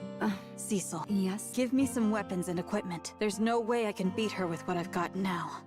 Wait a minute. So the memory she lost in her mind switch has come back? I have no money, so put it on my tab. Perhaps you don't know this, but Eden has plans for weapons and equipment reserved exclusively for the pioneers. They're meant as a gift for the day we might one day fight together. Johan is the one who prepared them. Why weren't these given to us sooner? As I said, we're still in the planning stage. Oh, when can you complete them? If you cooperate, 2 weeks will be enough. All right. I'm counting on you. The same to you. Snow White closes her eyes, reaching into the recesses of her memories. A white landscape flickers into view, a field overflowing with white lilies, swaying gently in the wind. Lilith. A crimson landscape flickers before her eyes, reeds dancing under the blazing sun, an old melody carried by the wind. She recalls their final farewell, and tears roll down her cheek. Red Hood. She regained her memories. Oh my god, this is huge. What the fuck? We must needs borrow the strength of the Ark. We will do no such thing. I'd really rather not. I did reckon this matter would not be met with welcome, yet ne'er did I foresee so chill a reception. Pray, attend closely. How it came to pass I cannot rightly discern, but from the Queen's body did Lilyweiss appear. By her state and demeanor, 'tis plain she is not the true Lilyweiss. The most reasonable supposition is that the Queen hath, by some means, seized the body of Lilyweiss. In sooth, the Queen yet abideth. Meanwhile, grievous losses have we suffered, and the strength we once possessed returneth not. Moreover, the Queen is a foe the Ark must needs vanquish. There lieth no cause for us to forbear alliance with them. I refuse. If we strike after thorough What preparation... manner of preparation dost thou speak?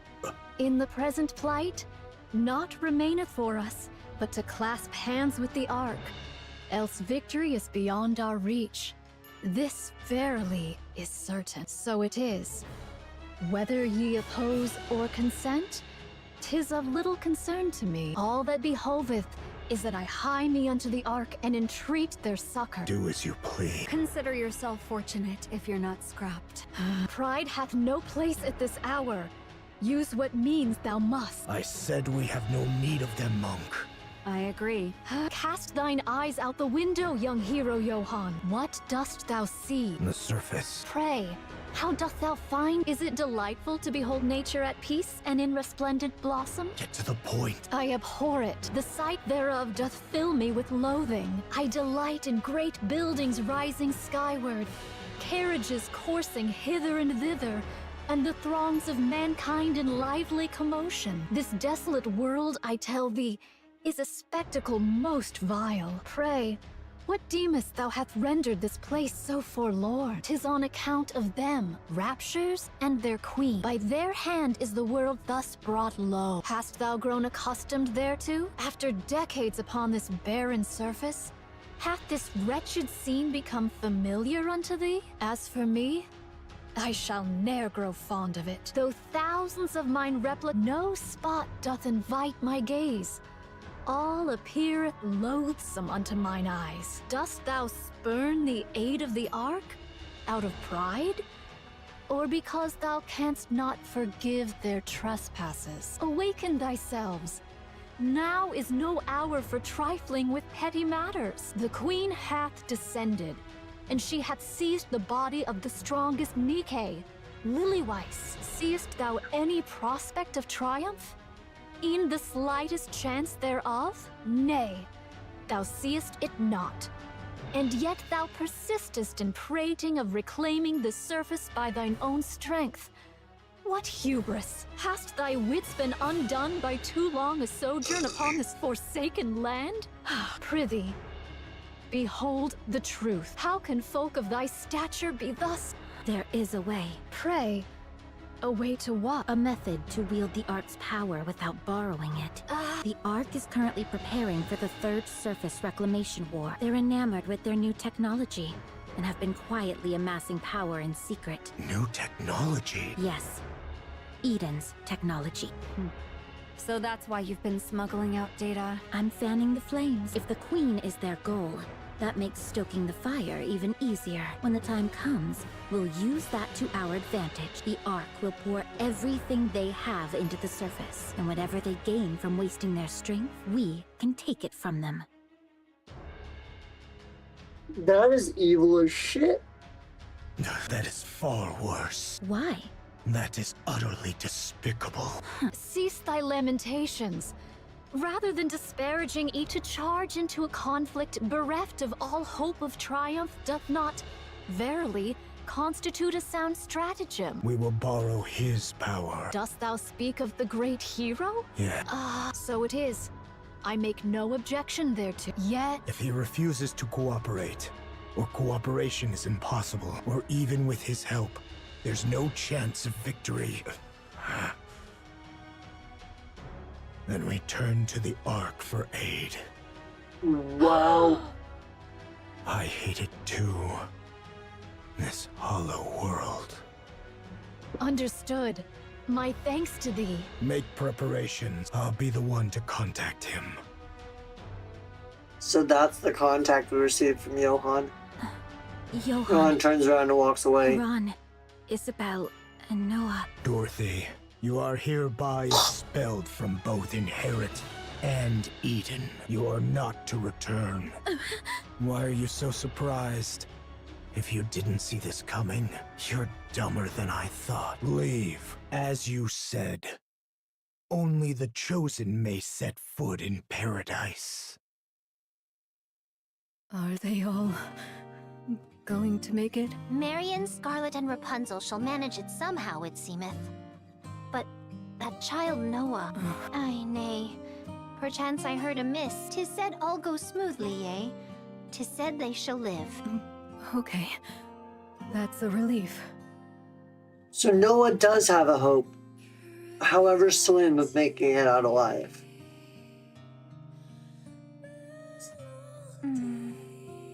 Papillon? Yes, Crown. May I offer you a cup of tea? Tea, is it? Yes. Sure. No point just sitting here twiddling our thumbs. It won't change a thing. Come on. That would be Kilo. Please prepare the picnic set. Talos, could you prepare picnic set F? Roger. Setting up now. You go around carrying stuff like this? Yes. You never know what might happen, and there's really nothing better than this to calm your nerves. Right. So the mind is the problem. Holy shit. So in the end... Dorothy, Yes, Snow White? come back. We have a common goal. The Queen. So stop that disgraceful work and fight alongside me. Disgraceful? Do you also think what I'm doing is disgraceful? I'm doing this for all of you. No. You're doing it for yourself. We have forgiven them. Now it's your turn to forgive. Go ahead and forgive them as much as you like. I, however, shan't. The Queen is defiling one of our own. What did you just say? I'll never forgive her for this. Lilith should be sleeping peacefully in her resting place, but that monster stole her. You remember? So, Dorothy, come and fight with me. Let's kill the guy who so casually snapped off Lilith, the most beautiful flower in the world. There isn't much time left. Really, not much. You have changed a lot. Dorothy flies away, dissipating into the air. Snow White lingers, staring blankly at her retreating figure. For a long moment, a sad realization dawns on her. Those days are gone, never to return. Once brilliant past is now completely faded. Goddess fall end. Jesus. Oh my god. Something extraordinary has occurred. Verily, 'tis even so. So this is why you were so desperate to get to Lillyweiss's body. I never expected the Vophouse to only destroy the Queen's main body. Considering how concentrated it must have been, it must be because her physical body was truly, in every sense, a monster. Who would have thought the lie I told Chatterbox would actually come true? I really didn't see this coming. Verily, this may give rise unto other unforeseen events as well. I do hope so. What about Scarlet? She doth not fare exceedingly well. 'Tis said she must needs be remade from the very foundations. From scratch? What happens then? Will her memories be intact? Will... Rose's body goes limp like a puppet with severed strings. Really now? Why interrupt an important discussion? This is precisely why having too strong a sense of self can be a problem. What about Marion?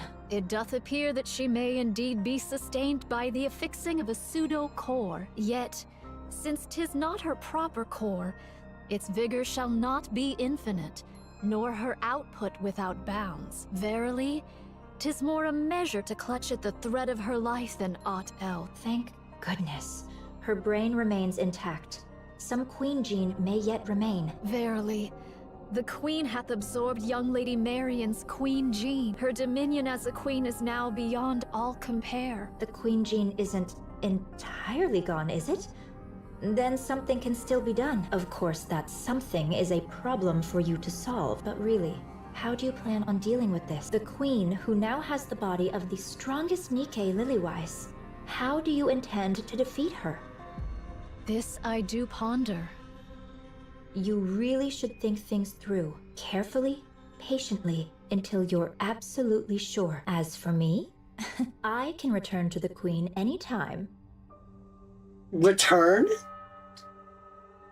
As if nothing happened. Ugh. If I see that Marion has no chance, then I suppose I must. If that be so, would it not be wise to dissolve the alliance forthwith? Verily, I discern that no further advantage may be had from thee henceforth. Oh my, I suppose you're right. I have a proposition, verily. All right, given the circumstances, that does seem like our best chance. 'Tis fortunate thou art quick of perception. I'll stay close to the queen and send you the latest intel as it comes in, so be sure to make good use of it. Oh right, you don't have any clones left, right? You obliterated them all. Then how am I supposed to deliver this top-grade intel to you? You still have some left, don't you? So it is. How many? Ever shall I remain beside thee, so let thy mind be untroubled. Just how many of these did you make? All right then, time to get moving. Let's give it ever for our queen. What the fuck?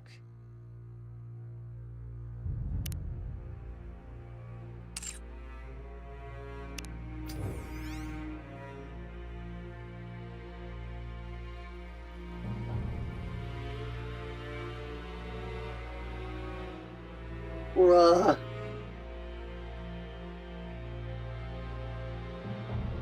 I hope by some miracle, Haran and Isabel come back or something. But I know they're probably, fuck man, they deserve better. Marion didn't deserve to go through more tragedy, bro. Fuck it. Now I can assume what the contact from Johan was in the main story at the end of chapter 22. Bruh.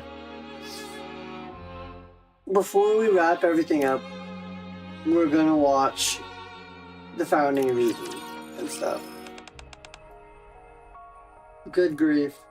Cecil looks all around her. Everything's been smashed to pieces. Yeah. Fortunately, the core defense system is still functional, so we were able to protect the power grid and other critical infrastructure. However, Eden Spear, along with most other facilities, was completely destroyed. No matter how urgent the situation is, if we leave them in this state without repairs, we will face problems with our defense systems and the reactivation of Eden Spear. That doesn't sound good. Eden's population is at its highest since its establishment. But it's all hands on deck defending against the Raptures. Pulling anyone away to help with repairs isn't in the cards. I figured as much. We're all well aware that the Queen is trying to annihilate us right now. Don't worry. Luckily for us, not all the repair robots were destroyed. We built a few precisely for situations like this. What do you mean? You'll see for yourself later. You should get back to the battlefield. In any case, things are way better than when Eden was first established. Everything is not as hopeless as it seems. Leave this to me and get back to leading the operation. Counting on you, Cecil. Got it. You want to take command. Now that no one's in the way, Cecil takes out a tablet. Let's get these repairs underway, shall we?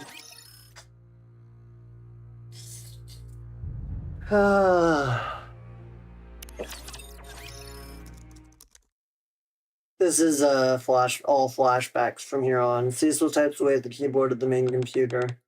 Okay, repair progress is at bad. The basic infrastructure should be running fine now. As for the video recordings from each area, a warning message appears on the screen. I can't access any of them. Cecil taps at the main computer's keyboard. No issues with the black box. Looks like the system became inaccessible during the restoration progress. So I want to make sure a file pops up on the screen. The only thing I can see now is only this footage. Cecil plays the video. Loading, beginning playback. Come on in. This is the main laboratory that will serve as the foundation of our operations. Dorothy and Johann follow Cecil's lead as they enter the new laboratory. This is better than I had anticipated. Absolutely, it's lovely. It came together faster than I expected.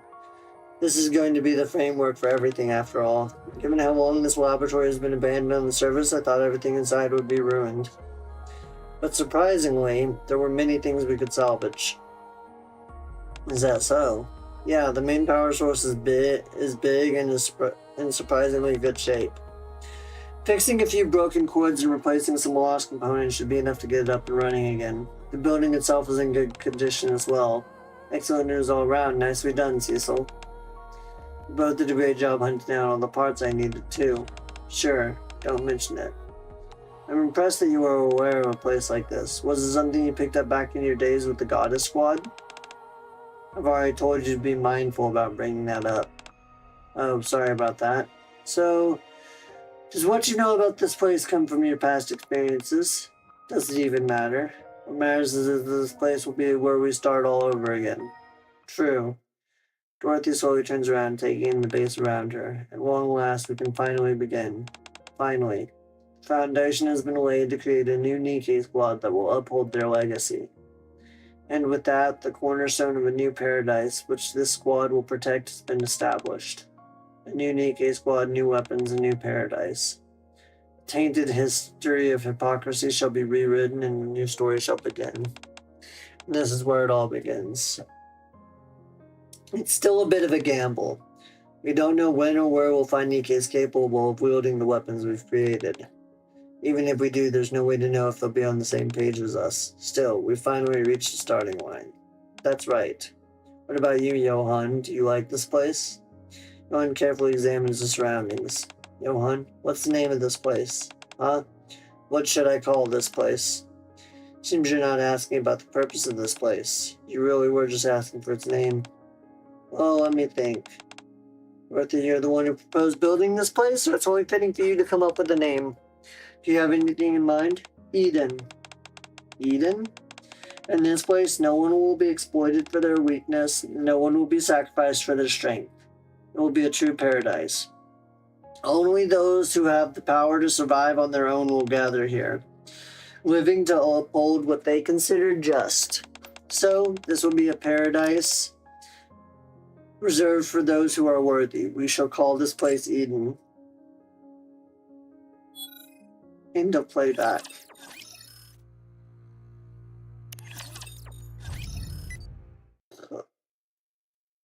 Beginning playback.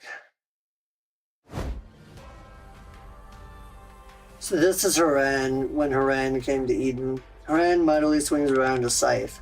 Looks like he'd gotten the hang of it. Indeed. It took some getting used to, but I think I'm there. You've adapted faster than I thought. I didn't think wielding a weapon capable of causing corrosion would be easy. Even though I'm immune to the powder, I was worried that if I used it too much I might start to corrode too. But the more I used it, the more natural it felt. This feather ball is starting to grow on me too. I'm glad you adapted well. Actually, I'm still a bit bewildered. When I took your test that day, I thought I was going to die without even getting the chance to do anything.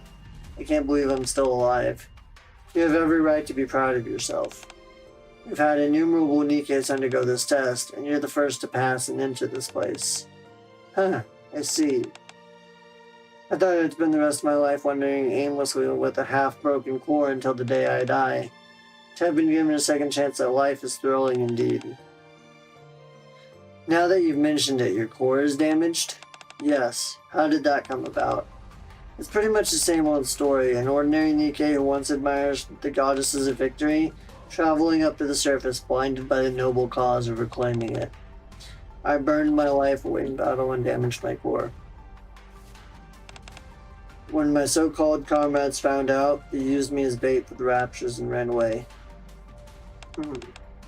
It's a common occurrence. So you never thought about seeking revenge? Of course I have. At first, my mind was consumed purely by the instinct to survive, just so I could demand an explanation from my so-called comrades. That thought was what kept me going and helped me stay alive. However, when I finally found them, they had become bait themselves and were completely wiped out. They were holding nothing but their radios, clenched tightly in their hands, the same ones that had sent countless distress calls to the Ark. It was then I finally realized, regardless of who we were, all of us had been abandoned. We weren't the goddesses of victory, we were simply lambs being sent to the slaughter. And the Ark, they were the cause of everything. I thought I was doomed to die. I didn't expect to enjoy this kind of luxury. Don't think of it as a luxury. Remember what I told you? Nothing in this place comes without a price. Dorothy is right. We'll mend you and give you the equipment you need. But in exchange, you have to dedicate yourself entirely to Eden's cause. Very well. In exchange, the strong will never have to sacrifice themselves for the weak, and no one will exist merely to be sacrificed. Everyone here fights for Eden with everything they've got, pure and simple. Alright. Fine by me. End of playback.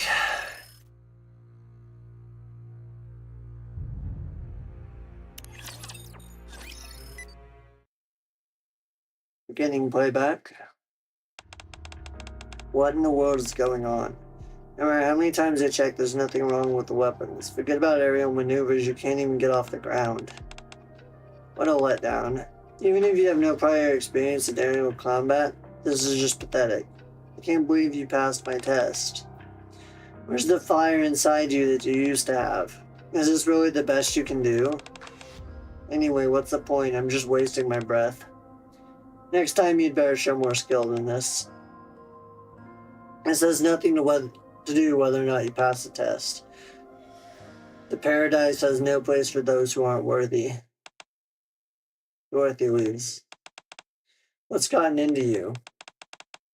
You're not taking this training seriously. I don't see any drive in you, nor any joy in the life you fought so hard to survive. Do you want to die? Is that it? Is that how it seems? Yes, maybe I do. Why? I just don't see the point in trying so hard to live. You believe life has no meaning? Love is essential to live. Love? Yes, living for something you care about, that is what I live for. Back then, yeah, I loved the Ark. Even though I never knew I existed. And I loved my hometown. I loved the people I grew up with. The comrades who once spoke of reclaiming the surface and defeating the Raptors together. The countless humans from the Ark who saw us off as we set out for the Second Surface Reclamation War. I loved all of them with all my heart. But when we lost the war, they told us there was no place to house our battered forces, and packed us onto the surface elevator and sent us back up. I did everything I could to contact the Ark and save my dying comrades, but they never responded. They ridiculed our attempts at communication, accusing us of being Rapture spies. When I watched my comrades curse the Ark with their final breaths, I finally realized that the love I had felt was always unreciprocated. I had given everything in the name of love, and this was the outcome. Once I realized all that was left was rage, my life felt hollow. Everything I used to love and care for had lost all meaning. I loved and devoted myself wantonly. But at least my feelings were genuine. And tell me, why did you survive? What? Dorothy's tests aren't easy. If you went through the same tests as I did, they must have been so brutal that no one would think they were fighting the same Nikke. You've probably faced death more times than you can count, and yet you passed the test. What I'm saying is that you survived because you wanted to love again, didn't you? That's why you endured such torment and survive. What if you looked for it again, for something to love? After all, we've been blessed with the gift of a long life. Look for something to love again? Will I ever find it? If you can't find anything to love in all that time and it starts eating away at you, until you start wishing for death, when that happens, I'll end your suffering. Isabel stares intently at Haran. Haran returns your gaze. Do you really mean that? Yes, because I know how painful it is to live a meaningless life. Alright, we'll do as you say. Wise decision. I'm Isabel. What's your name? Name's Haran. Looking forward to working with you. To become someone capable of loving again. That's impossible, right? So Dorothy was listening in.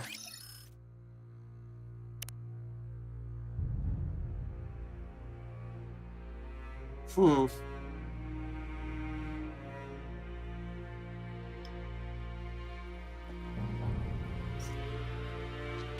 the rest of them, we don't really need to watch all through of them. So a cowardly shield shows how the one titled A Cowardly Shield is Noah's. Noah was a coward, and Haran and Isabel taught her to be the arrogant gremlin bastard that she became. And was for the rest of the story. That's how she grew out of being a shy, cowardly individual. And in Inheritors of the Great Cause, the next one, they end up failing several of their simulations because their teamwork is not up to snuff. And Dorothy keeps getting mad at them because they aren't like the goddess squad that she used to work with. They reconcile their differences, and Dorothy learns to somewhat move on from that. Then they end up passing the test. In The Angel Outside the Circle, which is the next one, she realizes that even after accomplishing their goal of finding people who could wield the weapons that they created and establishing Eden, that she still feels hollow. She doesn't feel like she belongs. She still feels like she's outside the circle and not comrades with them. But they reconcile that, and she starts to feel close to them again. And then comes bearing fruit. They start growing fruits and vegetables, and they finally start establishing food supplies. In The Abandoned Hero's Dream, the rest of the squad learns about Johan's past, how he used to be called New Hope, how he was the legendary commander of the Second Surface Reclamation War, and how he was betrayed and backstabbed by the Ark.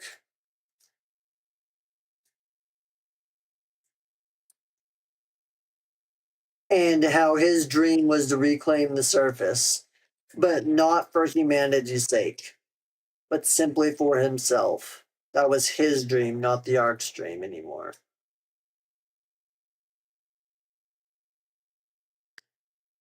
And in Unpredictable, they just start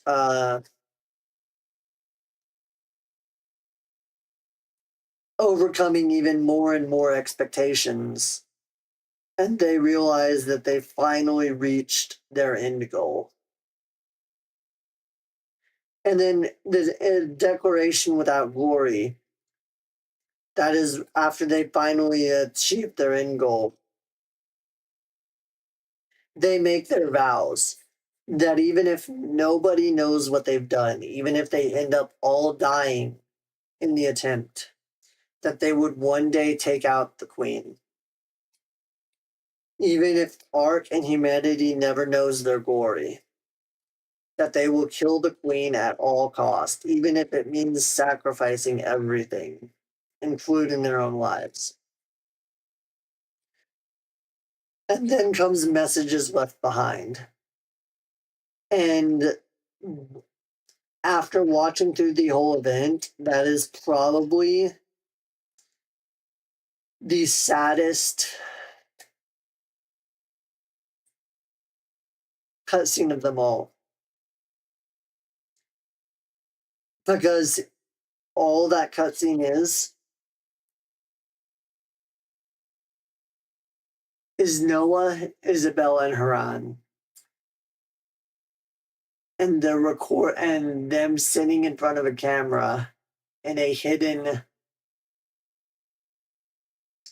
recess of one of the facilities, basically recording messages to their future selves. Of messages for after they've defeated the queen. And Johan and Cecil are watching those messages together. And that's what makes it so sad, is because they didn't defeat the queen. And now 2 of them are dead, and Noah may also be dead. For good. It's incredibly sad. Now it comes to final wrap up. So, everything has officially gone to shit. The queen did not fall. Indivilia is dead. Nihilister is also probably dead.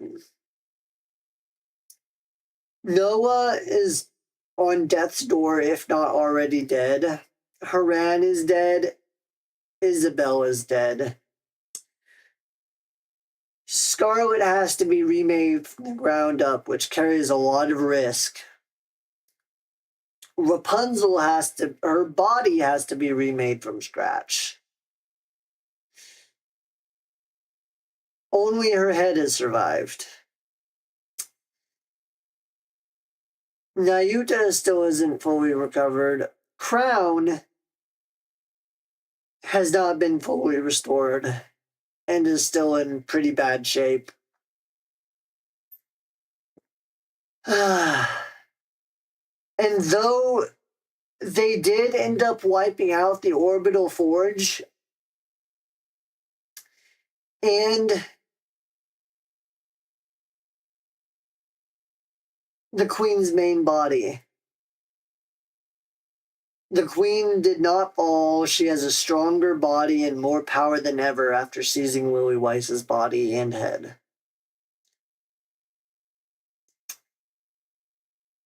So, to break it all down, the battle with the queen commenced. A good portion of her forces were wiped out, as well as the original queen's body, but there's a huge problem. The queen has the Lilith's body, which is terrifying because it has stronger physical specs than ever before. Vaphouse didn't even do jack shit to it. And she has ungodly power under her control. She has officially revived Lilith to some extent, as she has now full control over her body. And we don't even know whether Lilith's nymph is still intact and whether it might still be fighting against the queen. That's still up in the air. Inherit has fallen and most of Eden is not operational. Scarlet is at risk of death, and Rapunzel now has no body. Snow White is luckily soon to be cleared for operation and has also regained her memories from before her mind switch.